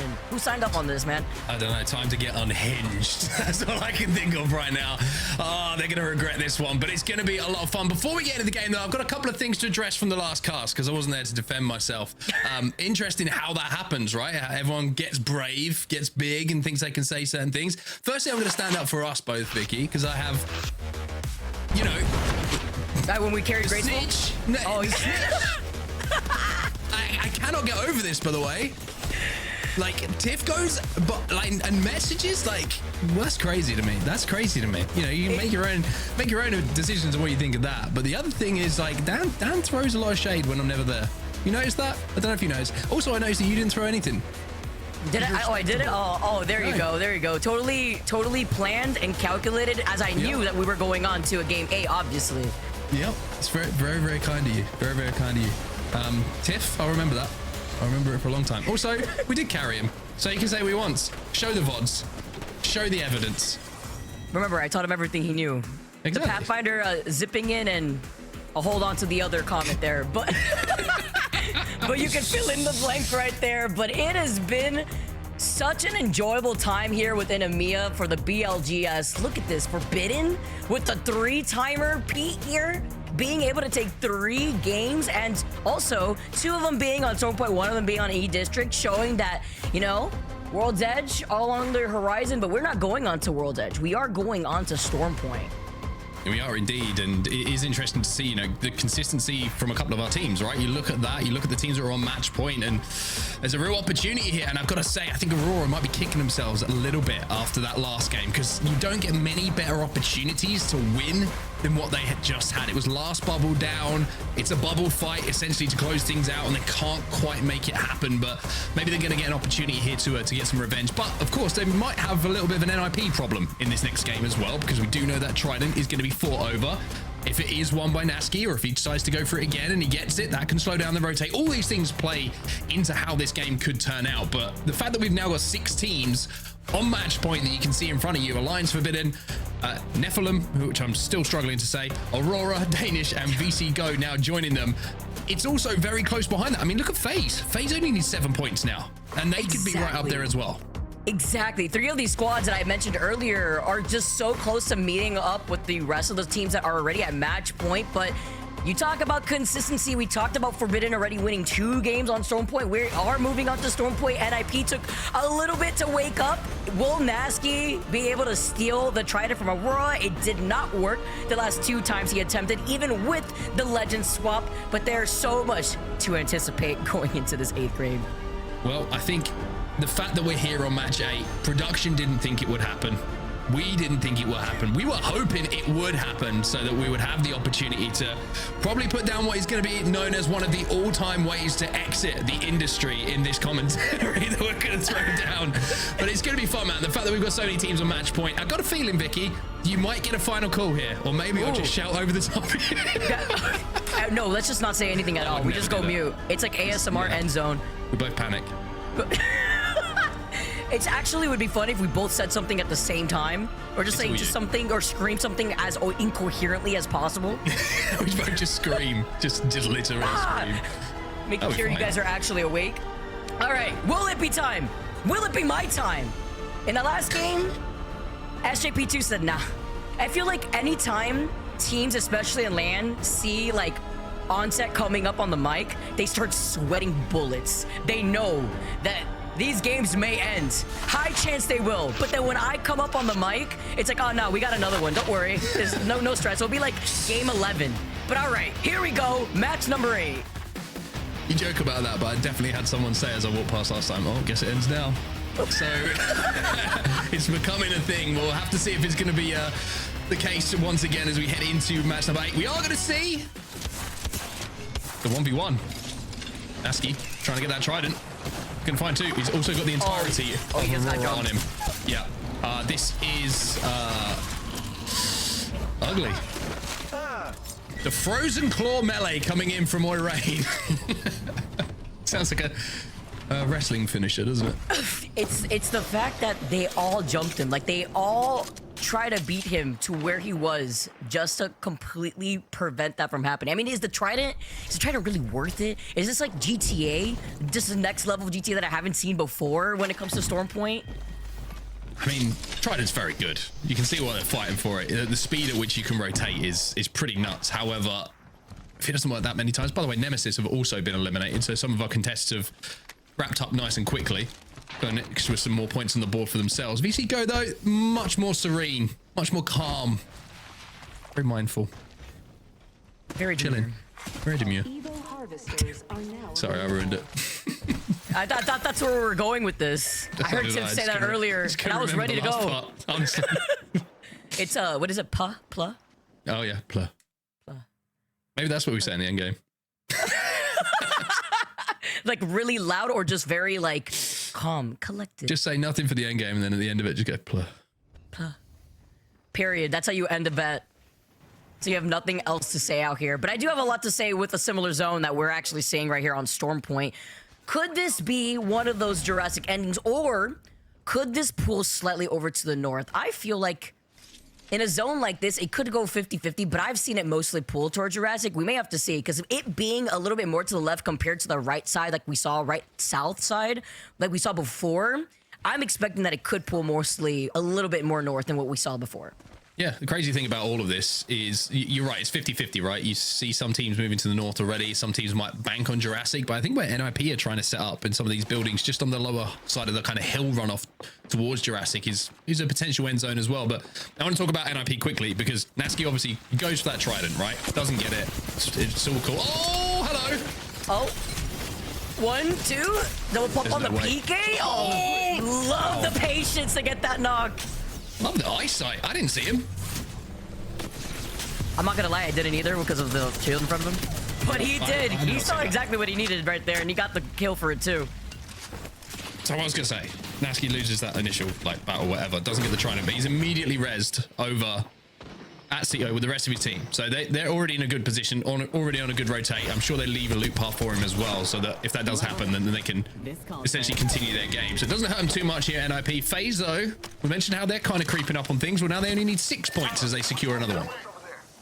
Literally right there on that cusp, being able to get that KP puts them just a tad bit closer. Also like to note that NIP didn't get immediately third-partied off of that res. Oh, I like that. The repositioning from the gravity cannon. Get down, Mr. President. I love Newcastle. He's literally like the Captain America that we needed in this game. He just feels so good. There is nothing funnier than seeing like the max distance Newcastle are when you're like not engaged in that fight and you just look to your left, you're like, what is that? And you just this Newcastle flying across your screen. You're like, okay, cool. All right, I'll see where this is going. But VC Go, important thing for them is they've got No back in the game because they are on match point and it's very difficult to win full stop in this meta. I think being consistent in the wins is something that's actually impressed me today because I feel like, especially with bubble end games and that kind of stuff, like being consistent in those end games is tough.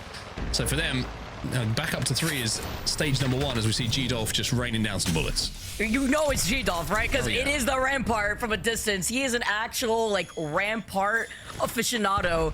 And the double arc star, as Phoenix is trying to just recover just a little bit, he pops the shield cell, but just preventing them from trying to take that zip off of just getting that crack. They didn't get that knock off of it, which is the most important thing.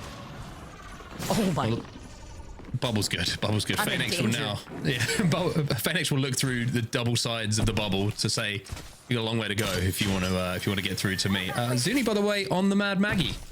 A little bit of a change up. Some say somewhat of a counter to Newcastle as well. Now that the mobile shield can be broken. Have to see. We've got like a strong counter Newcastle and counter Gibby comp actually being run here. Think about it, like the riot drill with the bubbles, riot drill with the mobile shield. That's true, actually. I've seen this in my games, and it works fantastic because you also buy so much space, and then because you could, yeah, like you said, you could destroy the Newcastle barrier. You can now use that with the Sheila. See how that's going to work out for them because it could also be very niche, where other teams are going to be able to take advantage depending on that comp. But let's see with Orcless and Hungry. Oh, it just says, I'm out of there. I just dipped on the trident just so that way he can get out of their line of sight and recover. Yeah, that's my Uber driver when he gets a better offer of a fare just as he's arriving and he's like, you know, screw this guy, I'm out of here. I'm going to pick this guy up instead. Understandable.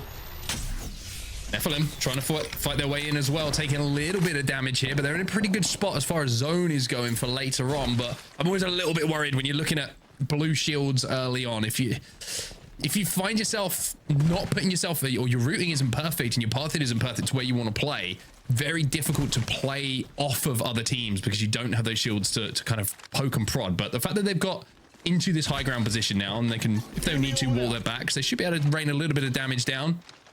And they should, with only 400 Evo being needed, get up to purple towards that end game. Gonna be able to at least get some of those pokes. And I also like their loot. I mean, you're talking about the purple shotgun bolt here for Jans. I did see a gold heavy mag too in one of their hands. So gonna be able to get some nice loot. Look what's happening around before trying to maintain that height here while looking at other teams who are making their rotate.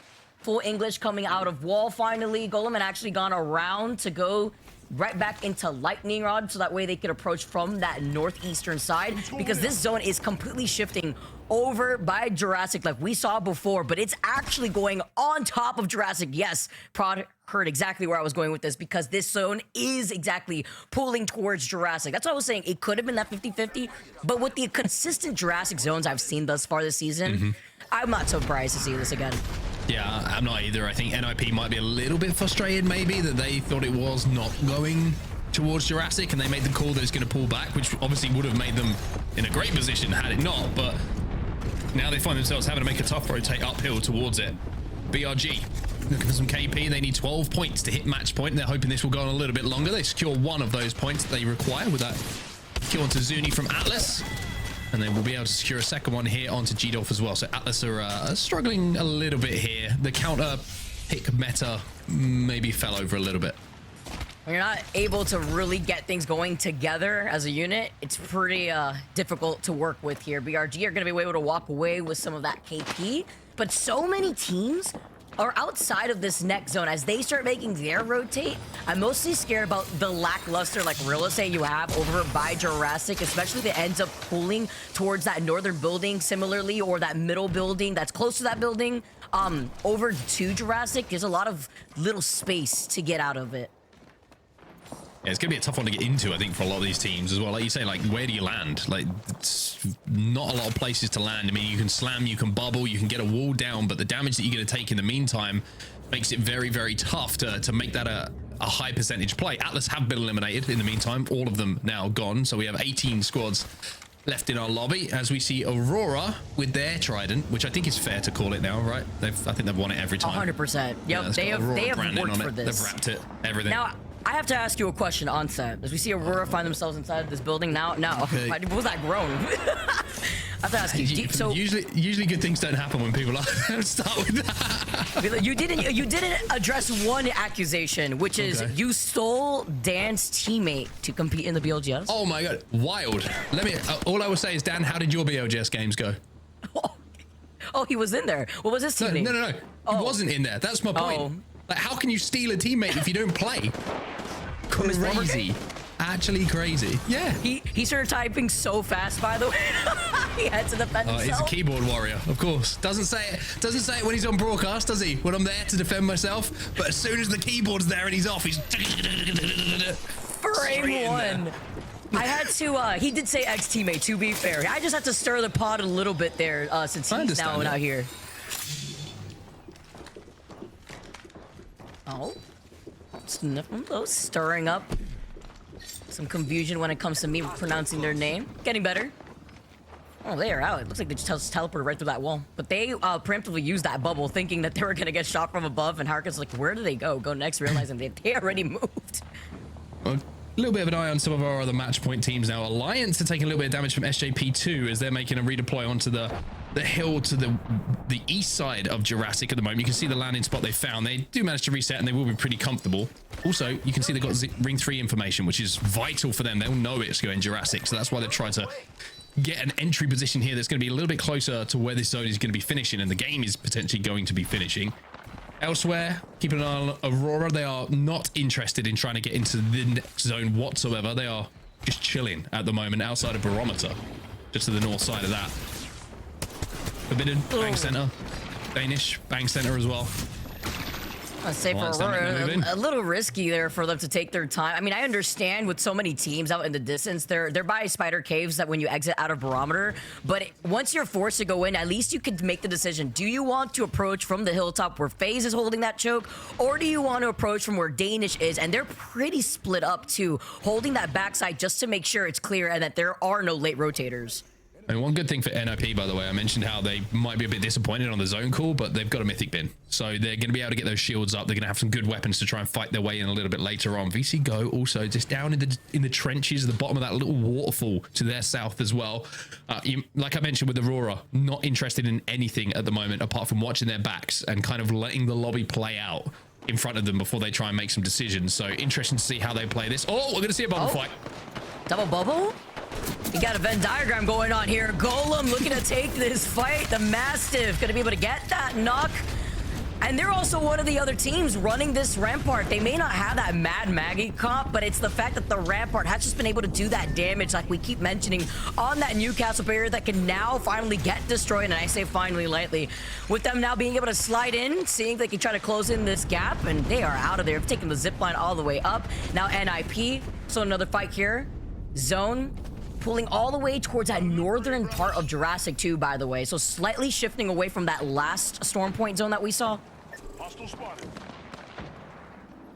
August and Hungary were taken down by NIP. I think one member might have escaped, if I wasn't mistaken. Maybe complete, if I saw that right. I'm pretty sure that was the case. VC Go, another match point team, by the way. They're playing a very low profile game at the moment. They know that there's people around them, and I think they didn't want to show any presence. They were hoping that teams would be fighting around them and they could move in on it, but those nades just entered the bubble. August and Hungary have been eliminated. Now the final player will taken down, as will VC Go. So one of our match point teams now falls. Let's Go next. We'll pick up those points. Needed here. Also, just cannot believe Aurora's been able to get away with so many of these Trident moves. Nephilim also were able to get that knock here, looking to see if they could try to capitalize, but backing away, just holding onto this high ground instead, are going to be able to try to gatekeep some of these teams.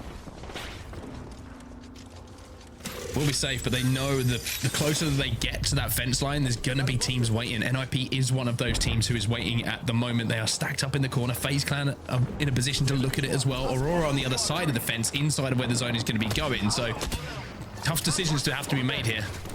Looks like Nephilim want to clear out this side before they try and move forward, but the zone is going to be a problem for them now. Look at it. Every fight they're going to have to take, they're going to be chipped away at those health meds, and they've decided it's time to try and send it here.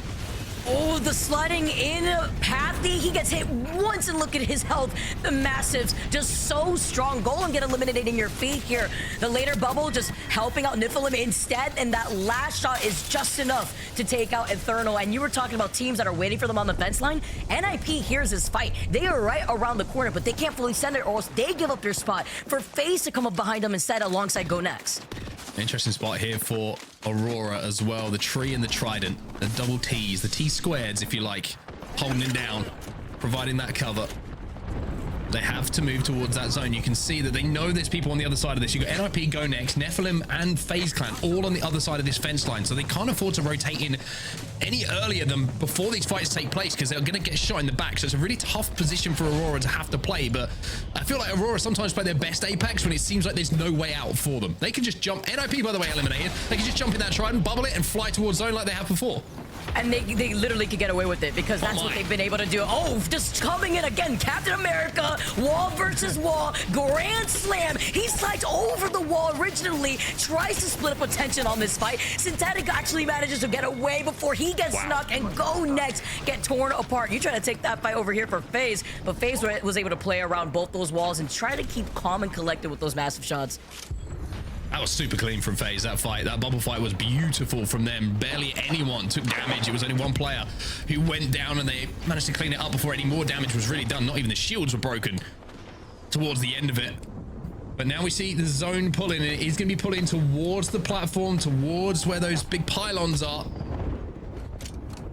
As Danish, who are another match point team, have to move in. Look how far they have to go towards zone, though. 12 squads still remaining as well. So many here. Stay healthy off to the right. Exo right behind them. Zone closing in. You're forced to move up. Nephilim is waiting for you right on the edge of zone. Little cover to play off of Manny's. That's just low ground that you don't really want to put yourself in for reasons like this. Look at that. They took the Pathfinder zip onto the low ground and are just getting bombarded by pressure with this triple take. Yeah, they're going to send it on this. They have to be careful. There's other teams in the vicinity, though, but it's just a solo. This is good news for them. They're going to be able to get safe. They're going to be able to be healthy. Question is, can they get the nuke wall down? Yes, they can. Freaks does a great job to do his job, and now you're going to see the ultimate going in to stop the peak from above, so they can bunker up in this corner now. It's a really, really strong rotate from them.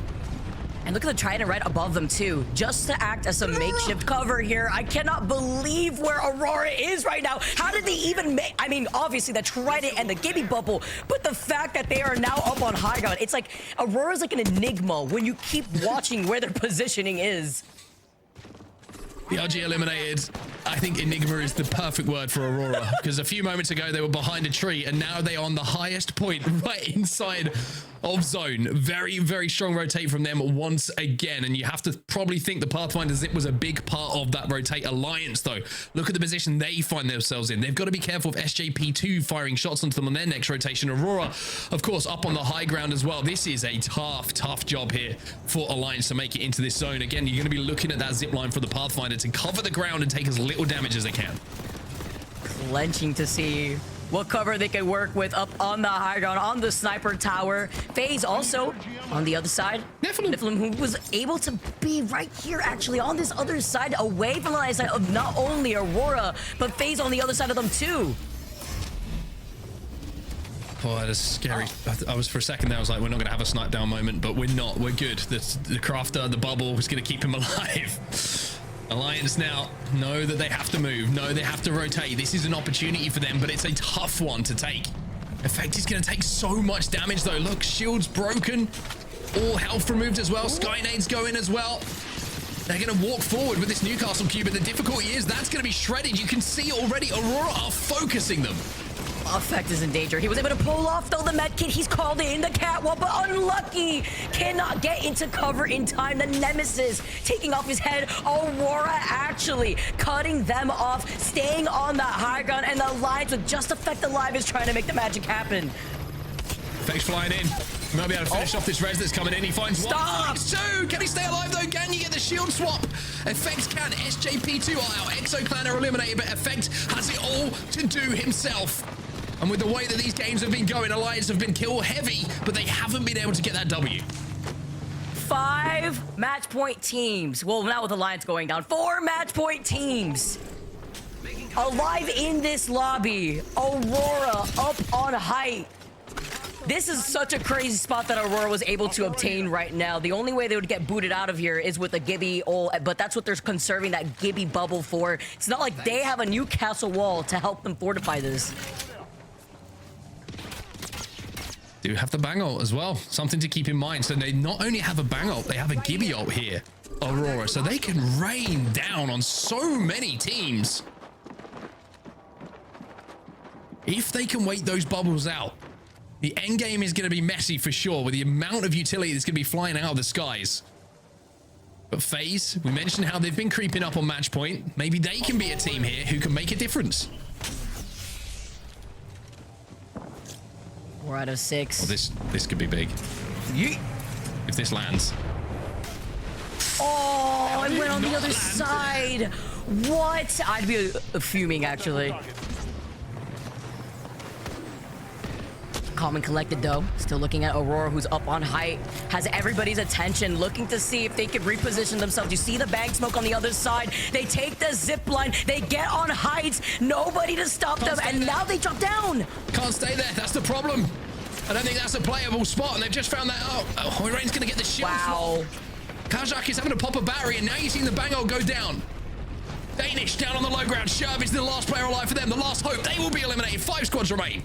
Full English will be sent it onto them here on the low ground. They're about to get thirded by Forbidden, but Forbidden hold back. This is where we saw Forbidden excel. Let's not forget, they won 2 games on Storm Point. This is still possible for them too. Aurora don't know there's a solo around this corner as well. He's going to get helped out though. Surely Aurora will recognize this. He's just got walked into it, if I wasn't mistaken. 5 squads still remain. Eesh, the blue evil though on Aku. He's finally able to get purple off of that 1 damage. They see red on the other side. The 1 massive shot, 0-0 though, falls incredibly low. Stab's going to try and finish this one off. Gets knocked into zone though. The zone's starting to close. Forbidden. Everyone's collapsing. Points. They win it. They win the fight though. They're still alive here. They're still alive for now, but Full English are the only team uncontested on the other side of the zone. It is Aurora, FaZe Clan, and Forbidden here sharing this. Look at where FaZe is with Aurora still alive as a solo. Just as I say that, they take him out, but they're forced to drop down. We might have some more games to play here, FaZe. They get to match point. Forbidden, the only team who can close it out here, Vicky. Is this time? Is it finally the moment? We have to see out of 1 and chase it for Forbidden. He goes down. Aku's 1. It is not it for Forbidden. Oh, no. That's 2 teams left. FaZe next alive, and we are going again. We are going next. I cannot make this up. We get more Apex, but you already know what it means if I have to speak at another end zone like that. I cannot believe it. Oh man, what an endgame that was. That was absolutely nuts. You thought for a second Forbidden were chilling. You thought they had it. They get the reset underneath. Everyone's dropping into them, but they can't close out. That's 2 games in a row now. Right? You look at Aurora, the previous game on World's Edge, probably look back at that and go, what an opportunity that was. We messed up. We should have won the game there. Forbidden are probably going to look at that and think something similar, but it's FaZe who come through in game number 8 and send us to another one here, Vicky. Alliance in 15 is looking real. That's what I'm saying right now. Dan Gaskin, you might be right. Dan, actually, I cannot believe Dan's the reason why we have to postpone NA BLGS. I kid, but that is actually crazy. FaZe. Let's also not forget that they were up on that high ground that Aurora tried to get on the very, very top, which, like you mentioned, you can't do. So kind of trying to coexist on that lip allowed FaZe to then, after Aurora got harassed when they fully dropped down, to take that slight slot instead. They take the game with 10 KP, and Full English also popping off with 8 KP too.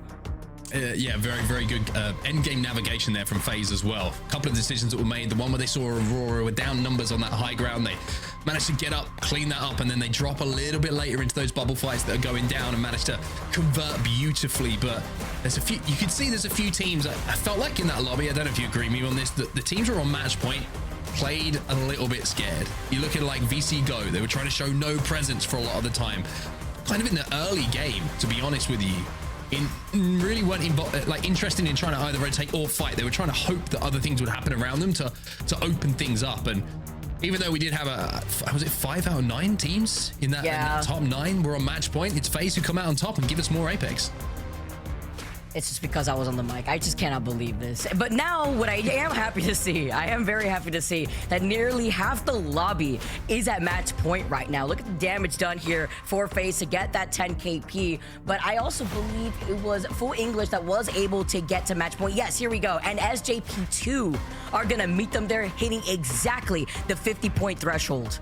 Wow. I mean, Alliance still way out in front when it comes to points total, but look how close it is in behind them, right? I mean, with that win, FaZe jump up to 5th place, and think about prize money if it was to end now. That's a big jump from outside of the money placement, so to speak, into a position where you're going to be taking home some of that $100,000. So FaZe will be feeling motivated. They'll be feeling very, very good. And I always feel like if you can arrive at match point at this kind of time with around 8, 9, half the lobby, the more the better.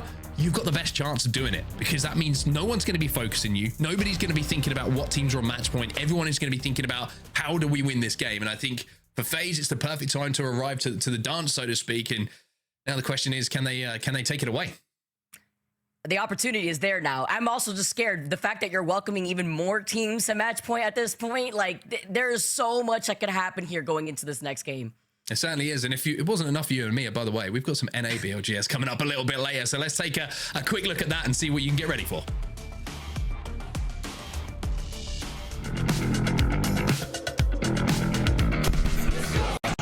They got to set that right, obviously. We're going to cut these guys off. It's another 3 KP they're going to get right here.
Welcome back, everyone, to the BLGS Regional Finals. It's EMEA, and we are, you get it, we're still going. It's myself and Tiff, and we are going to be walking you through the next game. And is it going to be the last? That's the real question. Or will we just keep on plodding along to that 15 that I thought it might be, Tiff?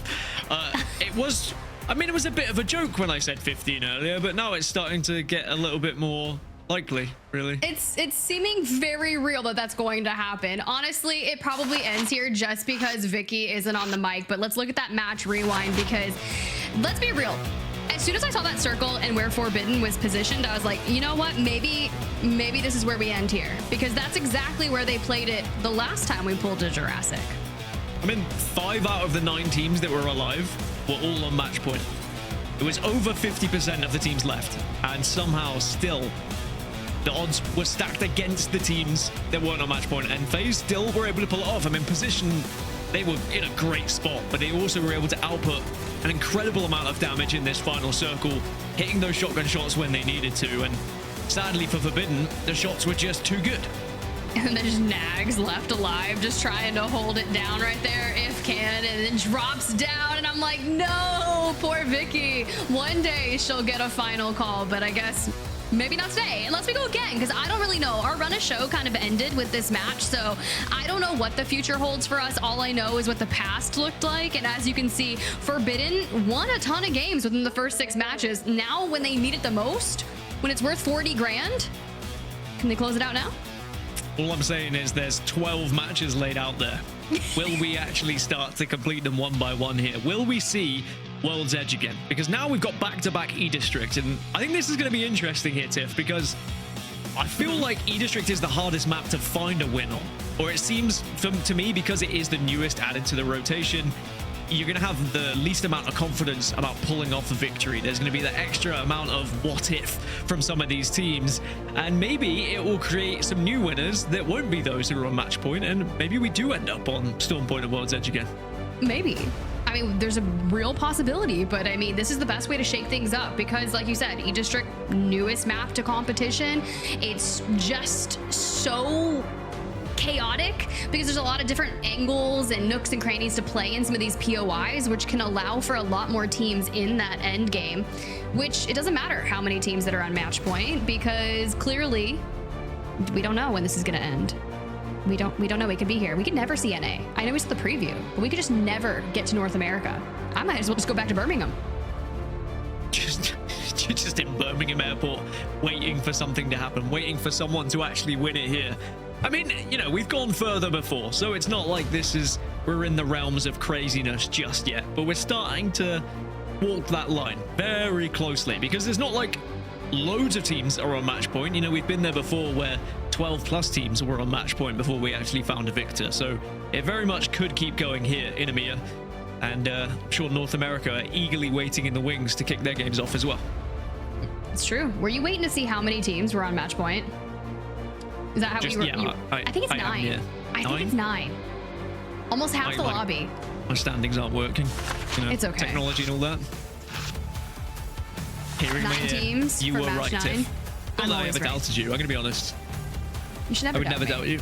No, I would never doubt you. All right, well, here we go. Can one of those 9 teams find themselves as victor of the BLGS regional finals here in EMEA, or will we keep going? You can see the legend pick rates. We've seen a heck of a lot of Gibraltar, 95% to be precise, as Danish are already taking a fight here in the district. Oh, well, if they fall here, then that's one less match point team that we're going to have in the lobby, so we can't have that happen. Oh, Sherbert, figure it out. Oh, well. Mobile shield. Well, shots. Ooh, a little fist bump. Micey, you clutched this. Wait, are we running? I mean, as respect. He's running. I think Newcastle was. I think Newcastle was rezzing elsewhere, so I feel like it was a quick dip. Maybe no. Okay, Newcastle wasn't rezzing. Oh, Atlas is running. It was a Gibby versus Gibby. And Zuni said, nah, I don't want the smoke. I'm out. Let's be real. Atlas is the winner of the 4th qualifier of BLGS, and it was close. Maybe it was like 6-point differential, but G-Dolphin has rotated through so many different legends today that now we're back on Newcastle, which seems consistent with the current support meta, but at least you'll be able to craft and get everyone back on their feet. But why? Is it me? Is it me? Jesus? I think it's you. Yeah, I think we're going south again. I mean, both the last 2 games have ended up pretty much south here. Yeah, this is going to be very similar, which isn't terrible news for some of the teams not on match point. I mean, August and Hungary, Exoclan, Nemesis, and Eternal all in a really good position here. Where's NIP? I feel like they're the ones that could really shake some things up. I'm still for an NIP comeback. The NIP comeback. I mean, we'll be able to go back to the VODs and find them on 0 points, and then us saying, well, imagine if NIP do have this crazy comeback. Maybe this is going to be history in front of us. They've got a lot to do, though. They're at Energy Bank at the moment. It's not a bad rotation down south. They can certainly pick up some loot on the way and find themselves in a good spot, but they really need kills alongside victories as well, because they don't want to allow this to go too long. Otherwise, surely someone will find the victory before they do. No, we definitely need 23 points. I mean, production just kind of pulled up the last 2 finishes on E-District, and they were both in this vicinity that we're going towards. So we're staying pretty consistent, and if our teams recognize that that's exactly where we're going, they're going to get set up way early. Well, Thonor was one of the teams that I was talking about who can set up on this southern side, but they just need 4 points to cross that match point threshold. Then, of course, if you are one of the teams who aren't on match point, you probably want to win to deny everyone else, because that's really the best method when there's so many teams on match point. As Zidane's taking a lot of damage, too much damage, and Zidane goes down. You know, if we get to an end circle and it's just only teams on match point, do we just invite Vicky back in? Do we just Honestly, I'm bring down. At this point, it's the BLGS. We can do what we want. That's actually true. I think that's fair. Yarka needs to chest baby on that jog. I gotta see you run a little faster. There's nothing worse than trying to escape as a Gibby, I will say. No, because I know you run the same speed, but it really Just doesn't feel feels like so slow. And you just feel like the whole world's going to be looking at you and your hitbox is twice as big as everyone else. It's never a fun time.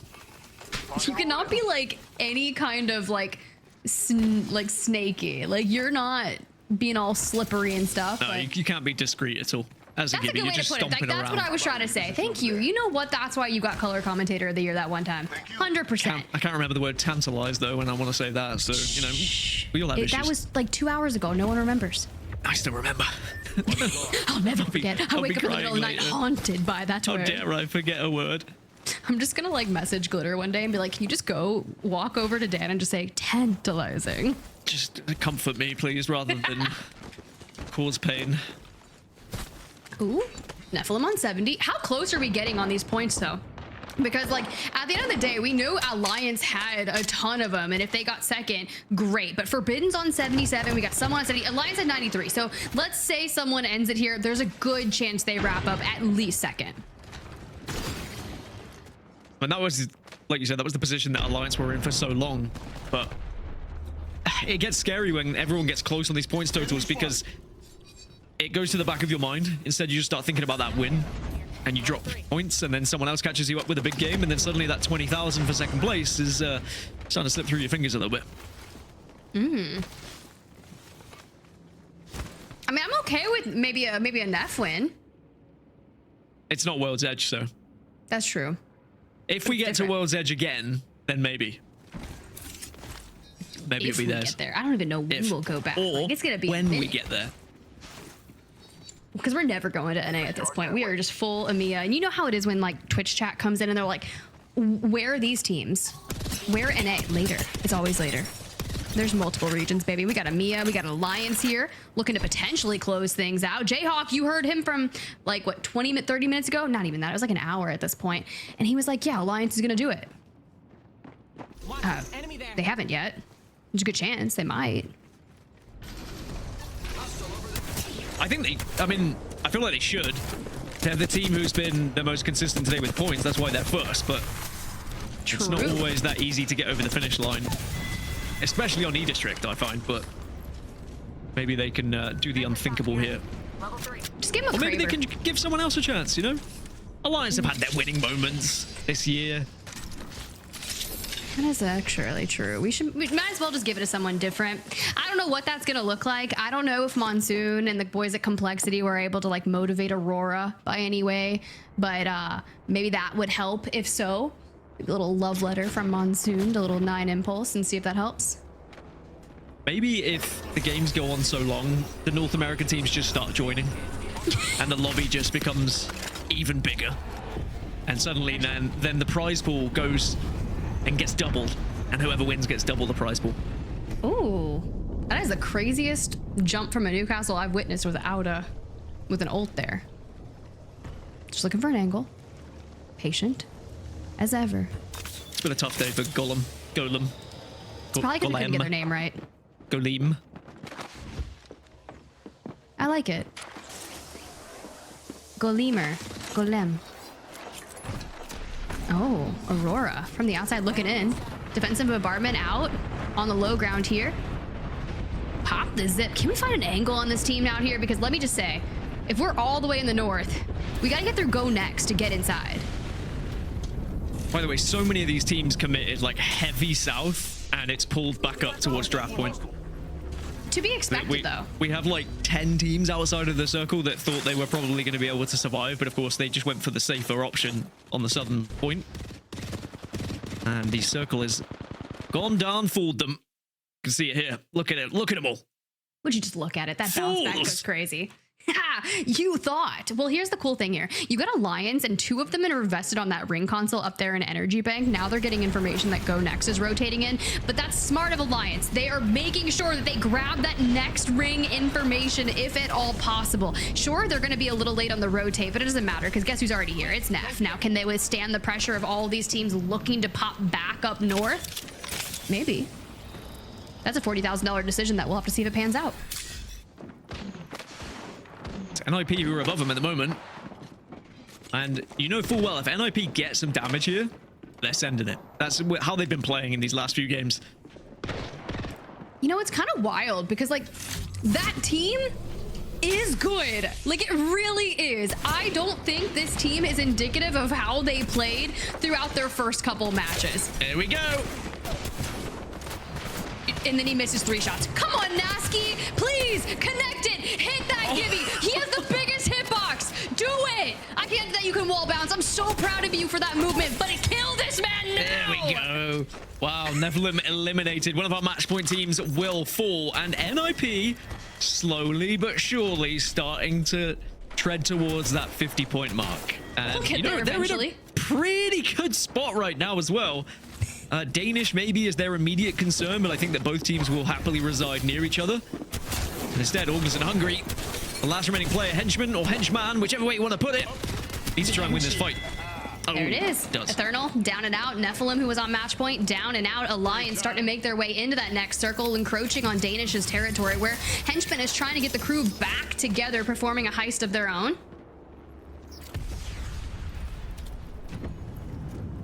Do it. Get him back.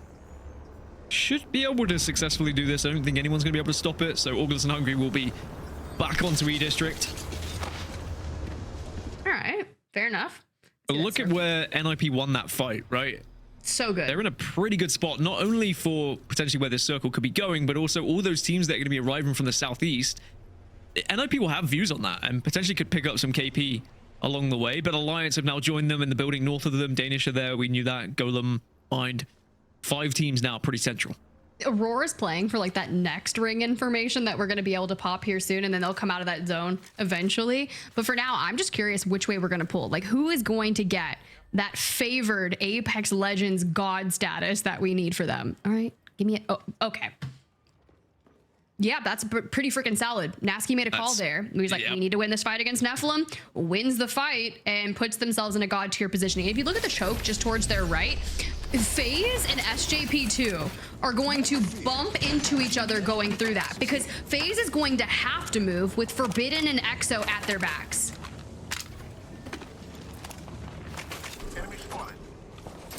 Honestly, Tiff, I know we were kind of joking right at the start when we were talking about NIP making, you know, the revenge tour and coming back in, but there is a genuine possibility they win this game from that spot. I'm okay with it. Like, I really am. Suddenly they would probably be on match point. Because honestly, there's been a lot of people when they went back-to-back zeros at the start of these BLGS regional finals for EMEA, that people were doubting them. Sure, maybe even I did a little bit. But you can never count out Nasky. Sure, he goes rogue, does some crazy stuff, but if they lock it in, yeah, that. Go next on full reds on this far western point. It's going to be Atlas that are below them. And actually, Go Next, if they can win this fight, their move into the zone isn't too bad. No one really to fight them here. It's just has to be a successful victory over Atlas. And look at how weak Atlas are. I mean, as soon as they get any sort of indication they're on Grays, they are not going to be worried at all. And actually, I think Nemesis are going to be just ahead of them. So I was thinking about Go Next and their rotation, but now they've allowed Nemesis to get ahead of them. Can't be allowing stuff like that. You really can't. So you know what you gotta do? You gotta move in and you gotta take them down. Forbidden, going for the Hail Mary play. This is risky, right? We're evac towering from the way outside because we want to jump ahead of that choke point. NIP is gonna see you. Aku is gonna take off the shields, but it's fine because we've made it inside with a shrivel of cover. It's not beautiful, it's not perfect, but with a Newcastle, things like this can be possible, except you are just a couple angles and some rogue grenades away from your death. I hate rogue grenades. They always get me. Just when I think I'm safe. A little one rolls on the floor, just tickles my feet. Just keeps going. Blows up my toes. Oh, bye, Full English eliminated in 16th, by the way. Oh, Phase, previous winners. Hey. I'm not sure JMW is going to be able to stay alive here, but who knows? Maybe I've seen crazy things happen. That's a big shot. Not the double bubble. Oh, God, a 1v3? Okay, Orgless and Hungry. Maybe they win this. Maybe if they win this, they will no longer be Orgless and Hungry. But we gotta get to match point first. I want to see them. I want to see them well fed with an org, please. That's what we want. That's what we want. We want that energy. Oh. Well, Forbidden. They might be center zone at the moment, but they are currently being approached by several different teams from what feels like every different angle. Bubbles had to come down to protect them, of course. The cap wall has also kept them alive a little bit here too. There's so many teams here on match point that are pretty central to this zone, but again, NIP still one of those squads that are in prime position at the moment. But I think the zone is going to pull to quite an awkward spot for most of these teams, and it's going to end in a pretty open area where, of course, we're going to get the Gibby bubble scenario. Oh, wait, we got a full send. We got a full send. I think Aurora might be trying to challenge NIP on the high ground. Not sure, but I saw something crazy happen. But for now, VC Go still vibing inside in their fortress on match point, and a Mastiff trying to take out that piercing spike. But so far, I don't see any action in the kill feed with those two teams. I know Zane just got a knock. Oh. Yeah, they're just close to one another. They're happy neighbors at the moment, waving through the curtains, offering cups of tea to one another. I don't think but we'll see, you know, all it takes is someone to cut the wrong tree or the wrong plant and suddenly angry neighbors. It's fine. They keep that high ground. They hold down. I'm curious what their resources look like, considering they've been here for a hot minute. They did take out Nephilim to get there, so they should be okay. They've withstood a lot of poke fighting, especially if you just keep filtering through that bubble.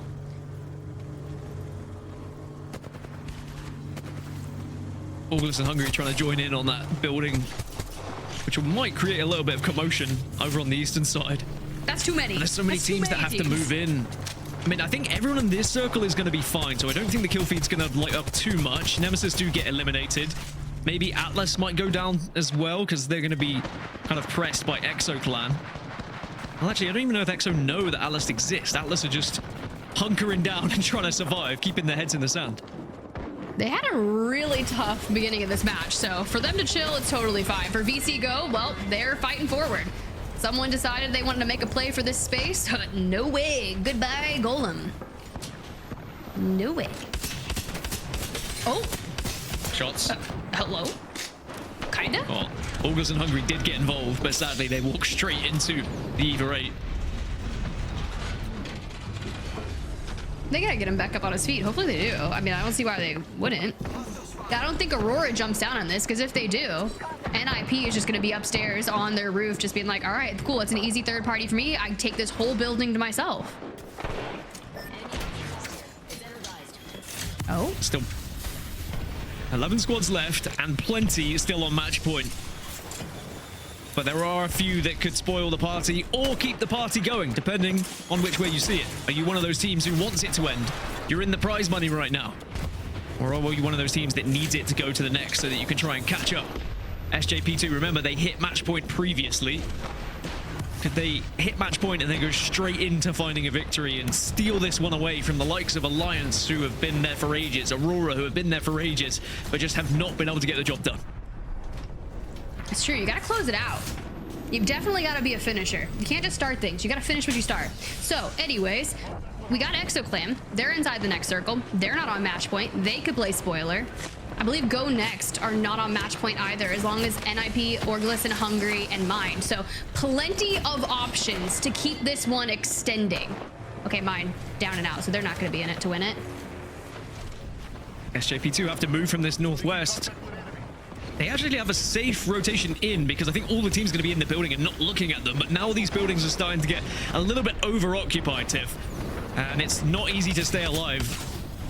You can see Alliance now getting involved in the action. Hackers is going to get picked back up. And they are still surviving. Affected really good there with like suppressing that with that EVA 8 and then investing the piercing spike so people couldn't peek over that ledge. it did enough, right? But that building where we have Orgless and Hungry, NIP, and Aurora is going to be one of the largest pieces of the issue, because that side of the circle, it's going to pull towards the dead open, and NIP is going to have to jump, and Danish, they have to move. But when you've got 3 people surrounding you, I just laughed and it went so high pitched, but I'm just like, this is the end game. I mean, this might be the very end game. Teabagging beginning. Can Danish convert this into a victory after a little teabag? I feel like that's the power move, right? If you just do a little teabag, it's like, it's code for I'm gonna win this, maybe? Oh. Confidence builder for sure. So 6 teams on match point out of the 10 squads that are left, if my math is correct. I hope it is. Wait, we got 2 members of Aurora down. That's not good. Orgless and Hungry down and out. A team that could have stopped it. 6 of 9. Not gonna be able to do it. And Kazakh, it's always Kazakh last standing. We got the bubble. I'm not sure if they're gonna be able to hit a full reset, but Alliance, will they end this or will they break triple digits? Maybe. Go next, NIP, ExoClan, the 3 teams not on match point that could still keep this going to match 10. SJP2, one of our match point teams, will stay alive. They take down Exo, who are not on match points, and now suddenly it's only 2 squads. SJP2 might fall here though, and they will. 7 squads remain, 5 of them on match point. But I just think Go Next is going to be 2 in the open, and Danish recognizes that. After the fight, they want a full send. And if they go down, Aurora to fall. We're almost into the top 5, but Danish, they take out Go Next. The only team that can stop this is NIP. And can you imagine if it was NIP, after all the jokes we were making earlier about the comeback, the revenge tour, maybe NIP can keep this going, and by doing so, would probably put themselves on match point.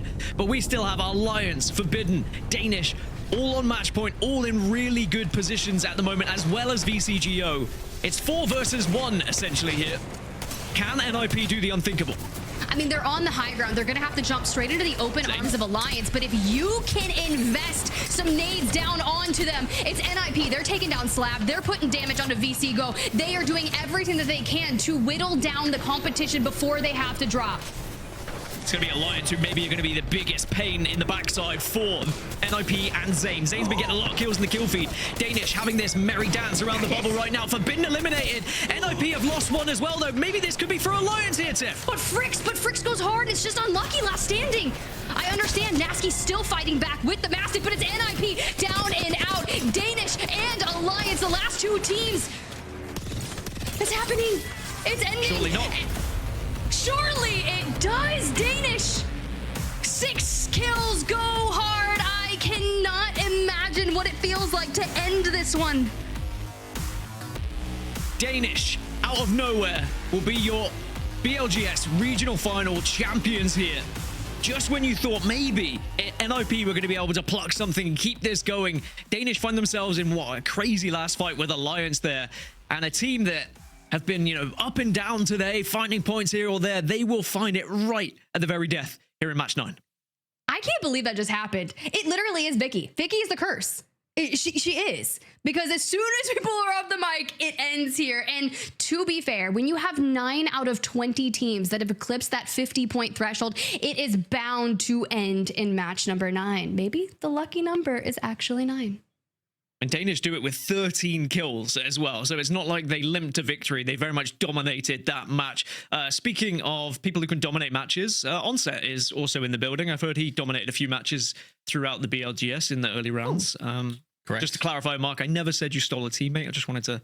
Just while we're both here for the first time in last hour. I'll mediate. Do you guys have to like hash anything out? Like, I'll mediate. We can talk afterwards. We're adults. We can sort this out. Yeah, it's fine. Okay, good. Good. I'm glad we can sort this out. Danish, Mark. Yeah, very, very impressive. I think you summed it up perfectly when you're like, they didn't limp to victory. It was a 13-kill win in the final game. For a second there, the res came in for Alliance, and I was like, whoa, this is a 1v2. And I saw a massive pump shot hit, and I was like, whoa, this can happen. Like, if they both hit their shots, even though they've barely got any HP, this could happen. Wasn't to be, though. So close. It's the old story for Alliance. So close, but not quite getting over that line. Still a huge amount of points for them, but for Danish, an amazing performance from them. $40,000 in the bank as well, which is always a lovely feeling. I've never had it myself, but I'm sure it does feel great. And yeah, an amazing day of action. 9 matches it took us to get a winner. It did, and honestly, when you think back to someone towards that end game, more specifically from Alliance's POV, and Gaskin and I were there, in the kill feed, Hackus had a Kraber and is immediately taking shots straight onto NIP, and 2 members go down before Nasky's able to retaliate. And since they were like so largely destroyed by Alliance, they didn't even get a chance to try and make a play for that end game. Yeah, you thought for a second that the NIP story was going to continue somehow, but I think they're just going to look back on the first 2 or 3 games, I think, and they'll know that's where things went wrong. I don't know if it was maybe coming into a little bit cold, maybe some bad decisions, whatever it was, they'll look back and they'll know that that's where it went wrong. But the end for NIP was certainly something that looked a lot better. But I want to talk about Danish a little bit. I want to talk about some of the teams that, you know, were on match point early, because I think they deserve some love today. Teams, you know, like Forbidden, who had some really, really good games today. I think they deserve a lot of love. They got into the top 4 again in this game. So for Danish to close out on match point, very, very impressive with, like we say, the 13 kills to go alongside it. Alliance right at the line, but not quite able to get over it. But it's the Danish story. It's the Danish story once again. It was a definite slow start for them, so I think that's something to highlight as we look through these match results here for Danish to rocket away with that 13 kill victory, giving them 25 points for that end game. You look back to the start, I'm pretty sure they got 16th place in map number 1, 20th place in map number 2. So it wasn't like they had a banger start like we saw from Nephilim. They really had to find their footing towards that center of the series. Yeah, they did. And I think when they did, you could see the momentum started to pick up a bit, and it's just leaving it too late. You know, it's so difficult once you get the momentum going, when there's so many teams around your match point, to be able to get yourself in a position where the numbers are on your side for winning one of those games. You know, the zone goes against you, whatever it might be, you're not going to be able to close out when there's so many teams already there on match point. But it was a good, I would say, response after a slow start for them. Yeah, I mean, it's not a great day for them in the overall when you look at it, when you're talking about them being a team who could potentially compete to become champions, but there is at least a redeeming end to the day for them. I think there's some work to do still for them, for sure. It's always work to do as we jump onto the back half of the match results here for our match 9, and just kind of tough, right? Golem gets into that action early on, finds 4 kills, pretty solid, just unfortunately gets kind of taken out on the back half of things. It's really tough because the large majority of our games that we saw today, Gaskin, is a whole lot of teams getting very low kills and everything being very top heavy.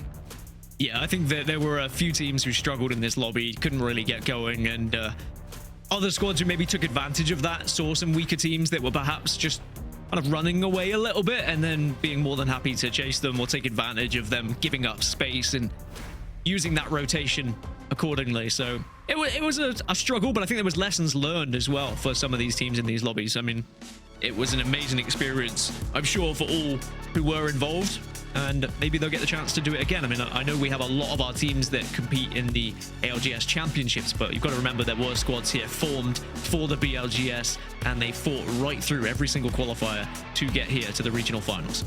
And for Fricks, Micey, and Sherbert to walk away with $40,000 out of that 100K prize pool for the EMEA BLGS regional finals is something to behold.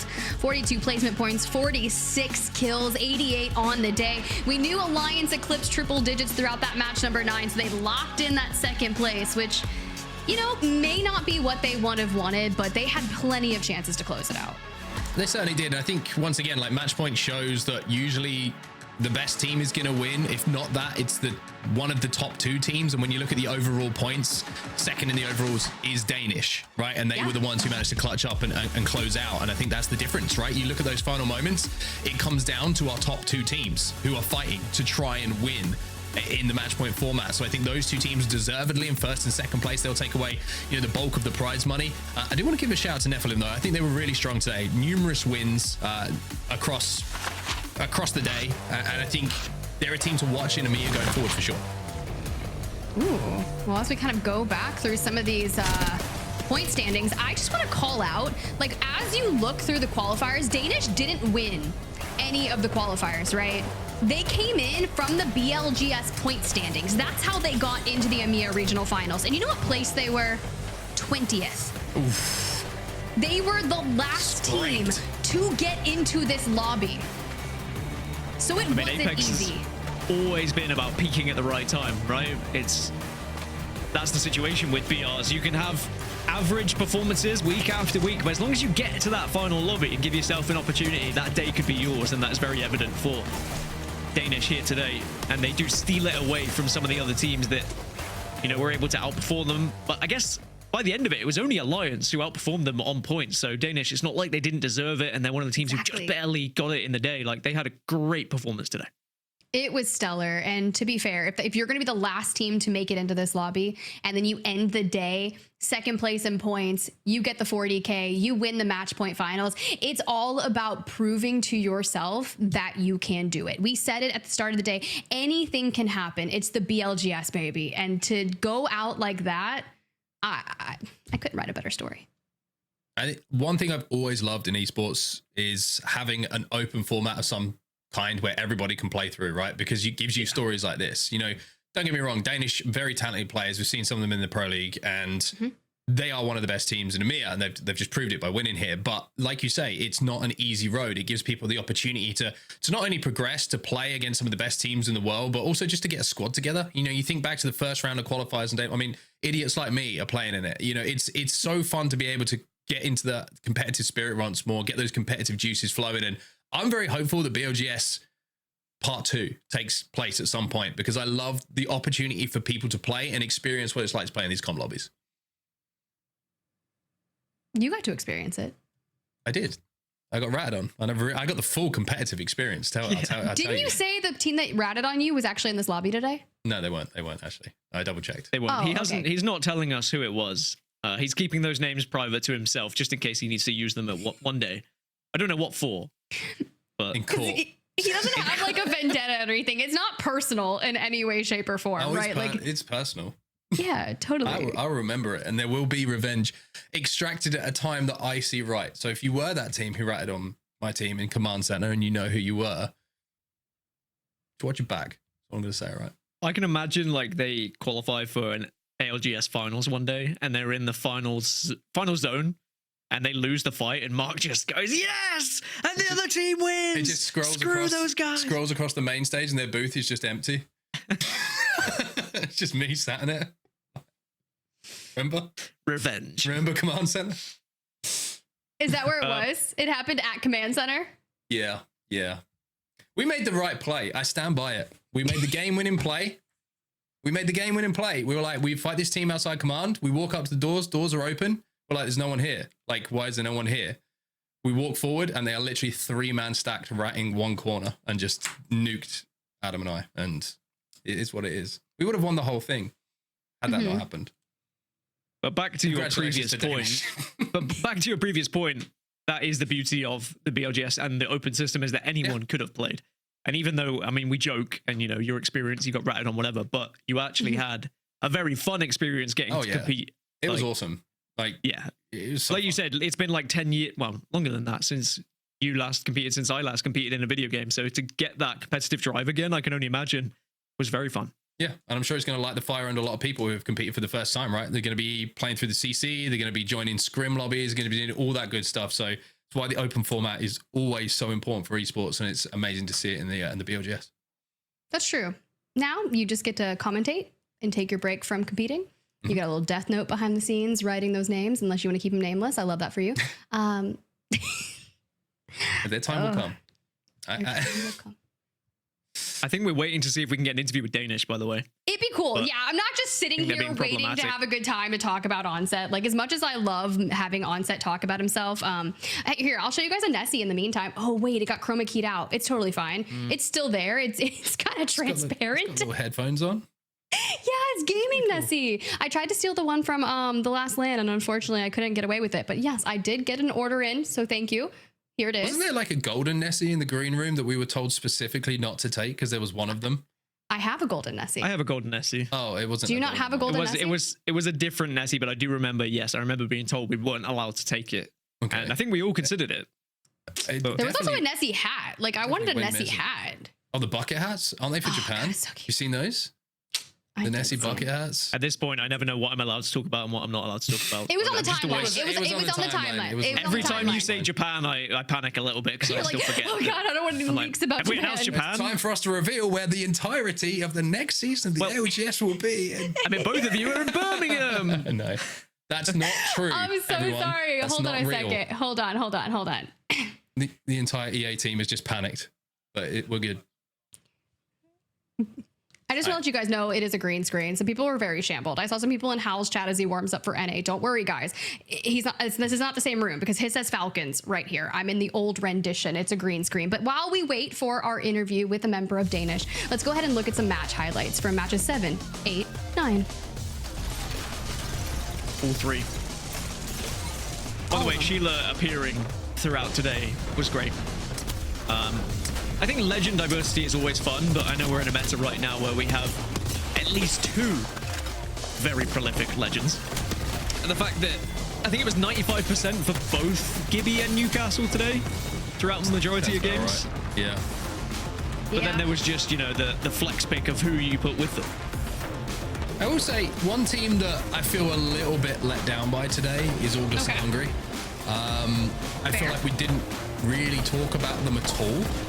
And they were one of those teams who were putting up like records in the rounds of the qualifiers and looking really, really strong. And we get to this finals lobby again, and it's just coming up a little bit short. And I still worry there's a little bit of work to do there. Obviously, in Germany, they put right some of the wrongs and maybe some of the ghosts of the past, but I still feel like navigating those end games is something that they need to work on. I wonder if it's a pressure thing as well, because I feel like we've had that conversation so many times. And eventually they will shake all of that off. Like you can feel it's coming because they are far too good in the games that don't matter as much, but then when they do start to matter, they fall off a little bit. And I do wonder if it just has become a little bit too much pressure on their shoulders, but you feel like it's inevitable. We're going to see their name up in lights eventually.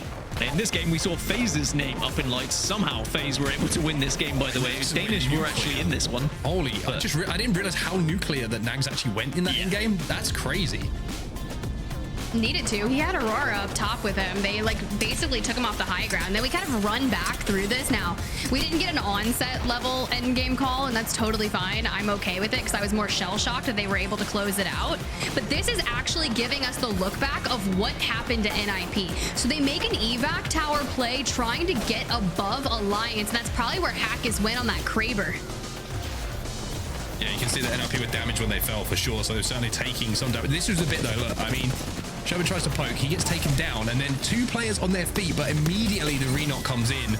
And I think Fricks, as crazy as it sounds, it's almost like having the Nemesis out in that situation where you're just holding down for the burst fire. Like if he has a shotgun there that isn't reloaded or something like that, because he's just been involved in that fight, it becomes a little bit more shaky because you miss one shot, all of a sudden you get pumped for 100 and it can turn around. But a really good clutch moment for them. And again, I think Dan really did sum it up by saying like that wasn't a performance where it's like, oh, they just won because of match point format. I think that win in the last game proved that they deserve to win today.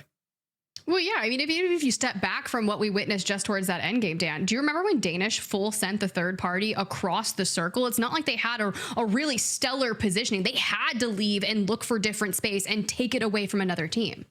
Yeah, they took risks. And I think that, you know, there's a lot of teams that can learn from that. I think that people are too scared to take risks sometimes because they're worried that it's going to end up with them going out early, or they don't get onto match point, or they give an opportunity to someone else. But you have to recognize when you need to take risks. And I think Danish did that very well today. Ooh. Here we go, guys. I'm getting word from the voices inside my head that we have our interview teed up. And don't worry about the voices in my head. They're fine. They're totally fine. But we have Sherb joining us from Danish, and I would love to chat with him. So we're not going to see him on video. It'll just be audio. So let's go ahead and get Sherb on in. You know they're pretty amped probably about this win and $40,000. So I just want to make sure. Do I have you, Sherb, on the line? Yeah, can you guys hear me? Oh, I can. Great. It worked. I've got more voices in my head. Welcome and congratulations on your BLGS EMEA regional finals win, homie. Thank you so much. I'm so happy right now.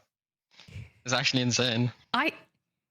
Yeah, I feel like it takes a minute to just kind of soak in because you guys were one of the last teams through the standings to qualify for this lobby today. So tell me a little bit more of what that journey throughout BLGS in general looked like, and then kind of locking it in here today and in that match 9 to win this. So the first week, our team had retired after playing LCQ, so we decided to pick up Missy. But we had like barely any scrims played, so we only got 14 of the first week. Second week, I was in Italy, and they had to play with a sub, and it didn't go too well. But then the third week, we were feeling locked. We were doing good in the semifinals. And then in the finals, we didn't do our best. It's unlucky. And then the last week, we were like, oh, we're qual. We don't have to do too good. It's like, it was hard to be motivated to do good. But we qualified, we got 20th, whatever, we qualified, doesn't matter. Then in the final, never felt so fucking confident in a tournament in my entire life. I love my teammates. I love that. I absolutely love that. I mean, it's always an amazing feeling to get a win, especially when there's $100,000 of a prize pool. Talk me through the final moments of that last game, because it looked a little bit nervy when Alliance got that res. Even though it's a Newcastle res, we know that the player's going to be weak, but talk me through what you were thinking and how that was for you in those final moments. It was unreal. It didn't feel like, am I actually about to win this? Like, it was kind of crazy. But like, I love my teammate Missy. He just makes the call to like into bottom, and yeah, that was a great call. And we just into low ground, all good. Just kill those guys, armor swap, turn around. There's some guy ratting in that thing, and like it scared me so much. I got a heart attack almost. I don't know what that was. And then I'm just healing here, like chilling. But also, Fricks might be like, he is the best MEK player in the world, and he's becoming a good IGL too, and I fucking love him, bro. It's so good. And then in the end here, when it's just Alliance left, it's just like, I don't know, it didn't feel real. Like, there's no way that I'm about expectation that you're about to win. Like, it's a crazy feeling, right? Yeah, because I was knocked, and I knew Fricks. I saw Fricks' health, 150 HP, and I see that the Pathfinder on the other team was only like 50 HP. He just got rest, and I was like, wait, he's about to win this. There's no way, right? And then I was like, what the fuck? And we just won. It was kind of crazy. I mean, coming in as 20th and qualifying for today, I mean, was there any thought that you guys could win it? Were you confident coming into it prior? I know you said you felt so confident once the matches were underway, but let's rewind to right before it started. How were you guys feeling coming into it 20th? Were the vibes good? Were you a little bit unconfident? How was it feeling? Like, overall, the week before the tournament, we were not feeling too confident, but I can say like the day before, I like really mentally prepped myself, and I felt really confident that we were going to be able to do good today and win some money. And how did you, yeah, we did. How did you find E-District being added to everything as well? I know you like playing throughout the BLGS, having the third map as the addition, being able to win on E-District as well. I mean, is it going to be a home of all homes for you guys? No, but so Stormpoint and World's Edge, we have all the most experience on, and we're so used to them. And, like, that's our favorite maps. But in the final, we actually did the best on E-District, and we got, like, more than half of our points on E-District. And, yeah, actually, it might be my new favorite map. We're too good on it. And we were contested, too. On E-District. Just different. That's what it is. Just absolutely different. Once again, congratulations to you, Sher, for kind of locking it into you and Danish. I'm going to give it one last thing. Do you have any final words for you and representing Danish here today at the BLGS EMEA Regional Finals? Yeah, I got this friend called Stagger, and he really motivated me. He like told me to like eat some eggs, like listen to some music. There's this one song called Stagger Dance. It's too good. And he really got me like hyped and locked for today. And I got like some really supportive friends too. Like shout out to Plex. Honestly, it's all about the friends, right? The power of friendship, baby. Let's go. Type shit. That's it. Well, thank you so much again. Congratulations. I'm going to let you go. Go celebrate your 40K richer for you and your team. And can't wait to see what the future holds for you. Thank you guys so much. It's like the best day ever right now, bro. I'm so happy, so jolly. I'm feeling so jolly right now. It's insane. Enjoy, man. Enjoy. Thank you guys so much. Bye. Bye. You know what, Onset Gaskin, I don't know what it feels like to win a 9-point regional finals, match point, like format game, and win 40K. So like, I don't know what that joy feels like. I just want to get a t-shirt that says "Eat eggs, be jolly."